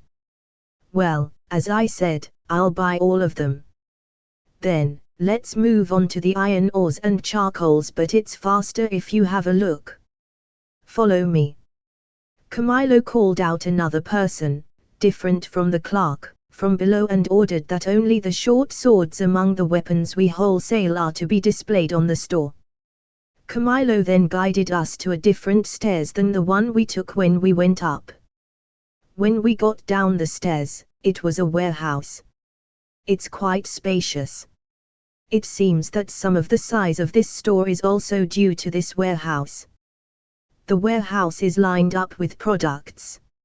It would be possible to have a good store in a larger city if there were enough connections and financial resources to collect such a thing. But there is no reason for me to do that though, so I stopped thinking about it. All right then, here are the iron ores and charcoals. There's really quite a fair amount of it, huh? As Camilo said, there's a fair amount of iron ores and charcoals. With this quantity, even if me and Reich completely put all our efforts into production, we would still have enough to spare for 2 to 3 weeks. I think it would be okay to start making products that use more material, such as a great sword or lance. But even if we make the same things as before, there should at least be a week to spare. In other words, as long as Camilo will supply this amount each time, there will be no problem if it concerns our workshop's production output. If we make things while maintaining the current quality, the consumption period will be further extended, so it would be no problem to reduce it. I don't think I can buy this amount every time. But I can generally buy this amount weekly. There is no problem with this amount. Rather, it's more than enough. If there is a surplus, we will store it, so I think that this amount will not cause any problems. Really? That's good then. By the way, about the price. Camilo has told me that this amount was about a quarter of the products we wholesaled today. Conversely, if we can sell about a quarter of the amount we wholesale today every week, we will not have any problems with iron, at least in the future. Isn't it really cheap? It's all right to make a profit from it, you know. It's okay. Even with this, I'm making a lot of money. Oh, is that so? Then I won't hesitate to pay by that price. Is this basically the right amount? Yeah. Whenever there is a big change, it will be necessary to consult you each time. I understand. Once again, our business talk ended. Then Camilo and I shake hands. But as expected, with this amount, we cannot carry it all today. That's right. Cart service, there's none, right? None, is what I would like to say, but I have an unused cart at home. I haven't used it, but it's operational enough, and it'll be fine for a while if you fix it. I thought of reducing it to firewood, but as I always saw you guys not using any cart or the likes, I left it as is with the intention of giving it to you if the opportunity arrives. If I have the means to take those home, that will be enough for today. Okay, I'll hand it over to you. How much is it? It's free. Free. Is it okay? I'm not using it anyway and I'm kind to my customers. Camilo's words didn't seem to be a lie. Putting up with a blacksmith living in a remote place for some reason will yield to little profit, but it doesn't seem like there is also a catch to it. Why will you treat us so well? But, I would still like to confirm it.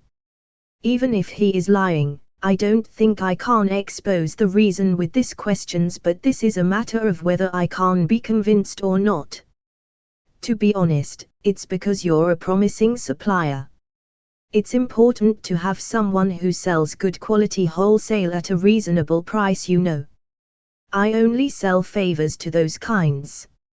So that's it. It doesn't seem to be entirely for favor too.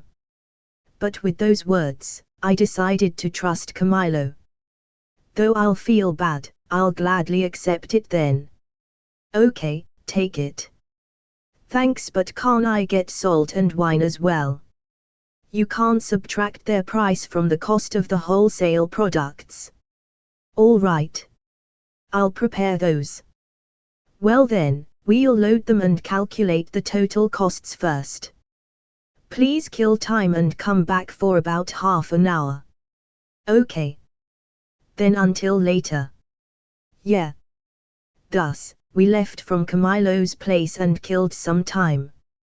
But even if I was told to kill time, I've only been in the flea market, so I don't really know where to go. I uttered to Samir and Reich. Really? I was always the one shopping for salt and meat. Izu was always left tending the stall in the flea market. When it comes to shops, I only know the inn where I talked to Reich before. Then today, shall we look around for something somewhere? We walk aimlessly in the buzzing and exuberant new town.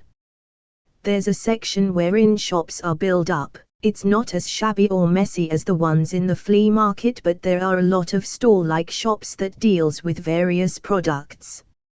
However, even if there are some stores that sell multiple type products, most stores sell only one specific product. With this, the business is flourishing. Was it because there are many people due to the existence of flea market or such? In the first place, the number of stores are too many. When I voiced my thoughts about that, that's because this town is the relay point when taking data from the Black Forest. Whether a person from the south goes to the east or to the west, they will pass through this town. But since Boss and Samia can't go back and forth through the Black Forest normally, guess Boss didn't realize it. Reich answered. I see.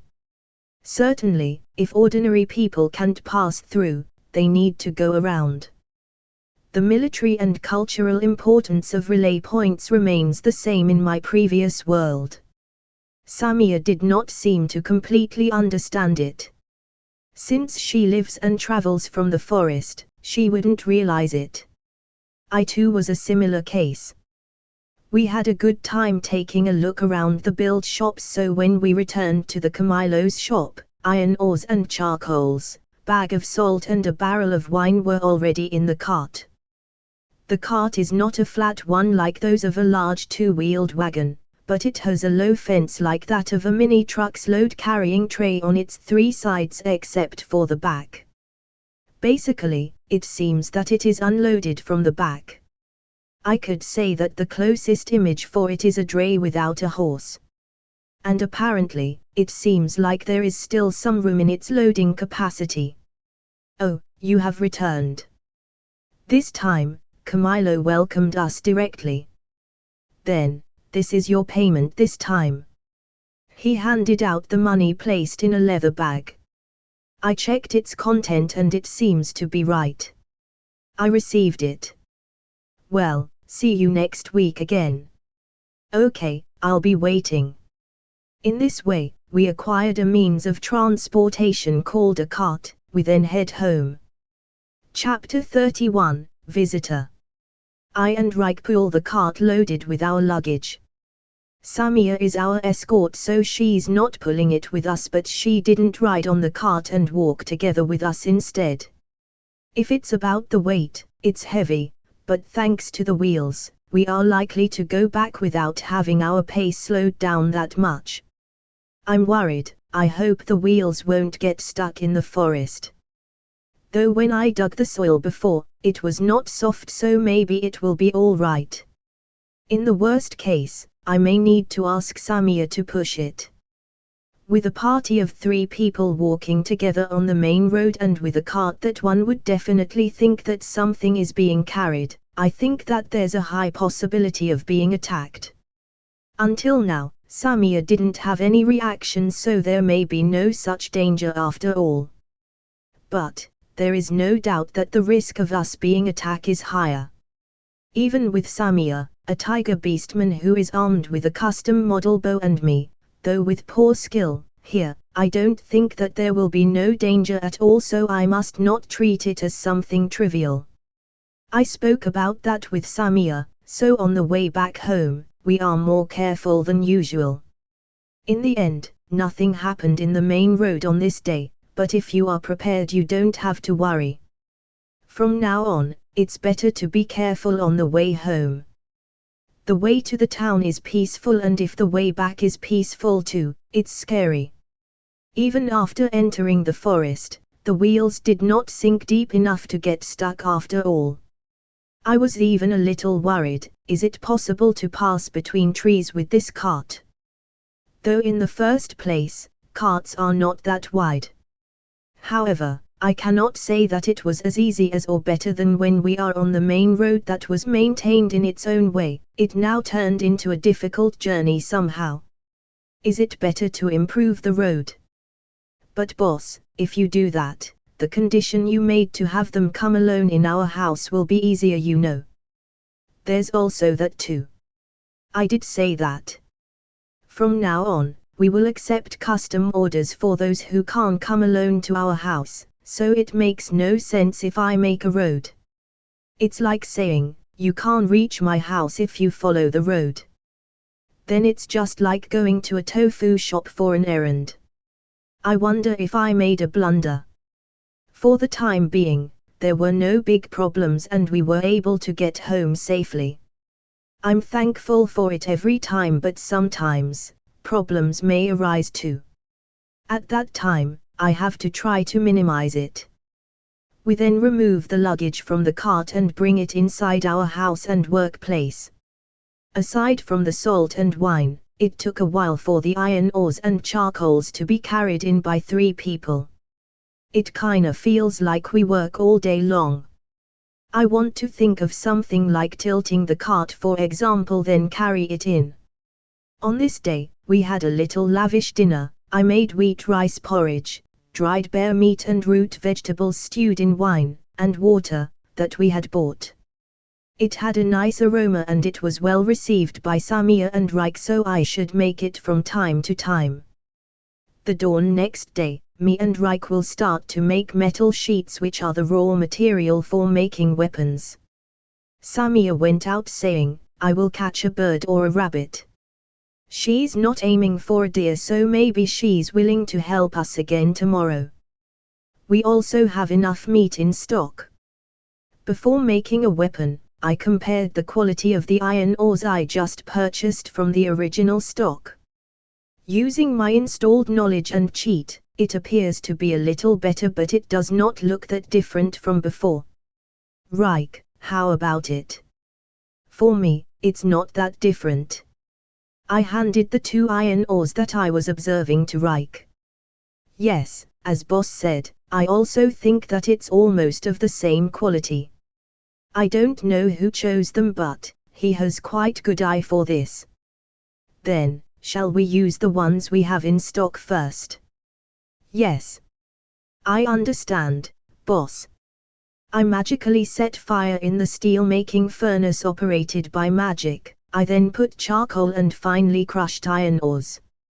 Send in some wind by magic again, and after waiting for a while, I repeat the same process several times. Iron to be exact, steel is made. With an ordinary ream furnace or those operated by foot bellows, it is necessary to break the furnace every time you blow iron as you take out the ball of steel from the broken part, but this magical furnace does not produce slag. To put it simply, it is the waste that comes out when making steel. There's no need to break it, and the only one left boiling is the produced steel. The last task is to take it out by letting it flow out. Up to this point, having this cheat, I feel bad for people in this world, but I am using it because I have it.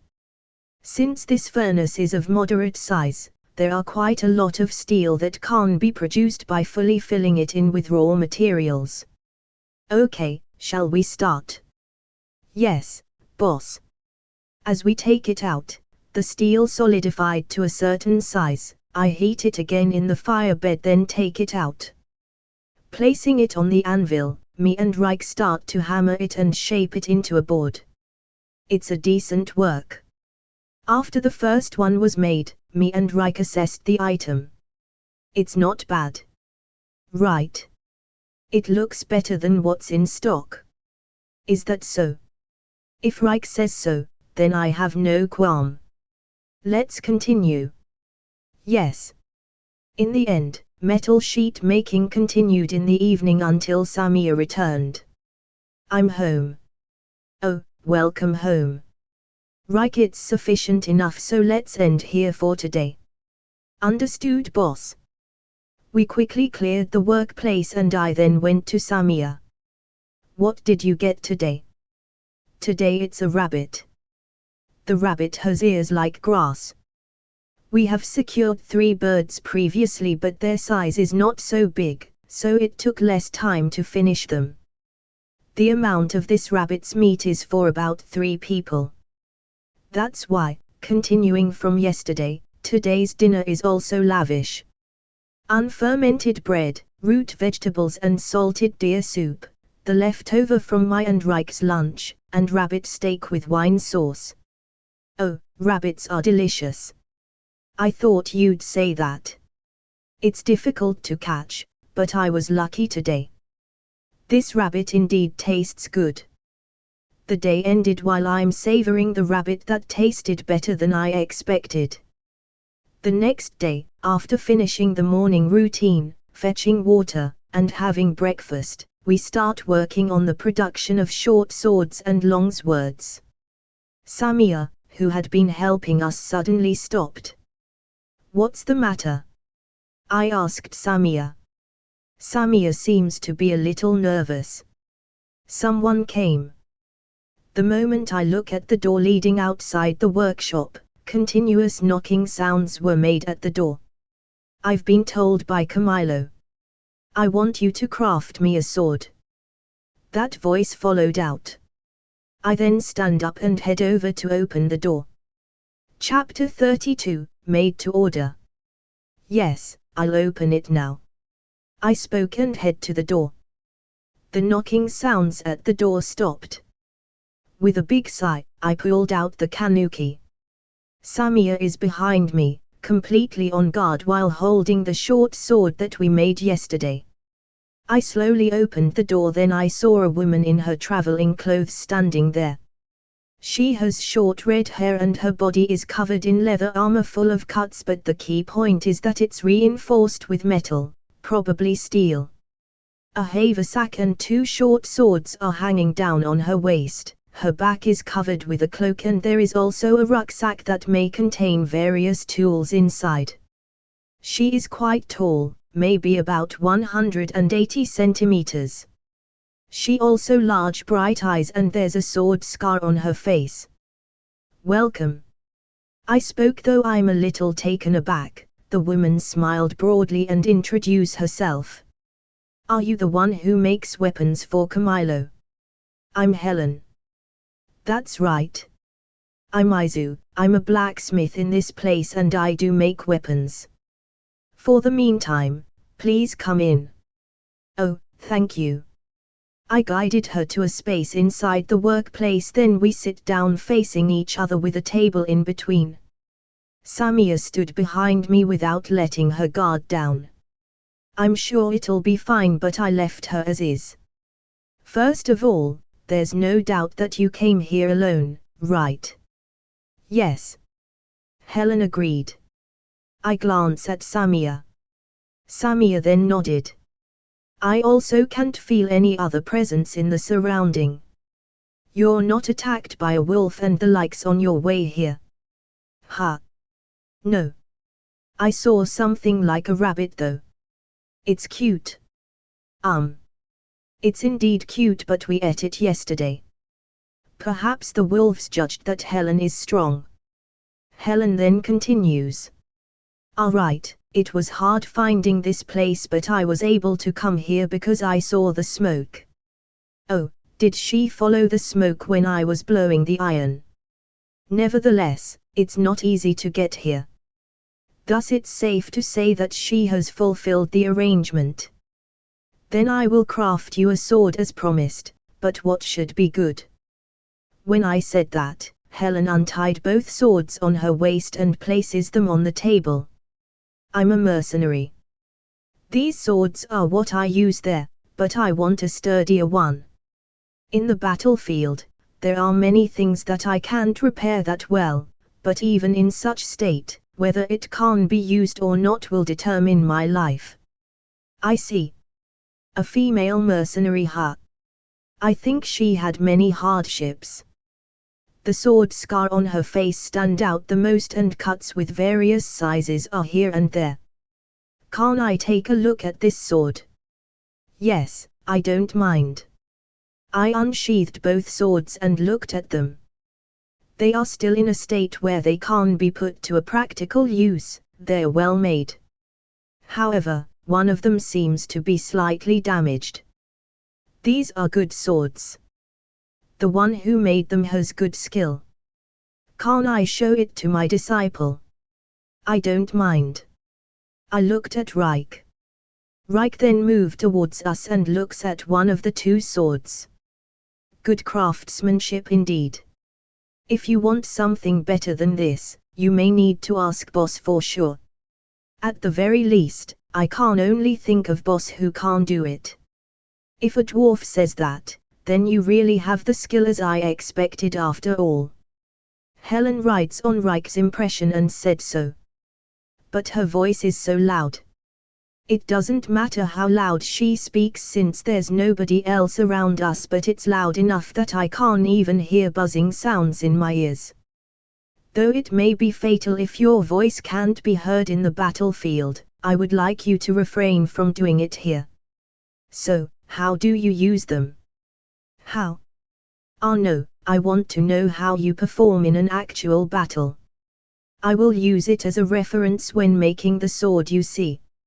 Ah. It's difficult to explain it in words, can't I just show it? Okay. Helen went out first, followed by me, Samia and Reich. There is not much underbrush ahead of the workshop's door, but the area is of a decent size, so she can just hold and swing the swords there. Helen is a dual sword wielder. That said, rather than using both in the same way, it's more like one side is used to feint an attack and the other to strike. Surprisingly, her movement is fast. If that is the case, the sword used to parry will break faster. Alternating them is probably the reason why there is not that much difference in damage. Helen, who was swinging her sword at a great speed, stopped moving. What happened? It's no good if there is no opponent. Right, you should be my opponent. Me? Yes. Samia, this beastman child will not do. You look stronger. What should I do? I do have a cheat, so I think I can deal with her just fine, but... Oh well. It's just to show me, and we're not going to go at it seriously, I think. Besides, I may see something if I received it directly. All right, I understand. Samia, lend me that sword. But... It's okay. When I said so, Samia gave me the short sword she's holding, albeit a bit reluctant. Then, shall we start? Go easy on me, okay? As I said that, I hold the short sword and take a stance. That's a joke. Right. However, Helen strikes with great speed. I received it. However, that one is a feint. The other one is coming at me at great speed. I return my wrist and receive it, but I did so as to strike at Helen at the same time. Oops. Helen takes it with the sword she used to feint, and the other aims at my open torso, but before the sword reaches me, I stepped back to get out of her reach. Oh, you're good at this. No, please give me a break. With a grin, Helen strikes at a faster speed than before and I parry them. We did that for about 15 minutes. Well, you're strong. With a loud voice, Helen said so and stopped. I just want to watch your movement, to seriously strike me.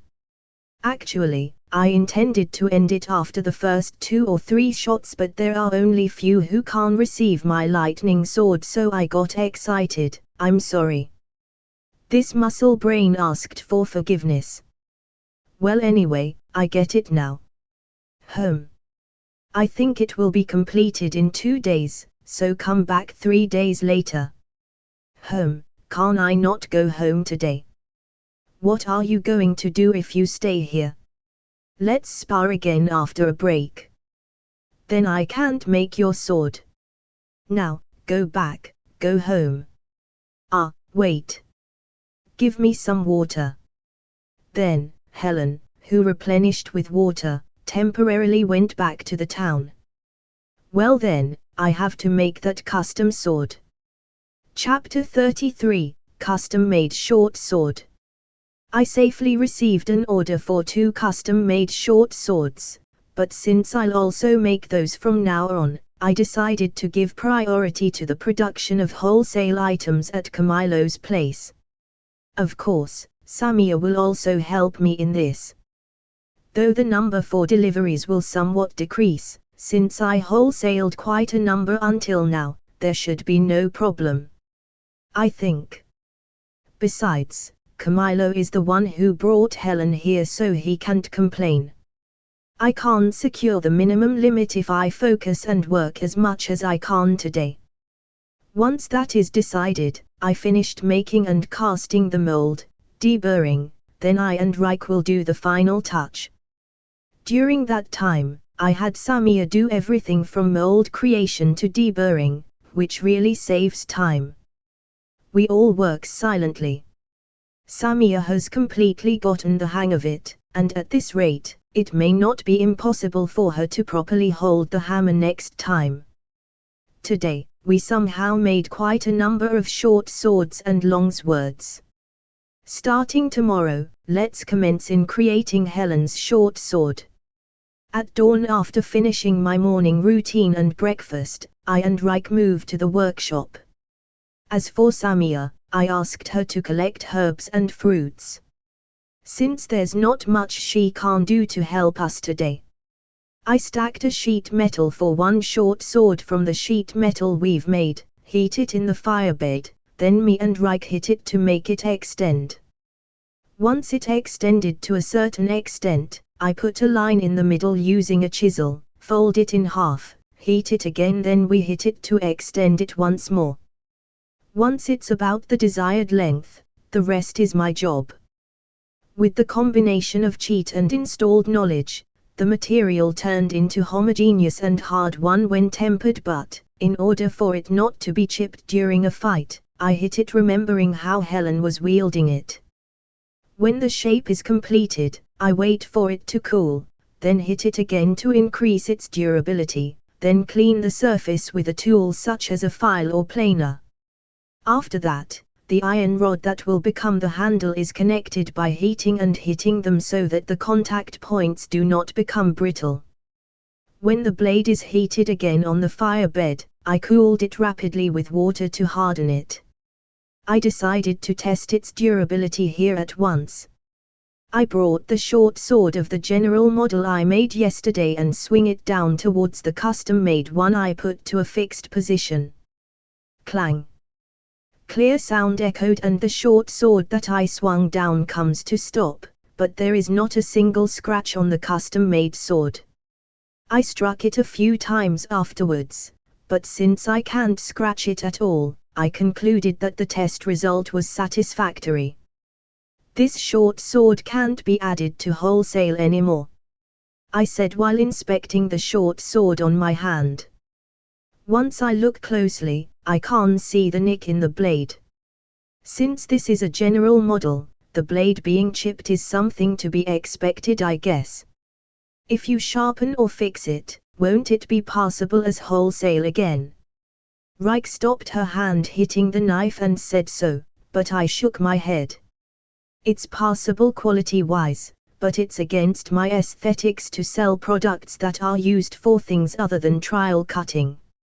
Let's fix it and use it here at home. I wouldn't be able to say that if we are on our wits' end though. But fortunately, I still have plenty of money with me and we are not in trouble of any sorts. I don't want to go against my aesthetics as much as possible. Reich laughs when she hears me say that. Well, obviously, boss is a really stubborn craftsman. That's how it is. I smiled and replied so.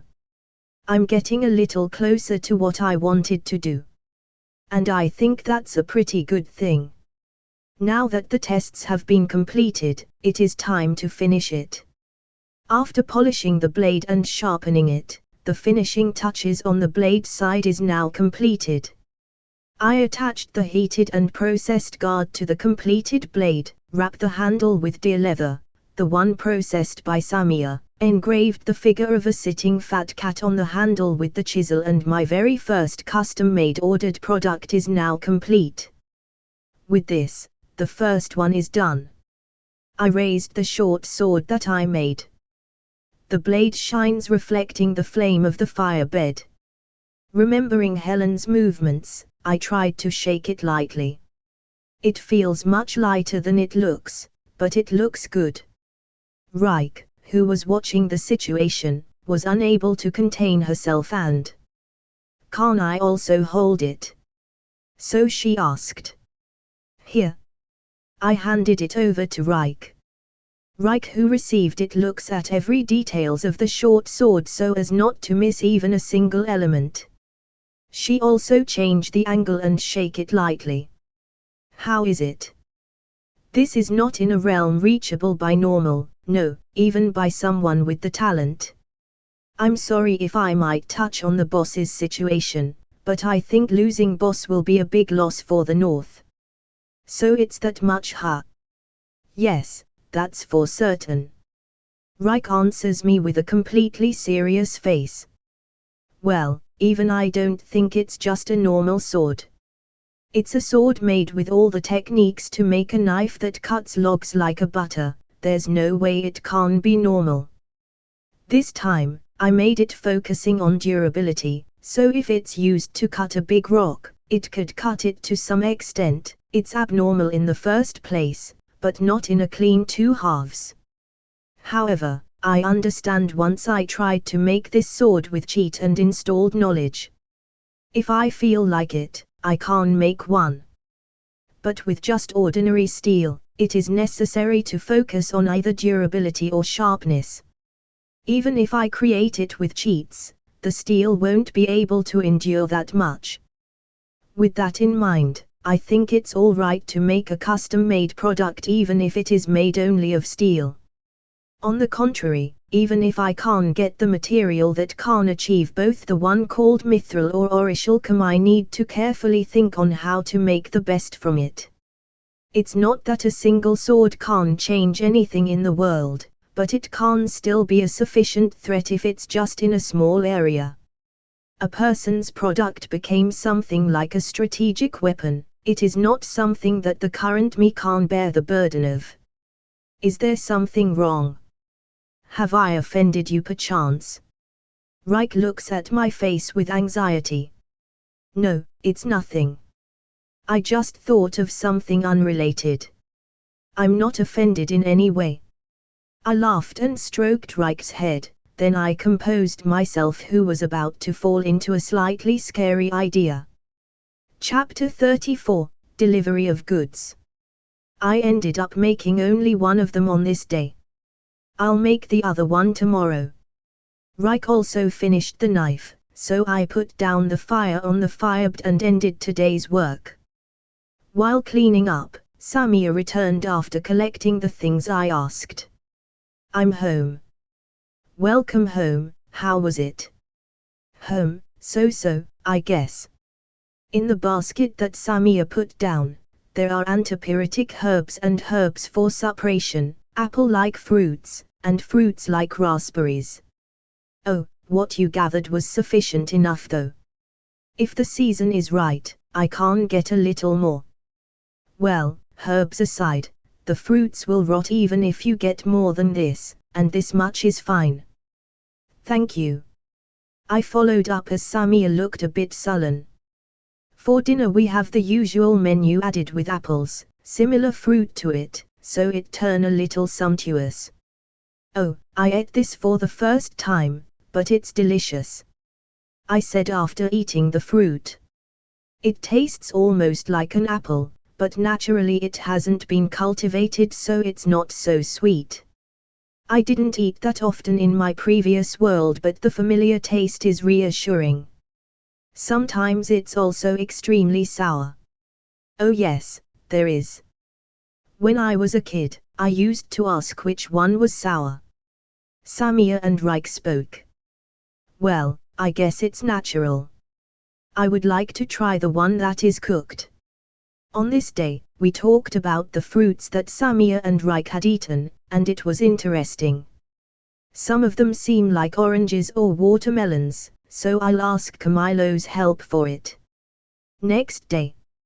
Reich and I will still do blacksmithing today, and it looks like Samia went to catch some prey.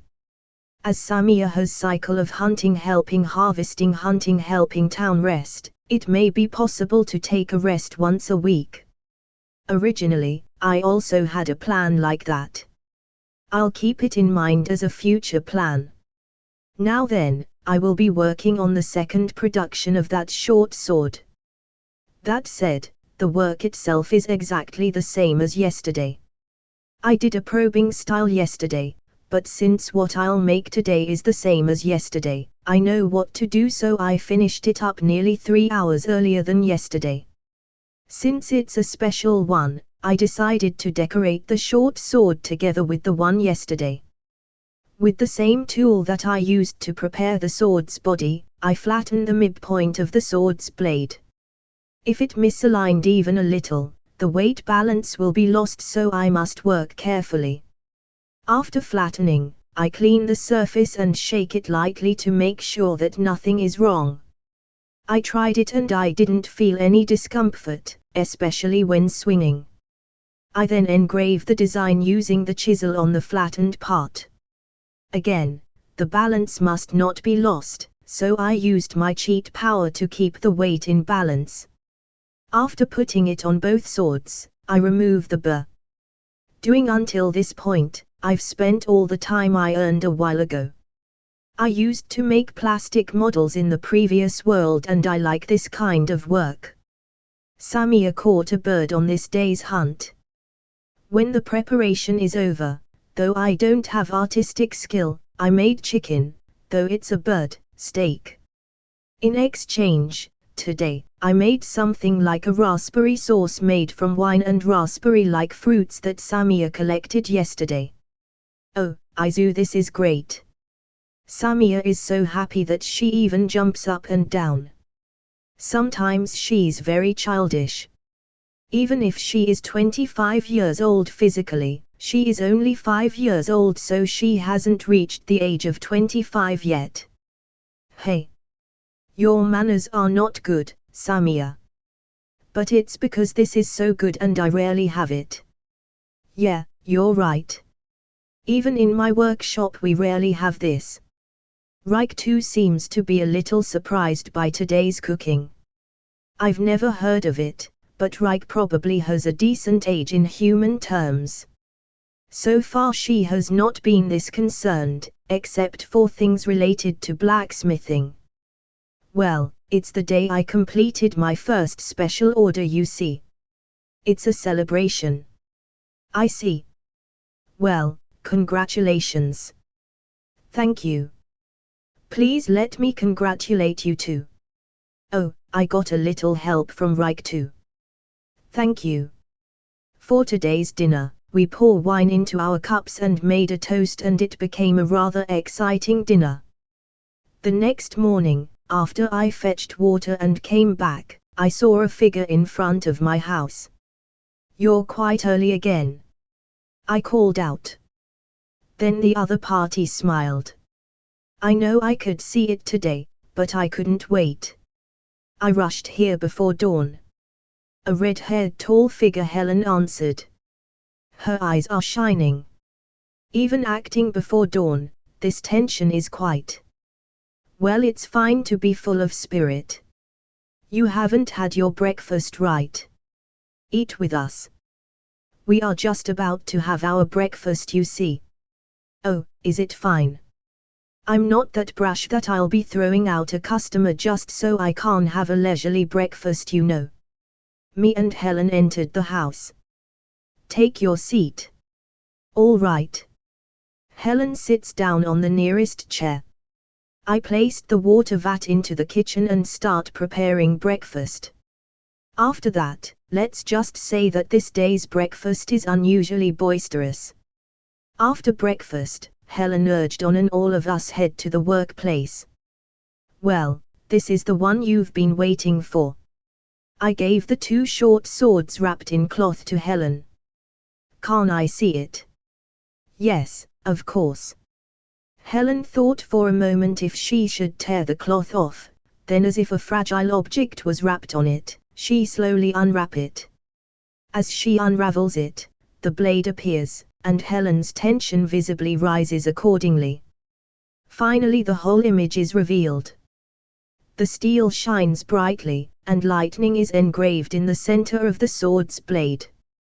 Everything else is very simple and practical. Of course there's the sculpture of a sitting fat cat on the sword's handle. There are 2 of them. You said it was a lightning sword. So I engraved it in those 2 as decoration. try it out a little to see how it feels. I'm sure it's not out of balance. When I say that, Helen grabs both swords and swings them swiftly enough to make a humming noise. Mysteriously, I don't feel that it's dangerous, but if you put something inside that zone, it will be cut into pieces in no time. The product testing, with dancing-like movements, continued for a while, and then it stopped. Helen is panting. How is it?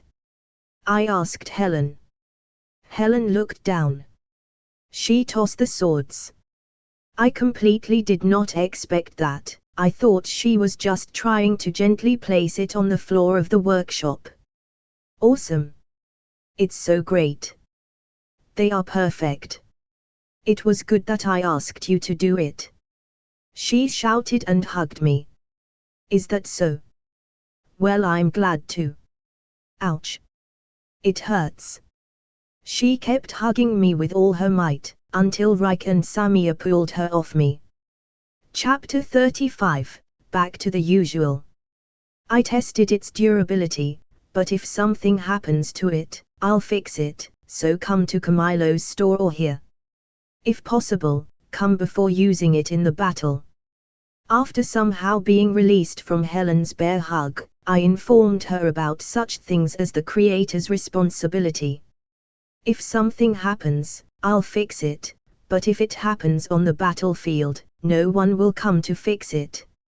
I made it in response to the request while knowing the other person's features fully well, so I was more concerned about those swords than usual. I understand. I do train a lot, so if something happens at that time, I will come again. Okay. And for the price. How much is it? You can't pay the price you want. Is that okay? I don't know the market price though. It doesn't matter. For special ordered goods, I decided to receive the price that the customer is satisfied with. In theory, with General Model, I can make quite a good number in 2 days. That should be the case, at least. Well, there might be someone who might take advantage of the situation and hands over a silver coin and says we're done. However, that's also why I want them to come here. Such kind of person won't give me weird pricing, I think. Other than the payment for my labor, for those 2 short swords, if I can't earn the amount to pay for the iron ores and charcoal, though it will be a deficit, it will not stop me from doing this. Helen is quite troubled. She did tell me that she doesn't know the market price. For me, it would be great if I could get a gold coin. Okay, this is it then. Helen took out a pouch from her haversack, then took out 2 gold coins and several silver coins from it. That's already enough. Though I'm saying this after I put them out, is it really all right? I only made the price a little higher than the one I am using now, you see. The one she's using now also fetched a large sum of money, huh? It's not that strange from the way it was made. No problem. The previous one was also made well, it's almost same with mine, so I'm fine with it. I'm even thinking that I might have received a little too much. Okay. After paying the price, Helen shakes hands with me. While shouting, "Thank you," she goes into the forest. In that state, I would be happy if she could try it out on a big black bear if she met one on her way back. When Helen disappeared from our view, we went back into the house. But, she has such great strength. I muttered out. I think that such power is comparable to the big black bear. Even if we did our best, we had a hard time pulling her off from Izu. Her voice was very loud, too. Both Samia and Reich seemed to have a strong impression on Helen. Well, I can't imagine that she's such a person. For a human to make a dwarf and a beastman use their full power. It will be a little troublesome if there's a lot like that. For now, I'm going to make short and long swords today and we'll go to town tomorrow to make the delivery. Okay. Understood, boss. I then start making short and long swords. I just did something different for 2 days, but it feels like I'm back to the usual. Made preparations as usual, get help as usual, and make things as usual. It hasn't been so long since I started living here, but before I knew it, this scene becomes a daily occurrence. I got a little emotionally touched, but I managed to keep it in and avoid getting caught by Samia. At dinner that day, we still have financial leeway, so next week, we can't take a break from blacksmithing works and do something about the house. I have not started to work on the room's door and beds, you see. I suggested. Well, that's right. Speaking of the number of things we made this time, it will be enough and I think it's fine if it's only about a week. Okay, then I'll help too. We have more meat in stock, right? There seems to be no objection from Reich and Samia. Okay then, let's do that. I'll have Camilo secure a blanket for the beds by the next time we go to town. The next day, we loaded the goods we made into a cart and headed for the town. This time, in addition to the usual ones, we also loaded about half of the sickles that have been in stock until now. The luggage for this trip is not very heavy and the speed of our movement is not so different from walking. We didn't come across some wild animals in the forest or on the main road, although I saw some cute little rabbits. We arrived at the town safely and we immediately head to the Camilo's store. Hey! Camilo greeted us as usual. Zup, how are you doing? Well, we're steady, I guess. It's not a problem if it doesn't sell, and I won't be troubled if it sells a lot. Oh, that's steady all right. Right. Yeah. Camilo laughs at me and I report the delivery. I placed the cart in the warehouse. This time I brought the usual ones and some sickles. I thought I would sell it long ago, but I couldn't sell it. If you don't need it, you don't have to take them. No, it won't be a problem, so I'll take them. Let's calculate it together. Hey! Camilo called his subordinate and sent him to pick them up. By the way, I can't come to wholesale next week, is that okay? Oh, no problem, did something happen? Camilo looks very worried. Well, that may be because I somehow lived inside the Black Forest. He may be anxious about when and what might stop me from coming here. No, nothing really happened. I'm just thinking of doing my house next week. So I'll take a break on blacksmithing, you see. I see. The next delivery would be the week after next then. Yeah. If possible, can't you get me 2 sets of blankets for the bed by then? 2 sets, right? I understand. I'll look for it. After that, I chat about Helen and bought some vegetables, salt and wine. The price is deducted from the sales. It's not that I've been doing this for a long time, in fact it only started recently, including the previous exchange, but this also becomes the usual. I wish we could continue things like this for a long time. With those thoughts in mind, we then left the town. Chapter 36, Room's Door. As we left the town, I saw a guard at the wall, but there was no sight of Marius today either. He wasn't there when we came, so if he's still not there the next time we come, I'll ask about him. It's been quite a while since he bought our knife and long sword. I think that if there is something wrong, he will bring it to Camilo's store, but I would like to hear the situation if possible. We loaded the cart with salt, wine barrels, ironstones, and charcoal and go along the main road.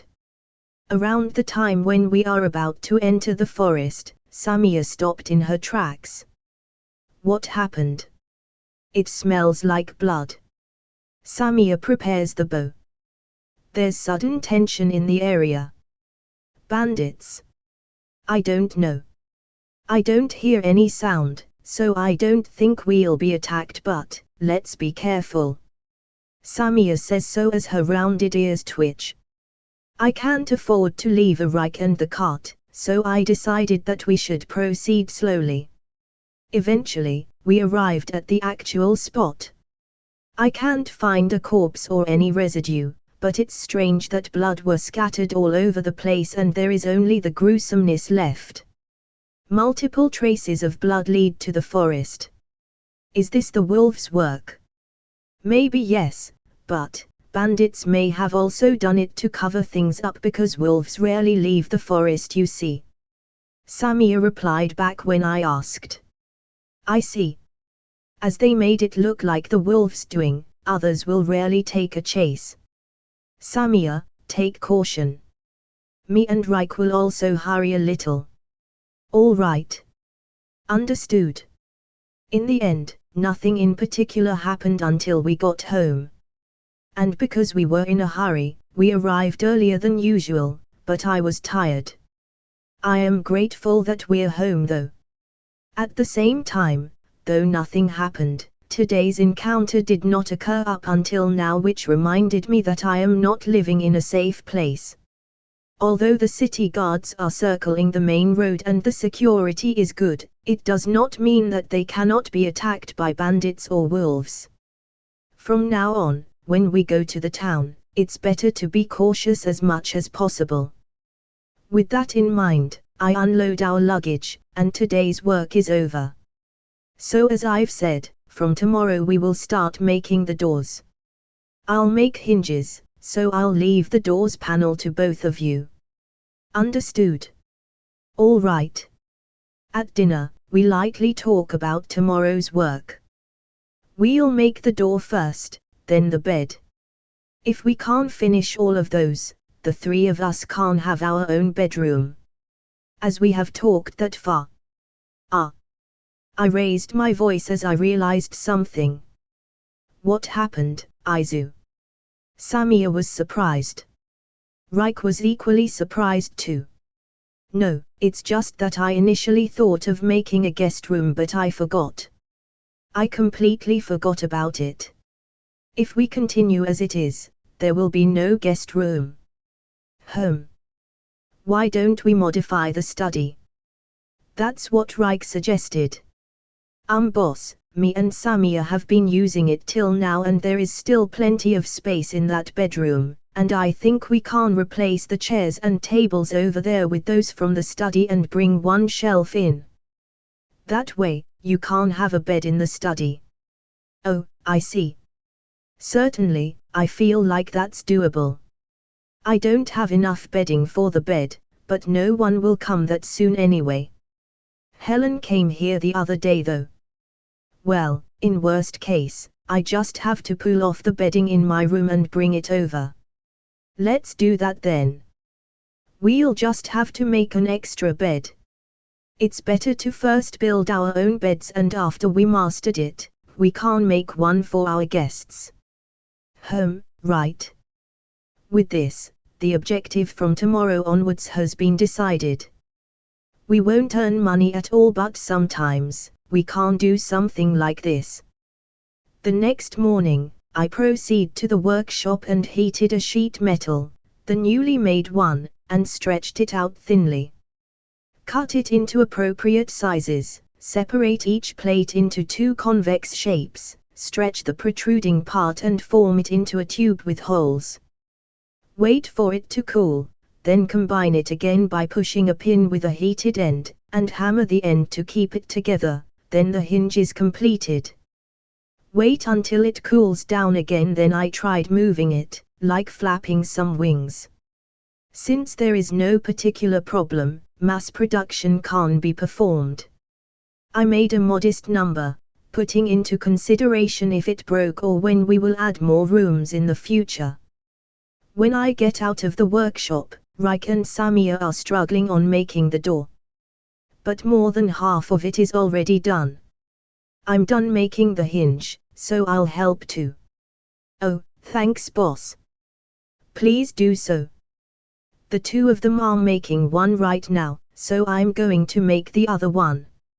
After combining the cut-out timbers into a square to make an outer frame, I then put a horizontal plate according to it and attach a diagonal beam and a handle to the center.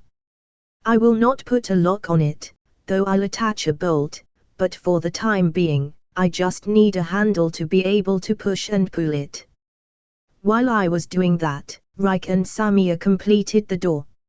Since there are hinges available in the workshop, I'll have the two of you install it. Okay, I understand. Samia answers with a smile. She doesn't hate hunting, but she likes to help in making things for the house these days, and since there's enough meat, she wants to help with anything she could as much as possible. If she continues like this, she can't do it alone in the future, and she will be useful for both blacksmiths and carpenters. If a big game is caught, we can't preserve some meat, so it is okay for her to help out. Like the time when Helen came, if I can't make the general ones, I can't ask her to help Rike. It took until evening, but since the door was finished, I went ahead to install it. When I arrived in front of the room, with opening and closing sound, Rike and Samia opened and closed their newly installed door. How is it? There is no problem on it. It can't be opened and closed so easily. Well, that's my carefully made hinge, you see. No kidding, I thought so too. While having such a conversation, I start installing the door. I should make nails soon. In this way, the doors were attached to the two rooms, and the appearance of the house was finally in place. Chapter 37, Bed. The following day after the door was attached, we built the beds as planned. I think it's impossible to make a bed in about 6 days if it's a proper bed for sale, but since a layman will use it, there's no need for elaborate construction. Although I was hesitant to let a customer use it, I decided to put up with it even if it was a little poorly made, as no one would stay that long.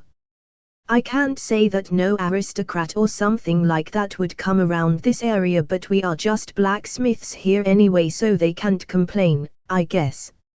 A noble person may come here, but the condition for me to craft the custom-made item is that the person himself should come here alone, so that may not happen, and such great man would probably tolerate some poor things.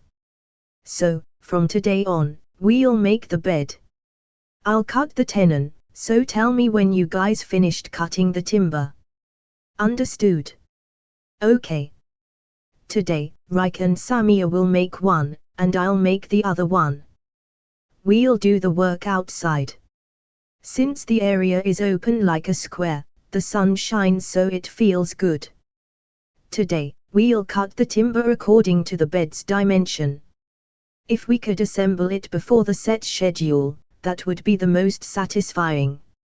It will be assembled and carried in tomorrow, then finally, we'll make one for the guest room and redecorate it. This is the plan for the next 6 days. The size of the bed in my room is a bit large, but it fits in the new room, and even if I put it in, there is enough space for other things, so I will use that as the reference. Instead of a ruler, I cut some wood into the size of the bed, and the wood is cut out based on that size. It's also the same for the height. Then, the wood is cut out one after another. The logs themselves, which were used as a carrier when a deer was caught, were dried and made into lumber, so the material itself still sufficient. Boss, please come here. Okay. From time to time, I'm asked to cut the tenons and make parts. It takes some time because I have to make a number of it. And eventually, I finished making a set of parts on this day.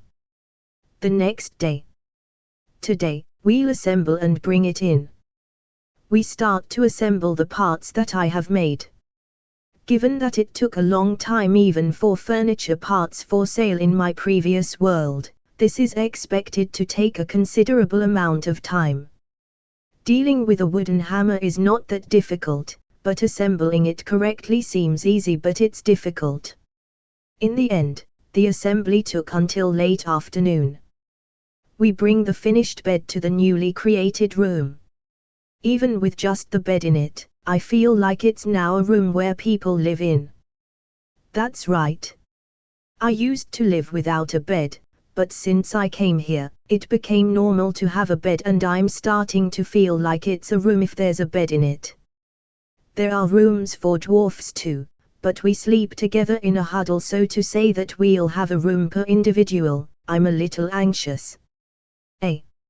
Reich, you experienced building a room extension, right?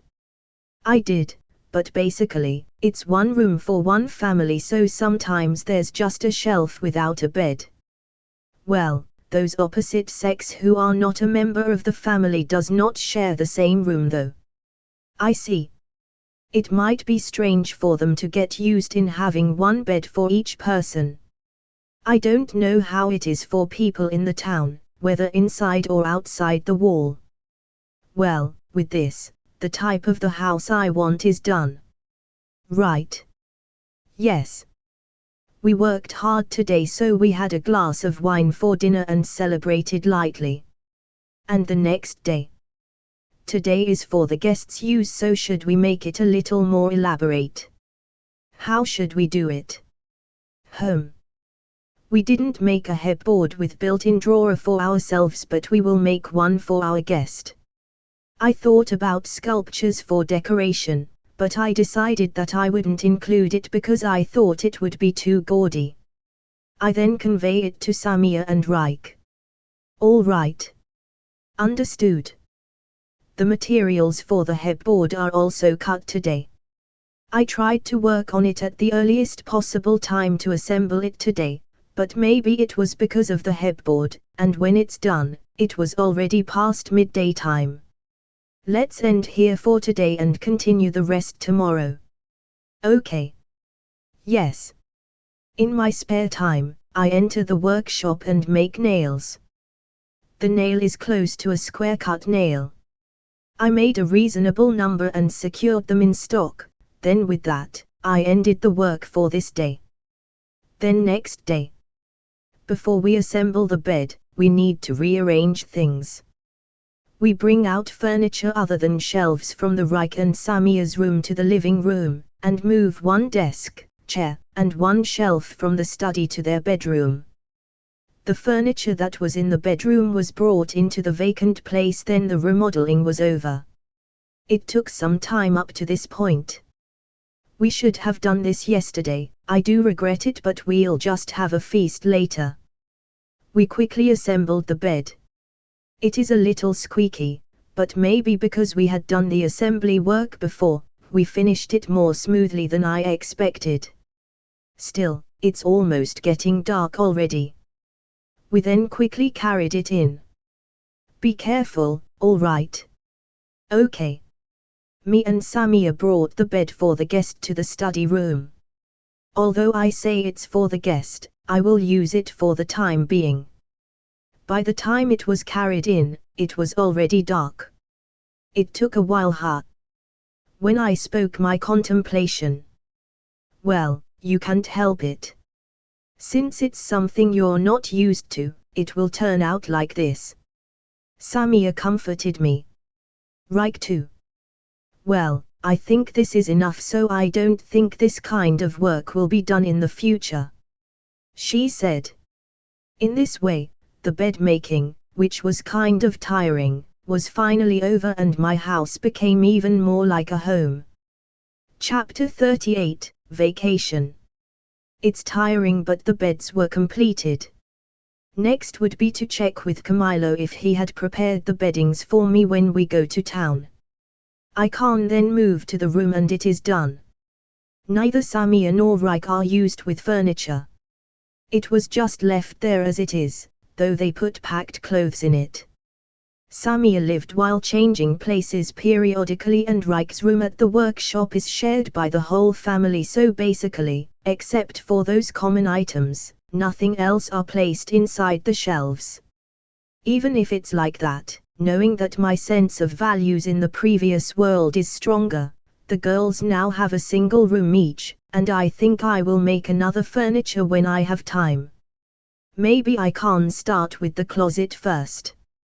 The next day. It's the 6th day after I started to make the things at home. I reserved this day in case something happened, but nothing happened, so I have a complete free time.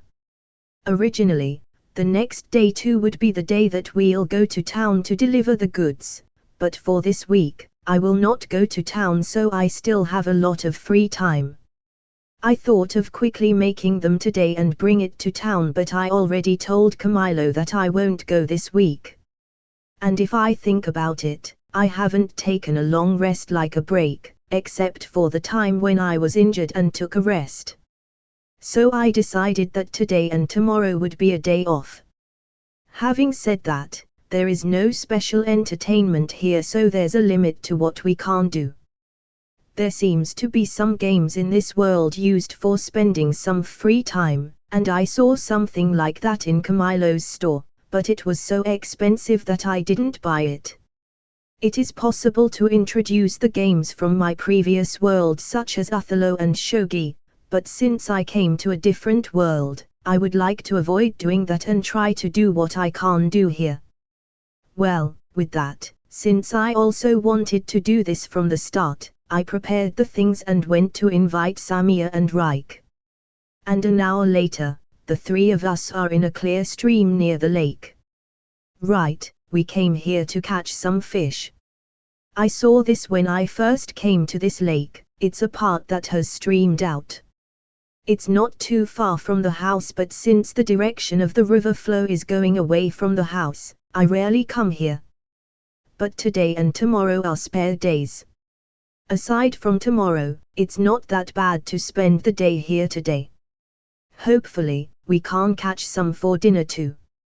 Saying that, even if I can't catch anything, it is still a kind of a promise. The hook I brought was made by processing the nails I made. The thinnest string I had was used as the fishing line, and with the use of the knife, a branch with a nice feel, maybe the tree deer's antler, picked up in the forest was shaped into a fishing rod, and for the bait, it was a long worm that looked like a lava found in the places where we turned over the river stones. When I showed them how to hook the worm on the needle, Samia and Reich did the same thing without any particular noise. Since Samia lives in the forest, I think she has the opportunity to see various insects and their larvae, but honestly, it's a kind of a shame that Reich has no reaction. I tried asking then. No, there are many things like this in the mountains. I used to play with it a lot when I was little. She said so. So that's how it is. The three of us drop the strings a little apart. The water's degree of clearness is so high that we can't see the fish. Our shadow from here is visible from the other side as well, so it probably won't bite it. There is no ban on fishing, so if we do something like the stone fishing method, we'll surely get one, but this is just a recreation while we are on vacation. There is no need to pursue results. If it's like this, I have to set up a safety measure in case we can't catch anything. It was lunchtime, so I took out the non-fermented bread I brought from home sandwiched with the dried meat boiled in wine. It's something like a sandwich or taco, we then fill our mouths with it. In terms of shape, the Kway Pao, Kakuni burger, sold in the Chinatown in the previous world may be the closest. It tastes better than I expected, and this kinda have a picnic feel too. No fish was caught so far. I wanted to say that, but Samia caught one and Reich caught two. The three fishes are very similar to those I won in my previous world. They are swimming in the small water jar we brought. I'm the only one who has a zero catch. Samia says. Aizu, don't be too excited. So that's how it is. I'll be conscious in that part this afternoon. For a while, no one caught any fish in the afternoon. Perhaps it was not the time for them to eat. We then took a break and take some time picking blueberry-like fruits around the area.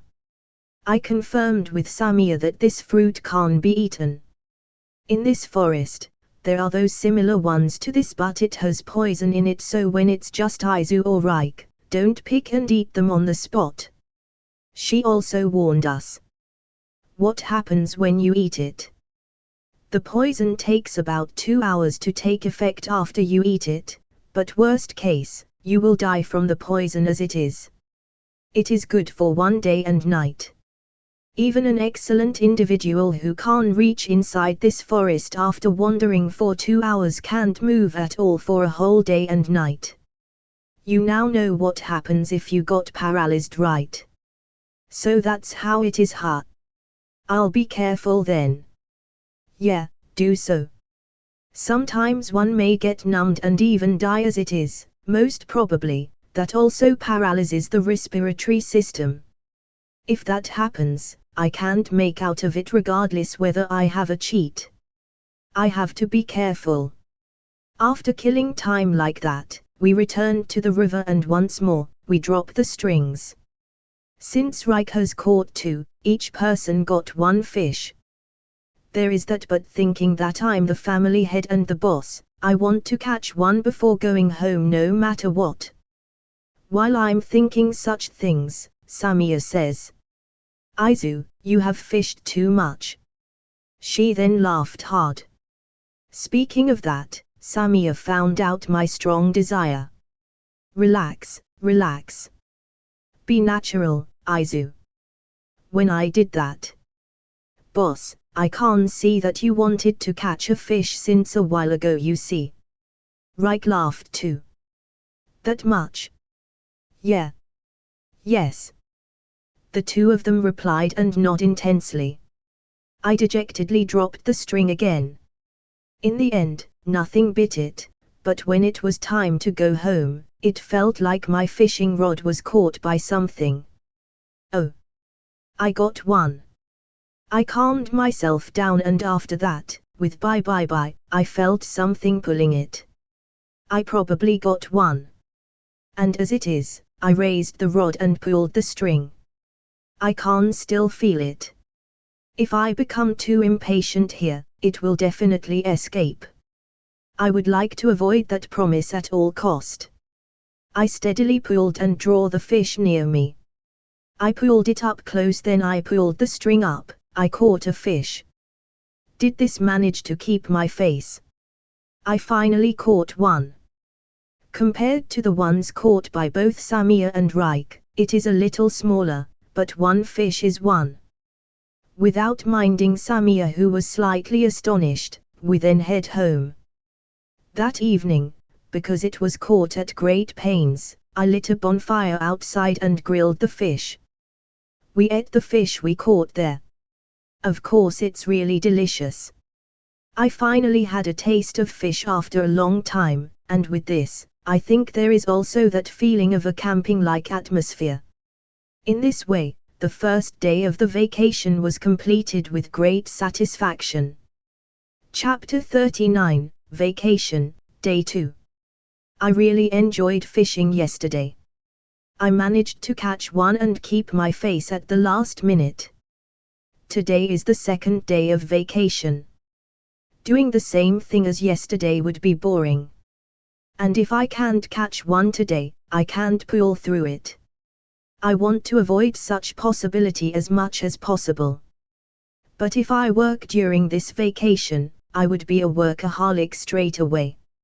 Speaking of that, I will not work, but I will not just have fun either. Today, we will make a field. I reverted the hoe that we used to make the rooms back to its original shape, then I go outside the corridor of the new room. As the room increased, I came to the place that has become a courtyard. Yes. Reich replied while holding a sickle. It's good, but why a field?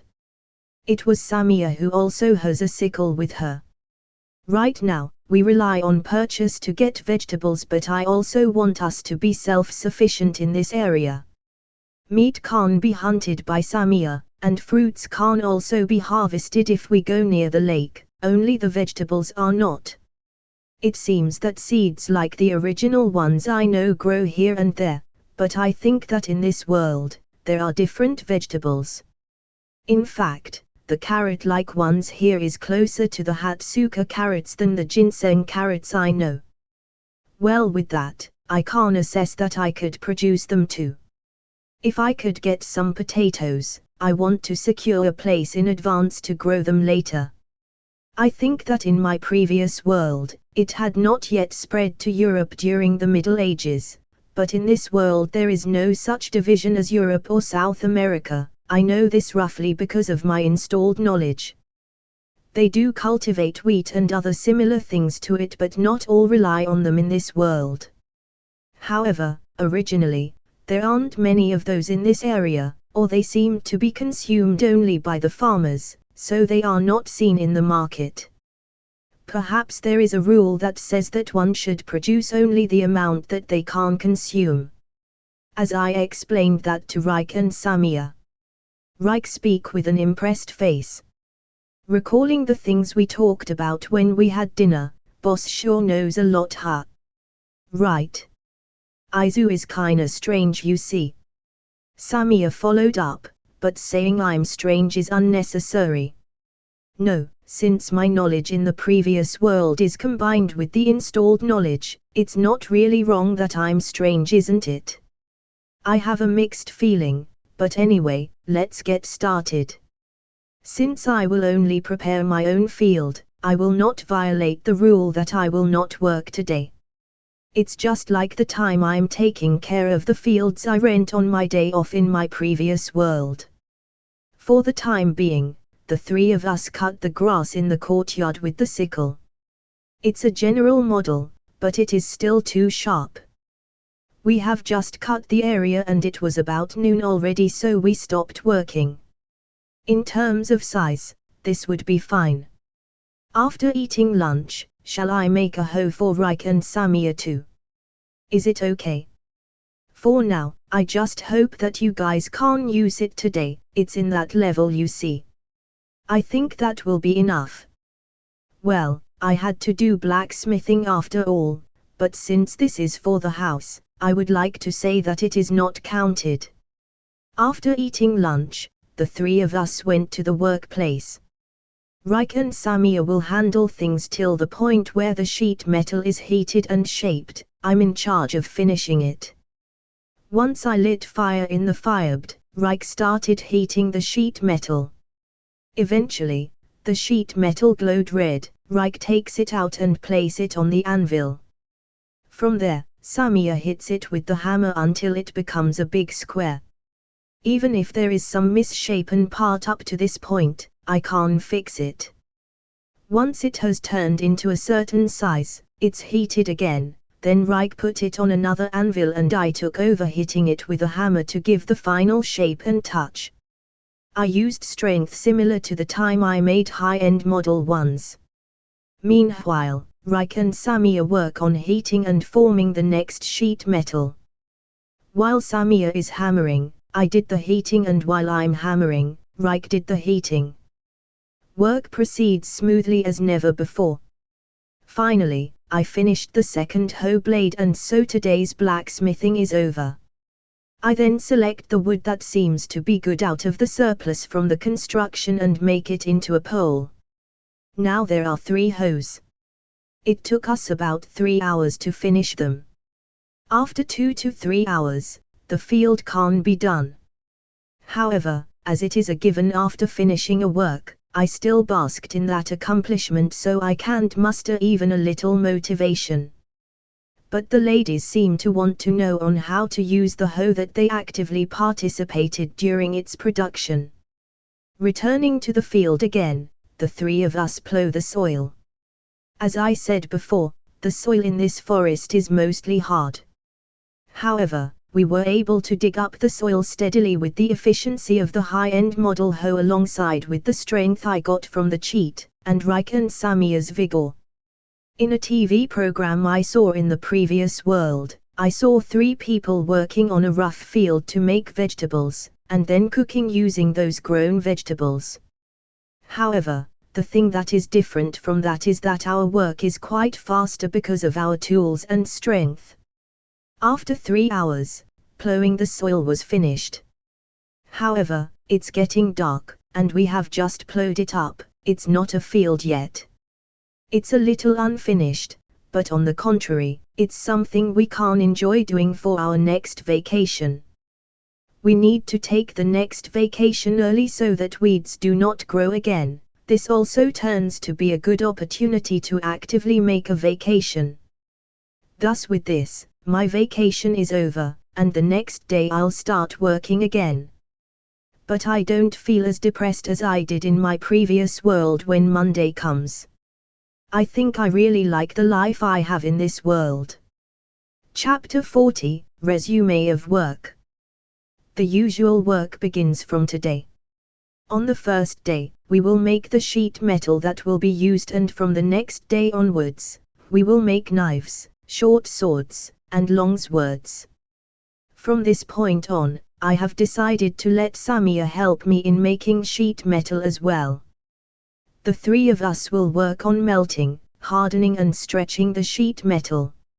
I can't afford to do something in the middle of hardening, but I can share the work of melting and stretching. Other than that, I think our efficiency has improved. In the end, we were able to make about 1.2 times the amount of the ones we previously made. There are still iron ores too. In other words, even if we make this much, the quantity that I purchased will be much more than the amount we will use, and with that, it won't decrease at all. There may come a day when I have to tell Camilo that I don't need to buy them anymore. We will make weapons from the next day. Speaking of which, I haven't consulted Camilo, but is it better to increase the weapon types? I have a custom modeled short spear, and I know that it will be useful after it's used in an actual combat. If there is no problem, I would like to add it to the lineup. Anyway, we'll first make short swords and long swords. The procedure is of course the same as before. However, the efficiency is gradually increasing. Melting iron, pouring it into a mold, and taking the burr off, all of it were done by Samia. It's convenient for me, and I appreciate that I can focus on the high-end model ones. We continued this work for about 3 days, and we were able to produce a good number. I think it's okay if we don't deliver again for the next 2 weeks. The next 2 days will be for making knives. There's nothing that Samia could help me with, and I said that it was about time to stock up on our meat, so Samia went hunting. I have to replenish the arrowheads too. Just like before, I made the high-end model ones and Reich did the general model ones. The procedure is the same as usual. We made it until the evening, and we made a reasonable number. I'll make a general model tomorrow. While thinking about such things when cleaning up the workshop, Samia came back. I'm home. Welcome home. How was it? It's okay. This time, I killed a big boar. Oh, you did it. That's obvious. Samia proudly said so as she sticks out her chest. Her hunting skill is really good. Is the arrowhead still okay? I check with Samia about the matter that concerns me. Yeah, it pierces in one shot and it's durable. Even with that much, it hasn't declined. I'd be happy if I have a spare though. Yes. That would be good. The boar's head is quite hard, but it was pierced with one shot. I think it may even penetrate an iron helmet. Is that so? I wonder if the firepower is too much. Well, an arrow is an arrow, it's meaningless if you don't have the skill to hit something with the bow. Will it be the same as bringing a gun in this world? Tomorrow, the 3 of us will pull it up, and so, this is all for today. The next morning, the 3 of us head to the lake. Since it's sunk in a fairly deep place, I and Samia pull it up, but in the meantime I ask Reich to prepare a carrier by cutting the trees around the area. When we reached the place marked by Samia, I saw a boar with a greenish fur that was sunk in the water. The boar in the forest is greenish with hair like moss on its body. I'm not sure if they are lichens or not. If you crouch down, it looks like a thicket at first glance. Even so, I heard that it was a big one, but it is so huge. In the previous world, it seems that there are some who are 2 m long. This is likely the case for this one. Heave-ho, after saying that, we pulled it up. When we got to the shore, Reich already prepared the logs. The 3 of us cooperate with each other to tie it up with a rope and make a carrier. We did our best and drag the boar to the carrier. Then all we have to do is pull it back home. I have a cheat, Samia is a beastman, and Reich has the strength of a dwarf, so it's not too hard if the 3 of us work together. That said, we spent an extra hour more when we go back. I immediately hanged it on a tree near the house. After that, I peel its skin off and dispose it. Since I don't have an assistant, I have to break apart the carrier and turn it into lumber. Since it was done by one person, it took some time, but I was able to cut it into appropriate size and thickness. After that, I put it together around the place where the old timber is placed, then I'm done. After that was completed, I look on how Samia and Reich were doing. They have finished dismantling as well. Like the deer, I took out some part that we would eat for today and the rest will be salted. We have boar steak for lunch. When I tried it, it certainly tastes like pork. However, there is a feeling that this one has a wild taste. It has similar odor, but it is not an unpleasant odor though. This boar is delicious as well. Yeah. It tastes quite different from a pig. Right. It seems that this wild boar eats good food, and I heard from a traveler that they taste better than those in other places. Heh. Is that so? But they are difficult to hunt. It's super violent at times and the bones in its head are so hard that arrows can't get through sometimes. Then, it's all thanks to my arrowhead, huh? Is that really true? I didn't mean to say that. I also feel embarrassed. We will make knives from the afternoon. It seems that a reasonable amount can be secured, and since it is only the general model, I decided to let Samia perform the first process. Perhaps because she helped a little, her muscles are relatively good. However, since she's almost an amateur, it's not good to compliment her before the work is done. Then from there, I will finish the general model ones. It's a given for boss, but Samia can do pretty much anything, huh? Reich speaks to Samia in a friendly tone. Is that so? Compared to Izu's, the one from earlier wasn't that better though. It's wrong to compare it with boss. Is that so? They say that and laughed at each other. It's good like this. Somehow I felt like I was kind of laid back. I should be careful so I don't inadvertently make a high-end model.